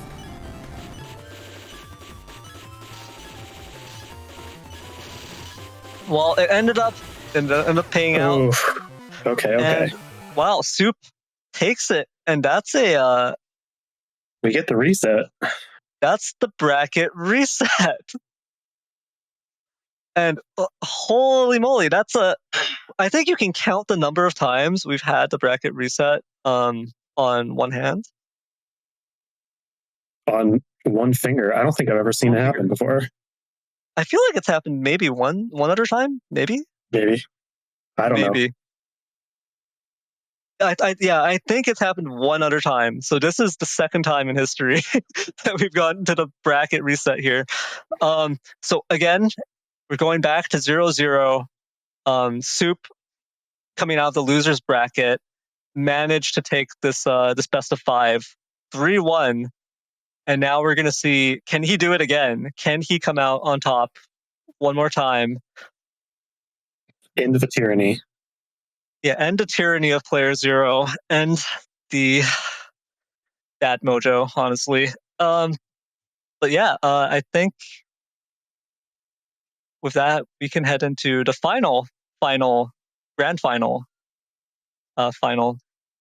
set. Let's go.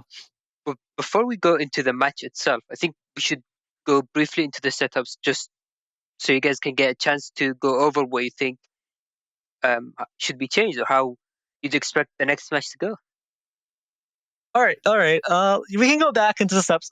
Having seen that set played out, we can go back into the steps one more time and I guess do a deeper dive on this because we have some new viewers. We should let them know what's happening.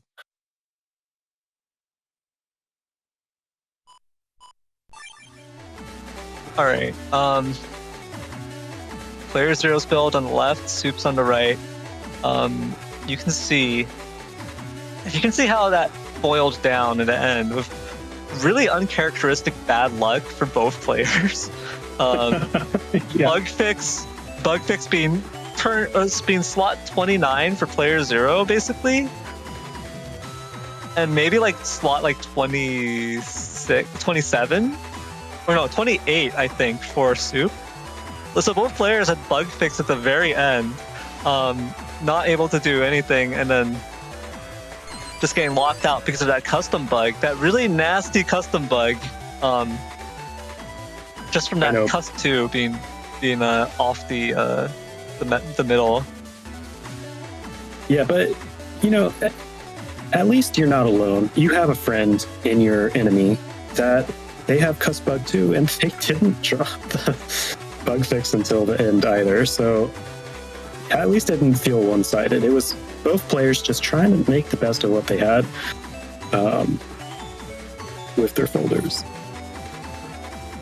Yeah, definitely. You can see the similarities in their Navicus playing out, both of them having the Buster bug. But I feel like so far we haven't seen that much actual. I don't want to say this. I feel like we haven't seen that much actual value because player zero has been using all the panel breaking tools in their kit, in their tool belt. All of these panel breaking effects to really great effect in order to trap Soup, make it so Soup is wasting turns, not able to get their charge shots off, not able to get any offensive leverage for so many turns. But also, what this results in is a situation where like neither player is getting that many Buster Jam procs on the other. I mean, there are a few flying around, but it's not to the extent that you would normally see with these builds, I feel like. Yeah, I think you're definitely right. They're both, it's swinging from turn to turn. One person is trying to trap the other, and then, something happens, a decross happens, and they're kind of spooked out of their original plan to trap or deal damage. I mean, I do think in the end it's going to come down to it. What's going to come down to is, I feel like an adjustment that should be made is actually, like the Meteor Knuckle turns are a little bit too telegraphed. I feel like obviously there isn't a choice when you don't have Dust Cross anymore. You don't have you haven't drawn Bug Fix, stuff like this, right? You don't really have a choice in the matter. You drew it, you're gonna have to use it, or you're gonna go down and down and down in your cust size. You just have to get through your folder. But I really feel like this Meteor Knuckle has been getting blocked so much, right? Over and over and over, it's just getting blocked by Soup's defense. And I mean, kudos to Soup. Soup definitely playing really well in terms of their defense and how they're utilizing it in order to make sure that this Meteor Knuckle doesn't connect. But I think that comes down to playerzero having to find a way to put down some pressure to force out some defense before the Meteor Knuckle turns, to force out more of the defense, and then just use it at like an unexpected timing, right? Yeah, definitely. We've seen Soup bring 2, sometimes even 3 defenses on the turns that playerzero gets those knuckles, and we've seen it come down to just double-digit health in the end. So landing those knuckles would be huge for playerzero. I think that's really like the tipping point. Is can you get your Meteor Knuckle to do more than 0 damage? Because I think that's actually like the difference maker. That's definitely been the difference in a lot of these matches. And I think another thing is the area grab game has been very close. We saw Soup, stop a panel grab. We saw just Zero not being able to get those locks between the Magnum, between the area grab to hit his Tengu cross as he wants to. Yeah, I mean, forget even the Tengu cross. Not being able to get a Tengu lock is, they're like fairly even in their area control, right? 4 area grabs versus 2 area grabs plus 2 panel grabs. It's basically the same number. The panel grabs just have some unique utility when it comes to perma-hole fields, but they basically nullify each other. So it shouldn't be expected for playerzero to get a Tengu lock or be able to get pressure through the Tengu cross that way.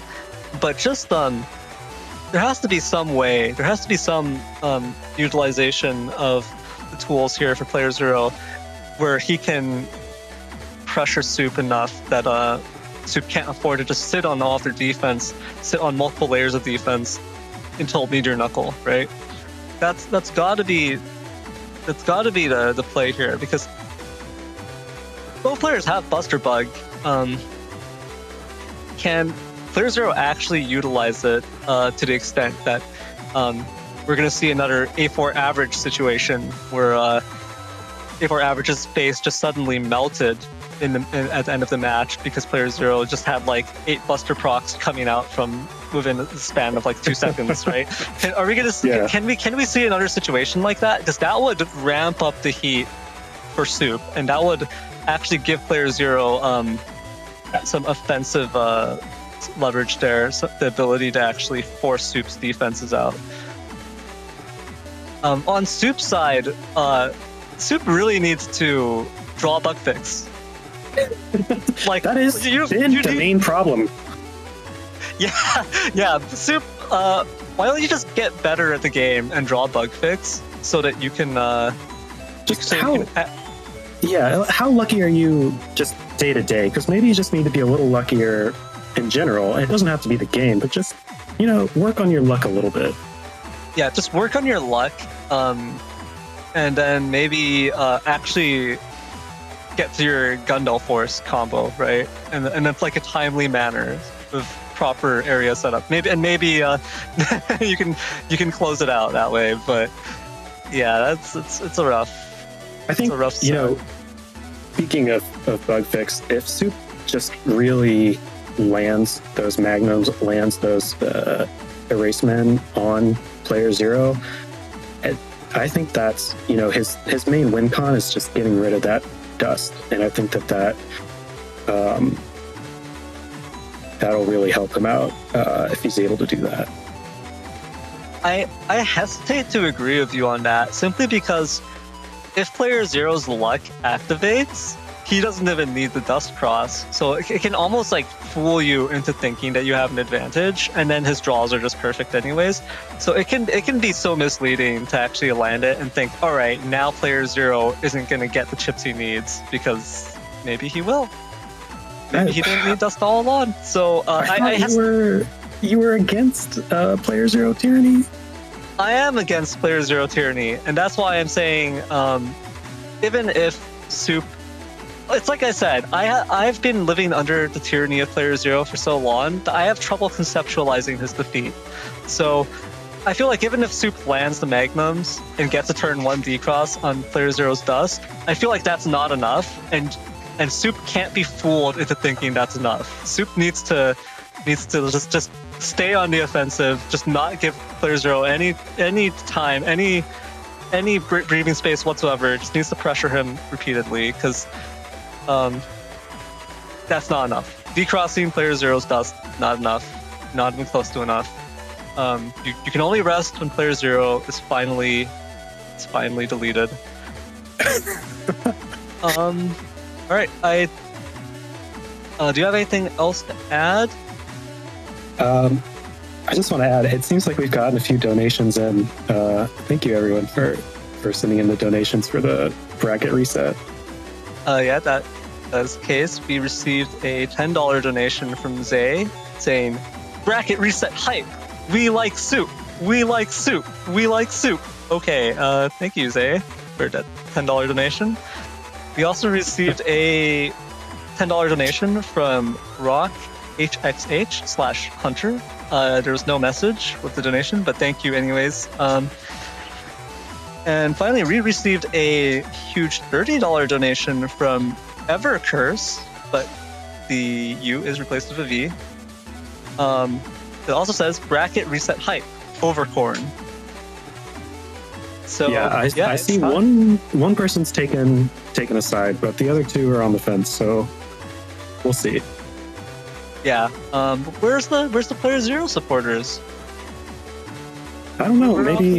Maybe we need a $10 for Player Zero. Anyone? Anyone? No.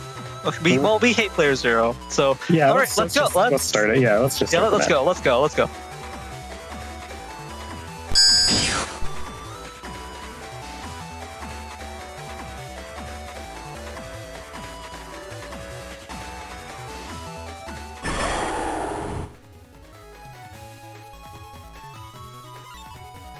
All right.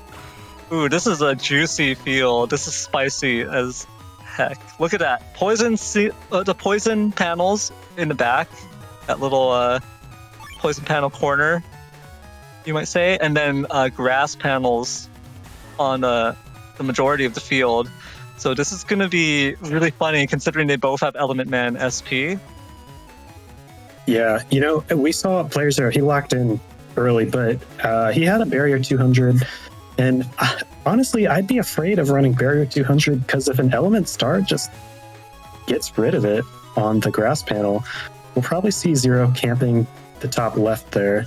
And Soup has all 3 cursor chips again, so the dream is there. He can get rid of Dust Shoot early.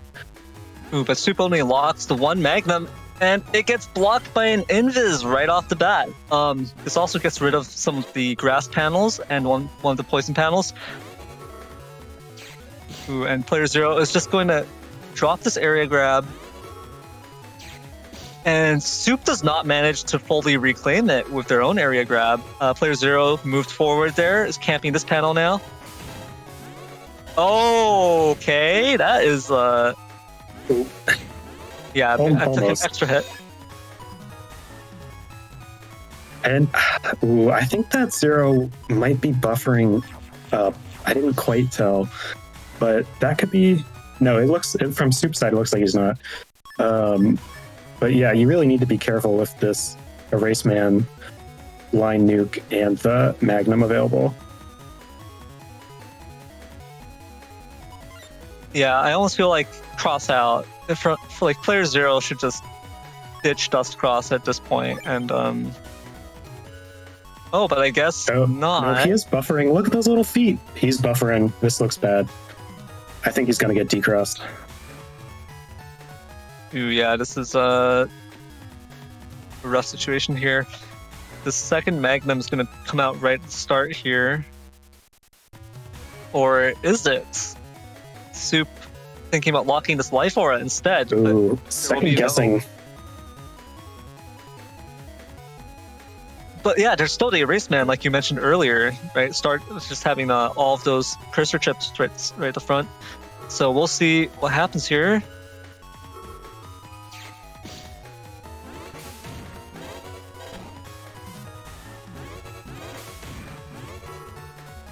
Ooh, and yeah, playerzero does get hit by the D-Cross here. 240 damage plus paralysis.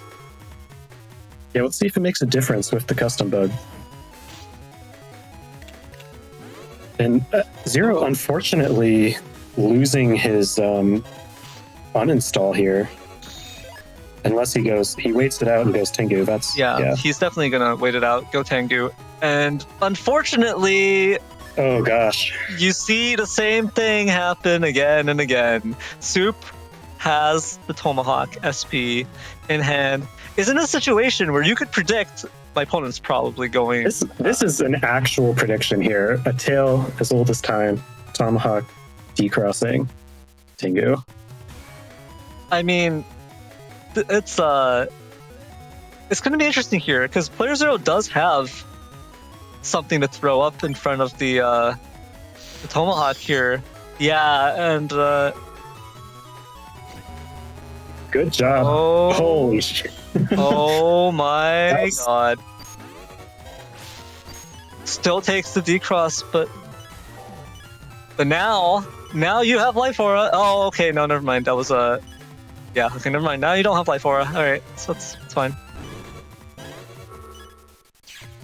Saving Judge Man to stop that area grab. Not quite getting it before Soup buffered up forward. You're gonna have to area grab here.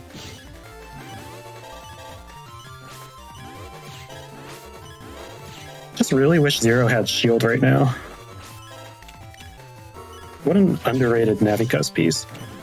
Yeah, I definitely agree with you there. I mean, it's only like for how small shield is in your Navicus, it does so much. playerzero is looking at this Meteor Knuckle turn, but that's the problem here. Your opponent has gotten so much value out of Slash. They're comfortable leaving it now and going into a different cross, trying to finish you with that instead. So you're not going to get the double damage D-Cross, most likely. You're going to have to settle for a normal damage Meteor Knuckle. Unless Soup is thinking about... What is this turn? Defensive turn. With Sanctuary Windrak?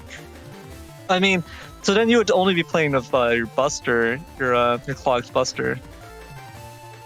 But no, okay. Yeah, don't okay. Stand Slash.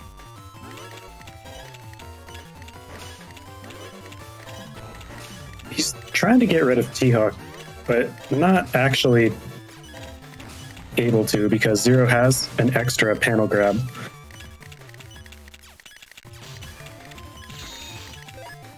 That was quite the turn, guys. Yeah, playerzero's Buster Jam is not working. His luck. It's finally fading. This is it. This is our chance.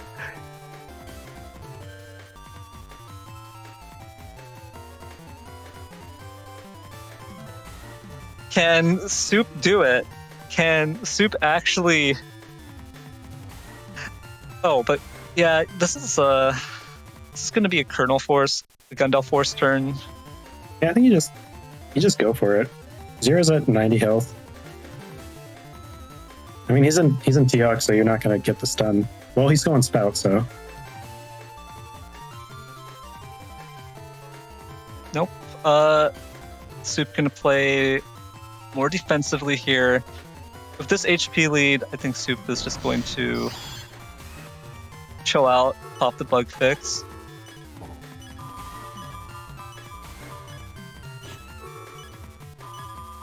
Both players popping that bug fix, but ooh. Get the D-Cross. It's probably a little too late.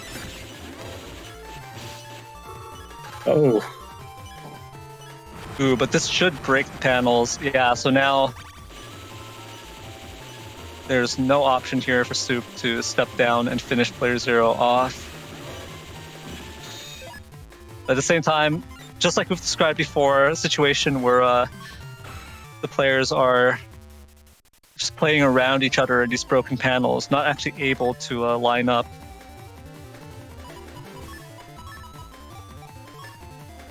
Yeah, oh no! This grab revenge is going to do 80 damage. Yeah. Player 0 does have undershirt. Does have undershirt, so it might work. He'll heal. Player 0 has. I think the grab revenge itself is just gonna. Okay. The Gundel Force. Ooh, was that a double hit on the boomer?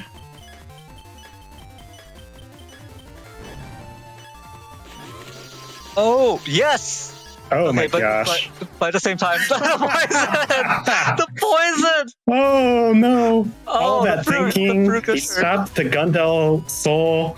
He stopped. His Invis stopped the Q Force, and then to just say, "Hey, you know what? I'm tapping out. I'm not going to give you the win. I'm actually going to die to poison."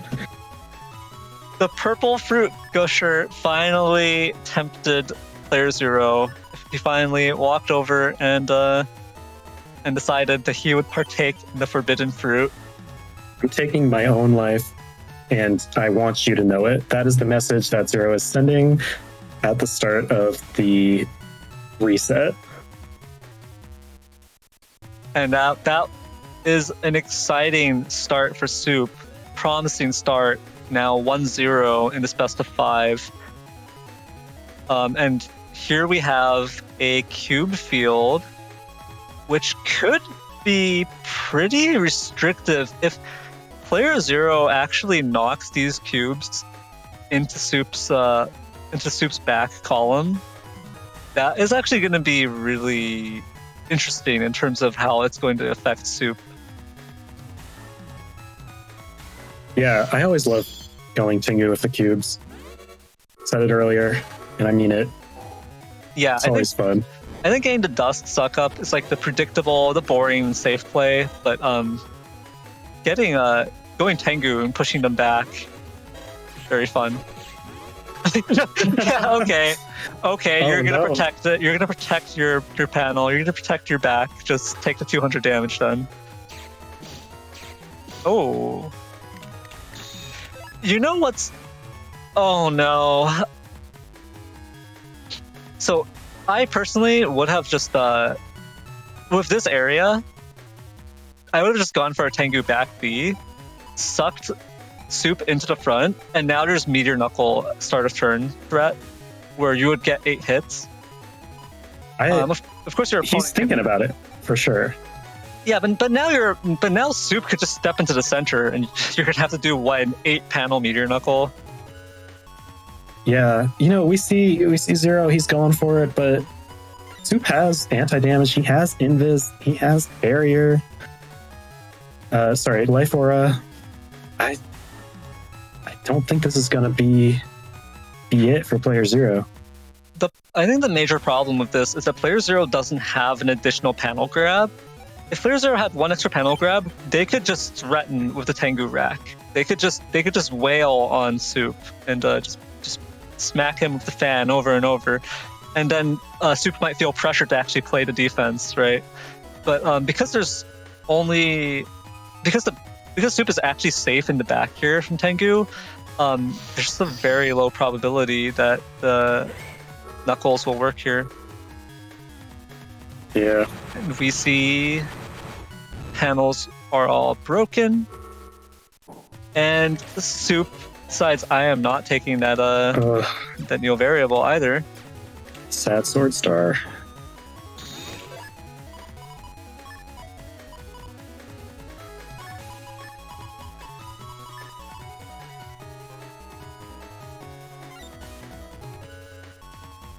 So we've seen Zero miss that knuckle. That's kind of what we were talking about at the start, looking at the setups. He really needs to land those to just deal just enough damage to beat Soup. So how does he come back from here?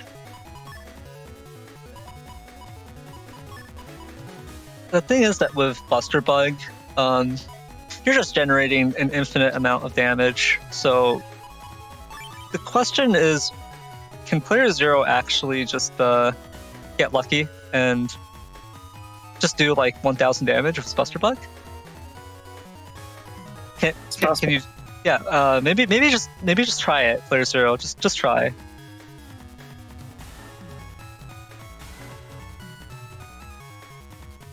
I mean, so Soup avoided the horrific fate that was awaiting him at the hands of Duo, but can he avoid the horrific fate that's awaiting him at the end of player zero's Buster?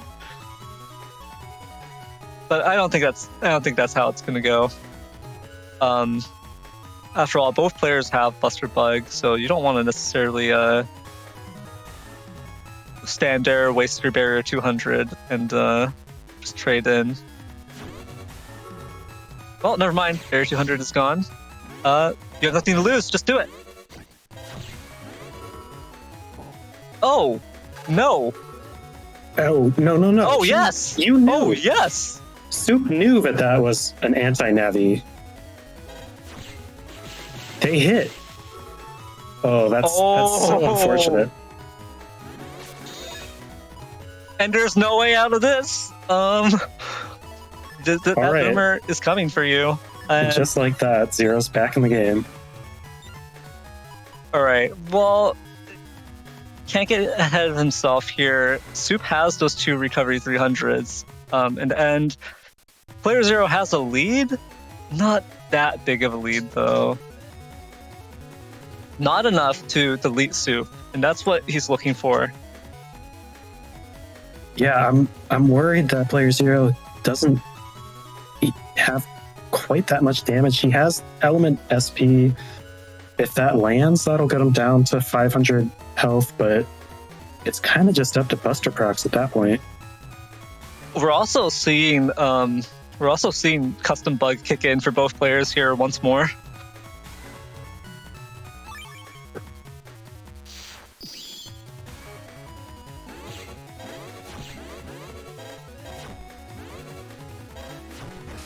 Even that HP bug is doing work.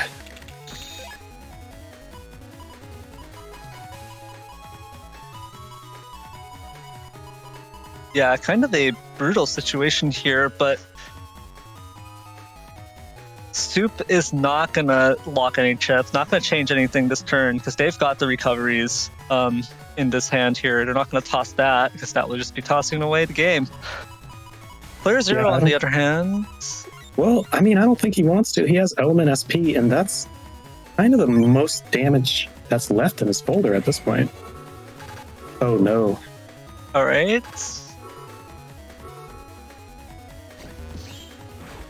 But that is much more of a threat to Soup than it was to player 0. It's only 240 back to player 0, and it would have been 480 on Soup versus that grass. So, oh, all right.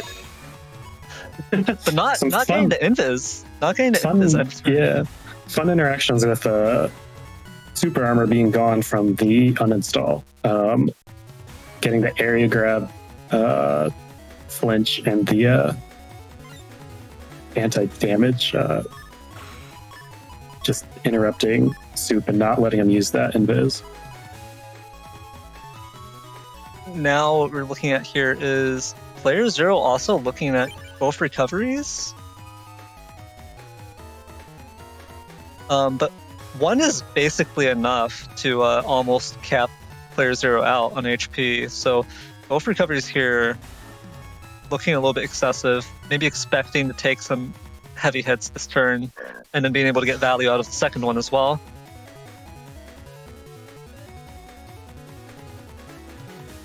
Oh, and we see 0 going into Spout Cross, but we see the life aura still on Soup's side, so if he goes Life Aura this turn. That could be pretty good stop to zeros damage. Not only that, but we're seeing it happen once more. Deja vu, player 0 chasing the cross, right? Chasing for that D-cross. Going spout to try to get rid of charge, but your opponent is going elect maybe. And that is not a good situation for yourself. So Soup has a good opportunity here to make a recovery here, make a comeback, get to double damage D-cross.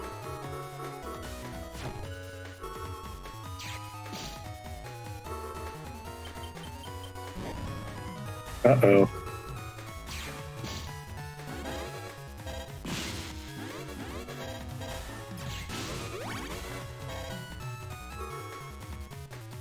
This is really smart.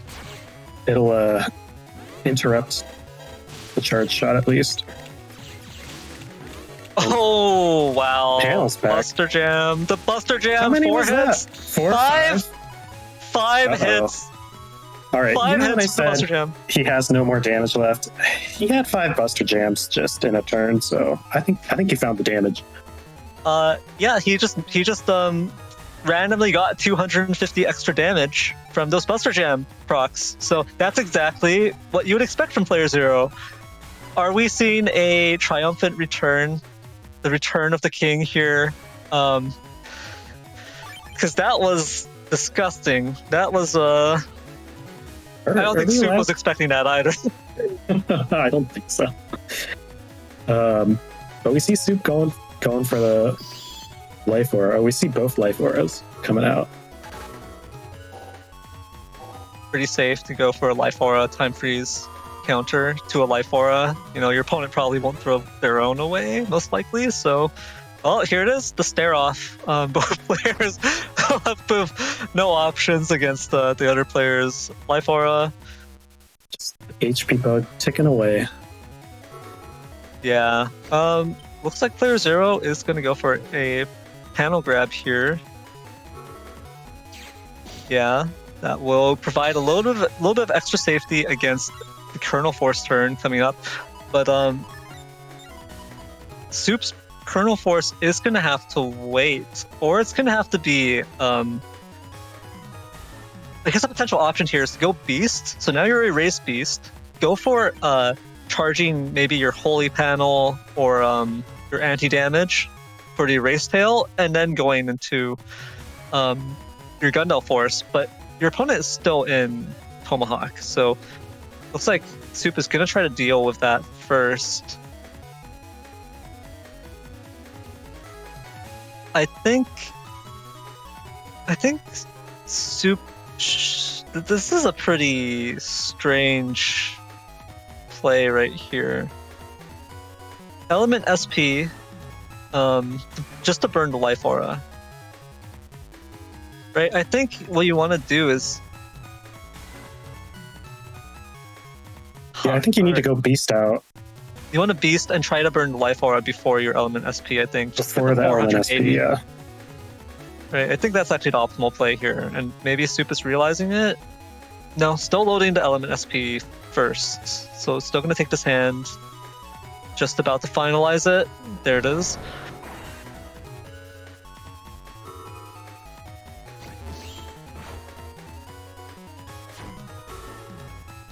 Oh, okay. No, I think it's still traveling. It's going to hit. Yeah, it's there. It's there. Okay, the Erase is not going to connect here. Elect Dragon would be huge. Oh, wow, you waited for the Holy Panel. Oh no, Soup. But player 0 not getting lucky anymore. Oh no, he has to decide to charge shot instead. There's Bug Fix, there's Invis, but your opponent is in Beast. Could go for a they could go for a Kernel Force, a Gundel Force combo at any time, and that would be disastrous.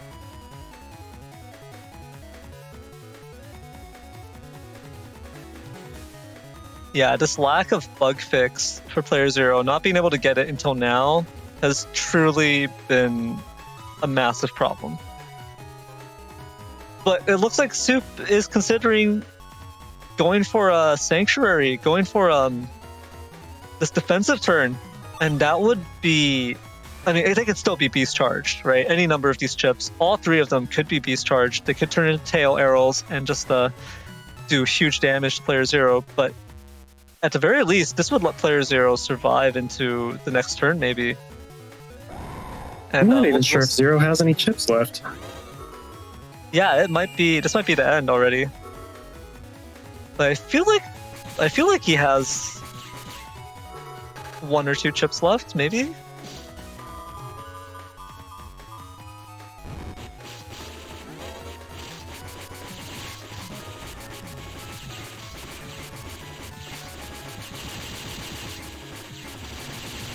I think that's not a trade Soup wants to be taking, actually. There it is. Oh, and this is perfect. That's perfect.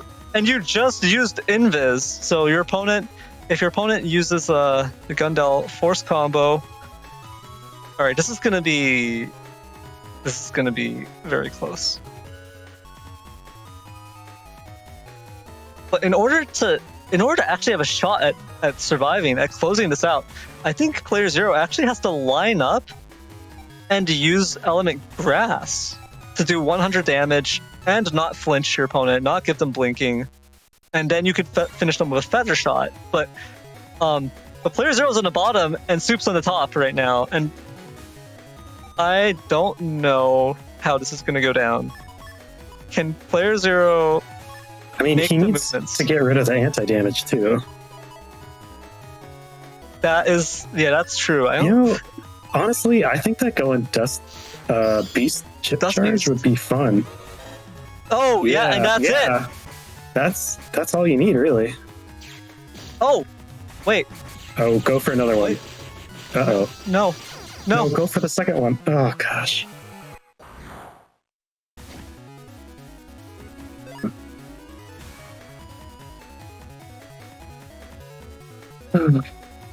Zero. I think you needed to use chip charge on that grab.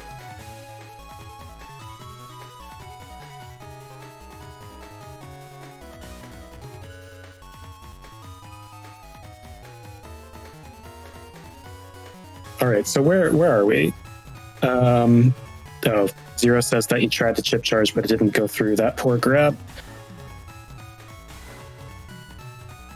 Yeah, that was pretty tragic for Player Zero right there, unfortunately, using the grab, accidentally using the grab there.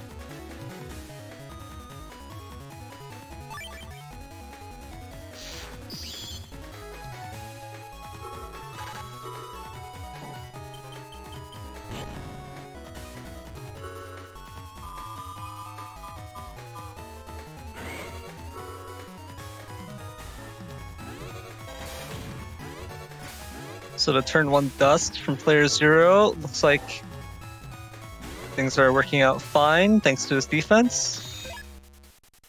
Early bug fix, that turn 1 bug fix from Soup as well. Pretty interesting situation here. These broken panels in the middle are going to be quite restrictive for Player Zero. That could be quite worrisome for him.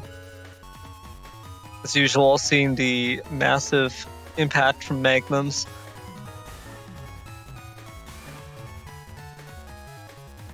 And yeah, it looks like Soup is thinking, which line charge shot are they looking to punish with? Looks like they are going to go heat. Maybe they don't want to throw out their other ones just yet and open themselves up to a heavy D-cross hit. But they could live with heat cross getting taken out, so...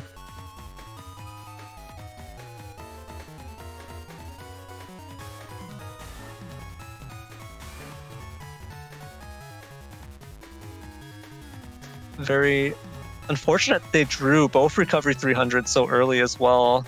But at the very least, they're not going to struggle with Cust Bug anymore. Wow, actually, gonna use the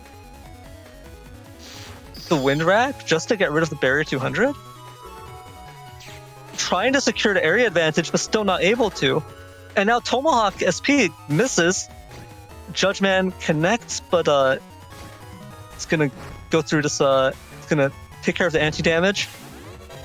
Whoa! And the point blank cube right there.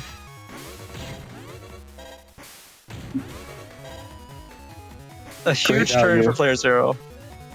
Yeah, absolutely huge. And getting rid of that holy panel with Charlie. Charlie's having a great time. Yeah, Charlie has really taken out those two critical panels for Soup there, or for for Soup. That is definitely not a situation you want to be in, because now don't have access to your bottom row. Not sure what's coming, but this could be a very funny turn. Because for once, Soup doesn't have defense in your hand other than his anti-navi. And playerzero does have Knuckles, but not gonna opt to use it because they've got so many Elko chips in their hand, don't have Neo variable at the same time either. Probably thinking that Soup has defense in hand, and gonna try to burn more of it.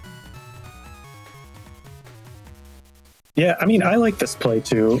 The uninstall is always really good to get off on Gregar. Ooh. And they aim for the center as well.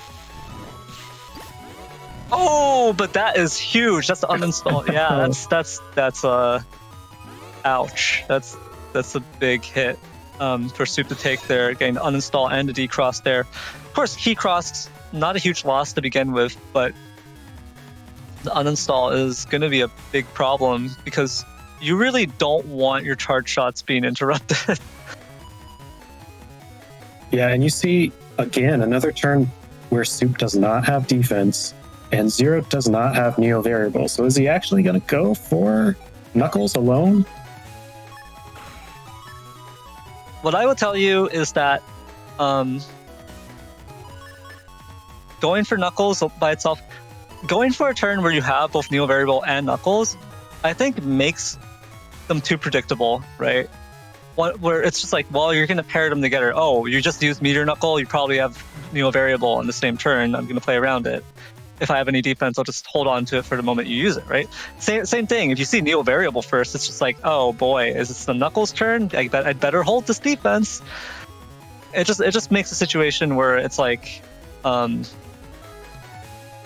it's actually, even though you can use them on the same turn, it ends up being kind of too telegraphed, right? So playerzero opting to go for this. Now he finds out it was anti-navi all along. I mean, that's actually pretty great to interrupt an area grab.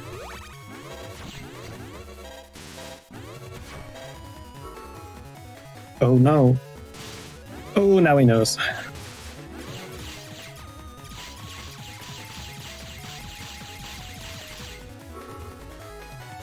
Oh, gets the back row Knuckles. Oh, I think that was 4 hits on 6 4 panels? hits? Yeah, 4 hits. That's pretty good. Not able to squeeze out the anti-damage in time, but who needs anti-damage?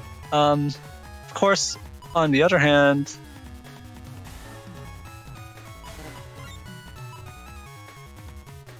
yeah, a bit of an awkward situation. playerzero being enticed into this Tomahawk, thinking, I gotta decross this, Elec. Soup, on the other hand, thinking about going to Slash with no area. There's the potential of... No area. He saw the Knuckles and said, I'm gonna go Slash. I'm safe now. Of course, there's the potential here. I think they have both Grab Revenge and Judge Man, and they've got the one area grab. But if your opponent just has an area grab too, then you just aren't going to get the slash block this turn, right? But still, I mean, actually, even if you Judge Man, you can't Judge Man because you won't get any books if player zero is standing on that one panel, right? So you won't even actually get the panel return functionality. Yeah, I think Zero kind of wants to go for this Element Man play, but can't because his own broken tiles are there stopping the wood panels.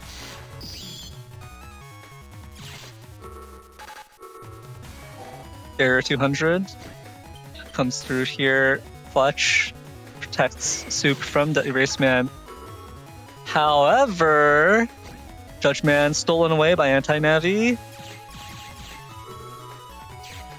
Okay, yeah, but now there's no slash play at all here, right? Right. Player zero will walk into it, right? Okay, yeah. waiting there for you that go. life aura to come There through. you go. Okay. How many procs have we gotten so far? 3? 4? 4, 5? 5? I think 4 or 5 procs. We're seeing a lot of value. I think Player Zero's best chip is Buster proc. Yeah, I think that is the best chip for Player Zero. So now here's a funny little thing. You could just double Life Sword in this position. What's your opponent going to do? I mean, okay, of course, I guess they're just going to play Invis or Anti-Damage. He's probably going to... Come on. This is going to be a Q-Force turn, right? It has to be. Is it, though? Is this going to be the Q-Force turn? I feel like you have all of the components, right? But is this really the play? Lotus? I don't know if Soup's going to survive another turn without it. Yeah, so there's the problem. If you use it this turn, is it going to be enough to close it out? If you don't use it this turn, are you going to be able to survive to use it next turn? Cutting it dangerously close. But it looks like that is where Soup's mind is heading. Wind Rack to get rid of the life aura. Maybe this isn't Colonel Force? They really look like they're trying to play anything but the Colonel Force. Right? I mean, you can definitely go Element Grass, Element Fire, Anti-Damage, Invis. Just look for that other area grab if there's still one left. You can also look for Element Freeze into Beast Charging for the slash. That would basically close the game out as well if that connected, right? Because on Tengu, that's not pretty. In fact, that's what. Do both hits get doubled? Is that actually going to be 800 damage? I think so. Yeah, so that would be the game right there if that kind of play worked out.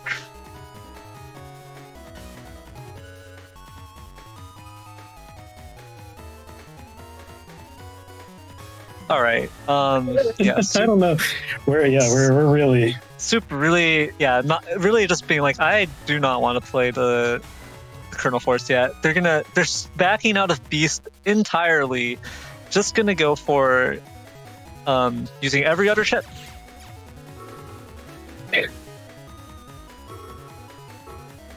There comes the Grab Revenge, a nice 120. Ooh, and that. Go for Eli? Yeah. You should just go elect, because you're expecting that Q-Force.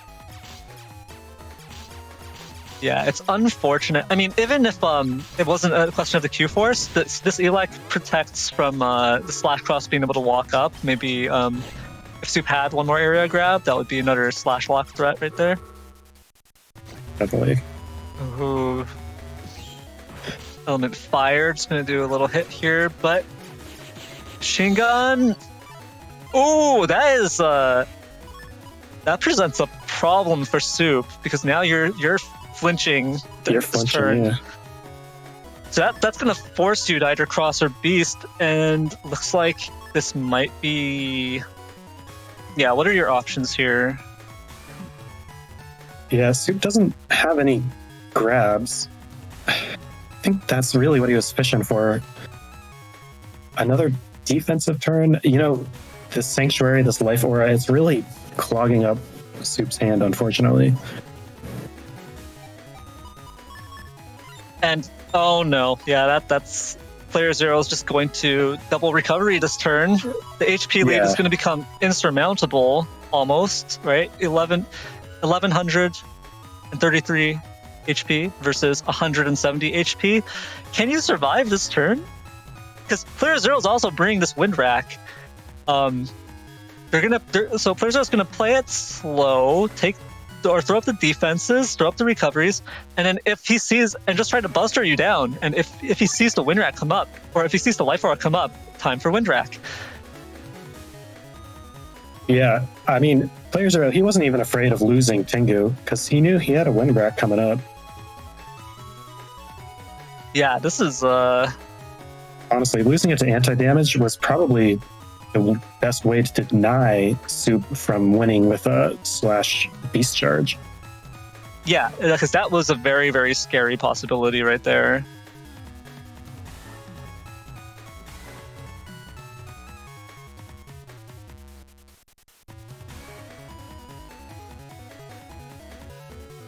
At least Soup will get super armor back from beasting out. So that's something. Yeah, definitely getting super armor back is going to be huge because you can see already how debilitating losing your super armor is. These machine gun hits just flinching you, making it so you can't do anything.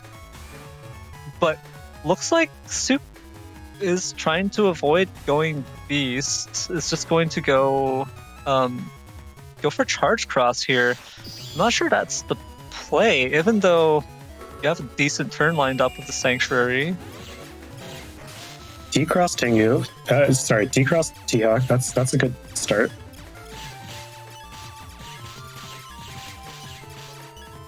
Okay.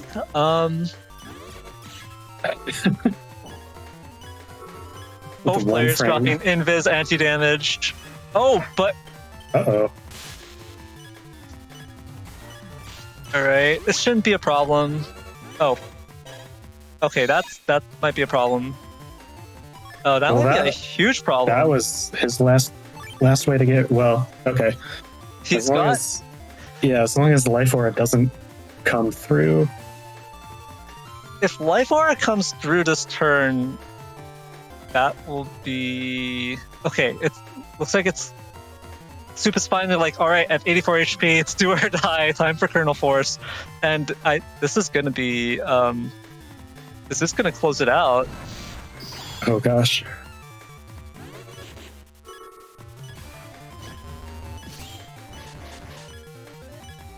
Uh-oh. Yeah, that's it. That's it.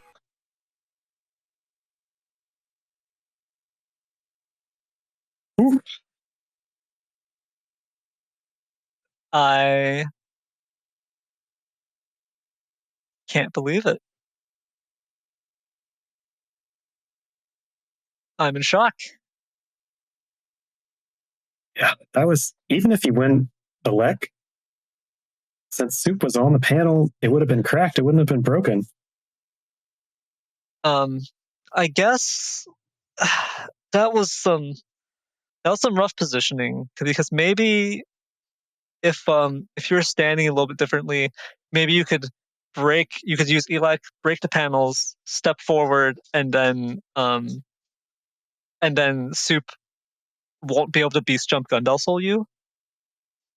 But yeah, I don't know. Yeah, you move back, you use Elec. I think with precise movement, I think you could maybe save yourself there, but I don't know.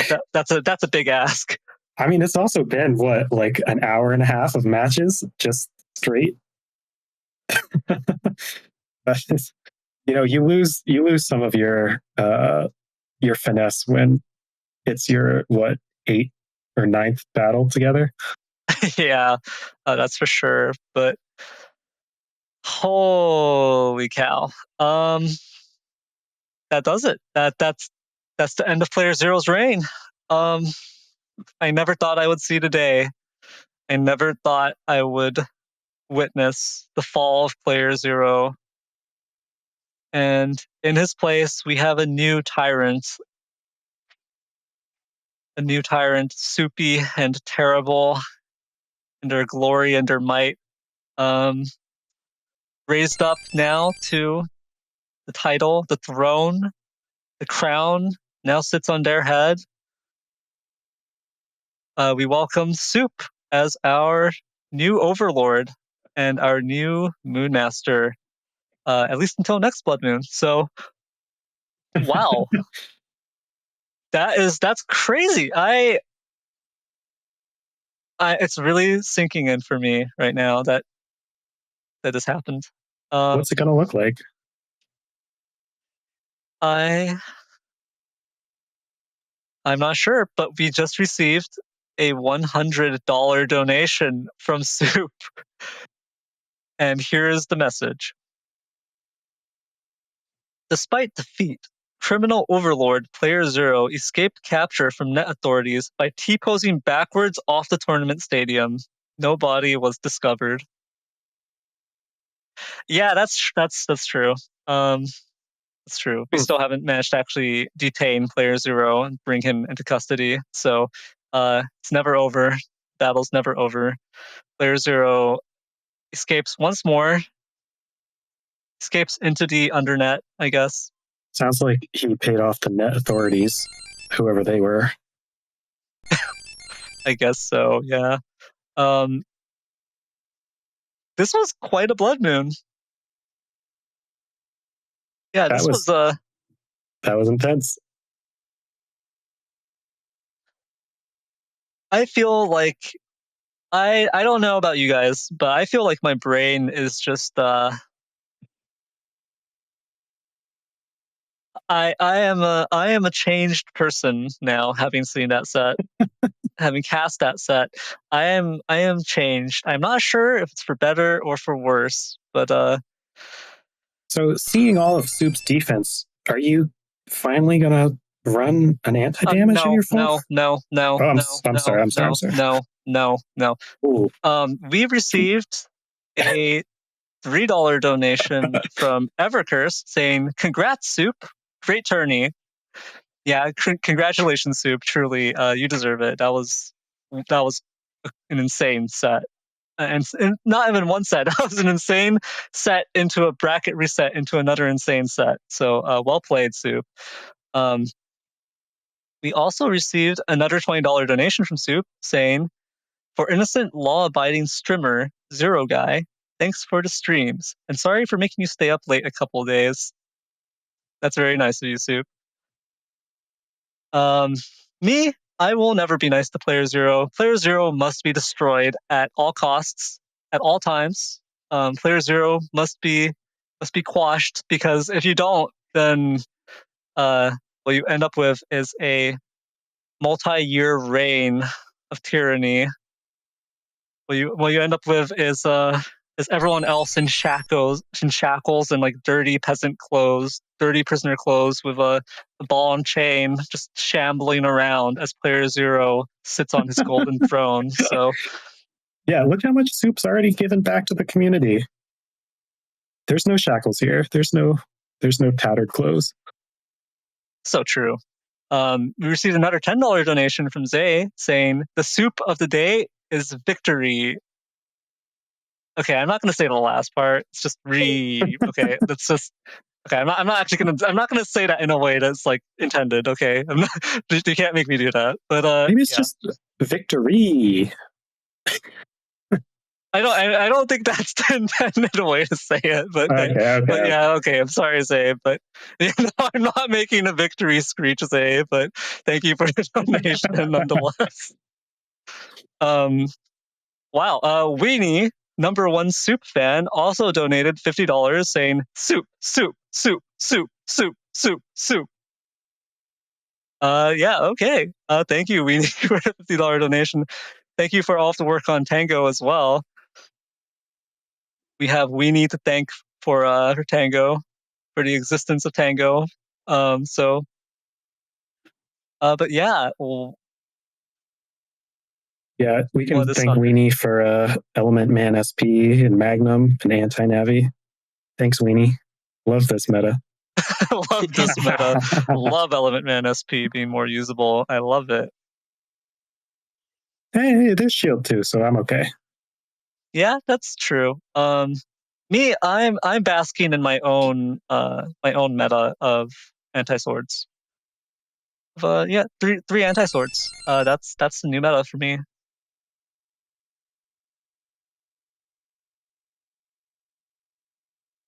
And now it looks like we've got another donation coming in, $15 from Entitas. And it just says, "Help me."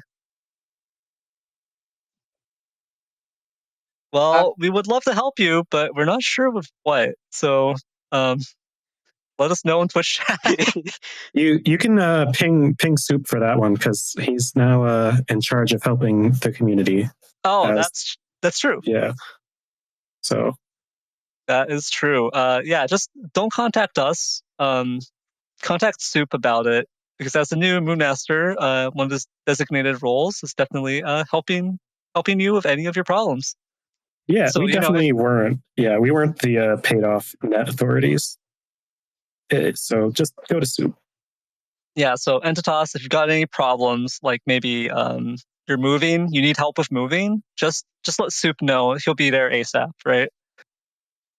He'll help you. He'll help you with packing up your stuff and moving it. I believe we've also gotten multiple donations from them with that same exact message. So maybe now that we have Soup, he might be able to actually help them this time. We'll see.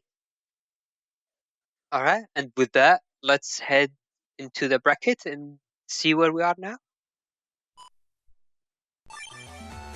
And yes, as you can see, congratulations to Soup for winning the tournament and achieving his first ever Moonmaster role.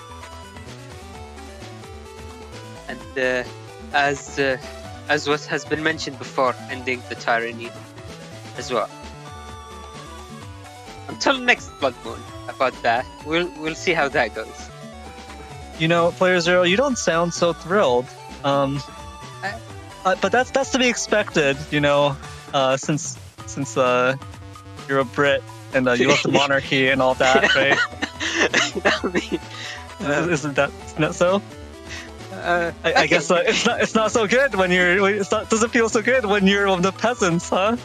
When you're not a member of the monarchy, huh? Is that how it is, playerzero? Okay, so moving along. So after the tournament ended, there was one question that has been on the mind of everyone since we've first seen Soup play in tournament or in this Blood Moon. And the question is, what is Soup's favorite soup recipe? And for that, take a look. Who knows? Some say it might be his secret to breaking the chain. Some say it gave him special powers. But what we know is this is the magical recipe that Soup likes. Yeah, I mean, do what you will. Maybe next Blood Moon I'll have some soup before the finals. Who knows? Alright, and with that, before we end the stream, as is usual, we usually announce which format is going to be continuing onto the next Blood Moon or the next New Moon cycles. And based on the popular votes, take a look and watch this reveal video made by Salad.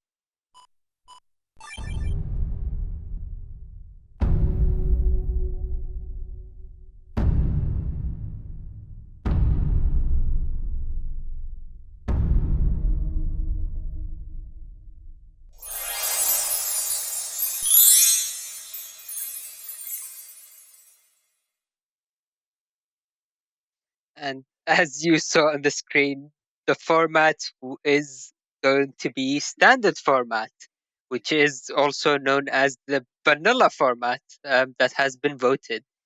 So going with our usual schedule, just to keep things in perspective, next week, even though normally we would be on break after the Blood Moon, we will be hosting the stream for the kickoff tournament.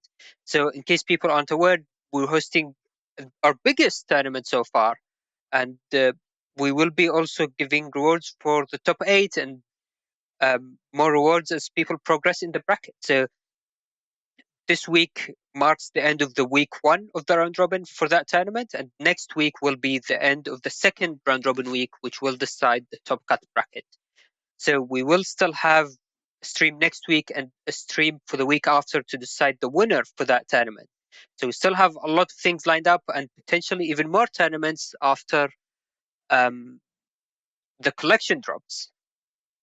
But for that, we'll have to keep an eye out and see how things develop with this soon to happen release of the collection.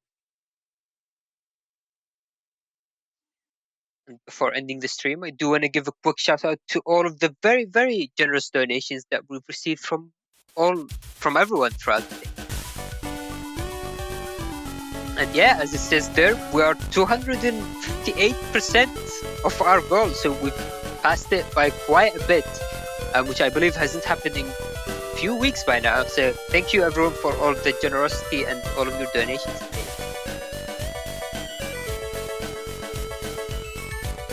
We started with Zay donating twice, starting the hype train basically, and then followed by Rock Hunter X Hunter,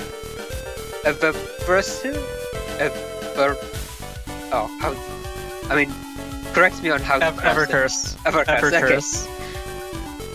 And then Soup with a very generous donation, the $100, followed by Evercurse again, Soup, and then ending with Zay, Weenie, in brackets, #1 Soup fan, and Intitas asking for help. But yeah, thank you again, everyone, for your generosity and the continued support. All of these donations are actually funding the prizes or the prize pool that we're providing for the Legacy Collection tournament, or the Legacy Kickoff tournament, I should say. So thank you again, everyone, and hopefully that will enable us to host more wonderful events in the future as well. But this marks the end of today's stream. It's been such a long stream. We haven't done a stream this long in quite a while, over 5 hours, almost 5 hours and 30 minutes. Thank you everyone for watching us throughout the whole journey. Thank you for all the raids we've received, and obviously a huge shout out to Neryth, Shadow, and Symes for casting today's stream as well. I will never forget thanking Salad for organizing the tournament, making the stream layout, as well as HonorNite, who helped with picking out the VODs and helping out with reporting the scores as well. Hold on. Yeah? What is this? What is what? All right, never mind. I'm fine. Good. Okay. All right, Okay. no, fine. I just want to mention, Rock HXH in Twitch chat asked, will the next new moon be on Tango? Okay, so that is a good question, and I'm sure a lot of people are wondering that. For the next new moon, it's going to be very, very likely on Tango. So the collection is going to still take 3 weeks or so to drop, and by then it will be basically too early for us to host new moons on Tango, on the collection itself. But that doesn't mean we won't be potentially hosting other tournaments using the collection. So we still need to find out how things like net play, recording matches, and there's still a lot of unknowns about PvP in the collection. Obviously, it's going to be very exciting, and we're all looking forward to it. But in terms of hosting a tournament like our regular new moon, it will probably continue to be on Tango for now, or for the foreseeable future, I should say.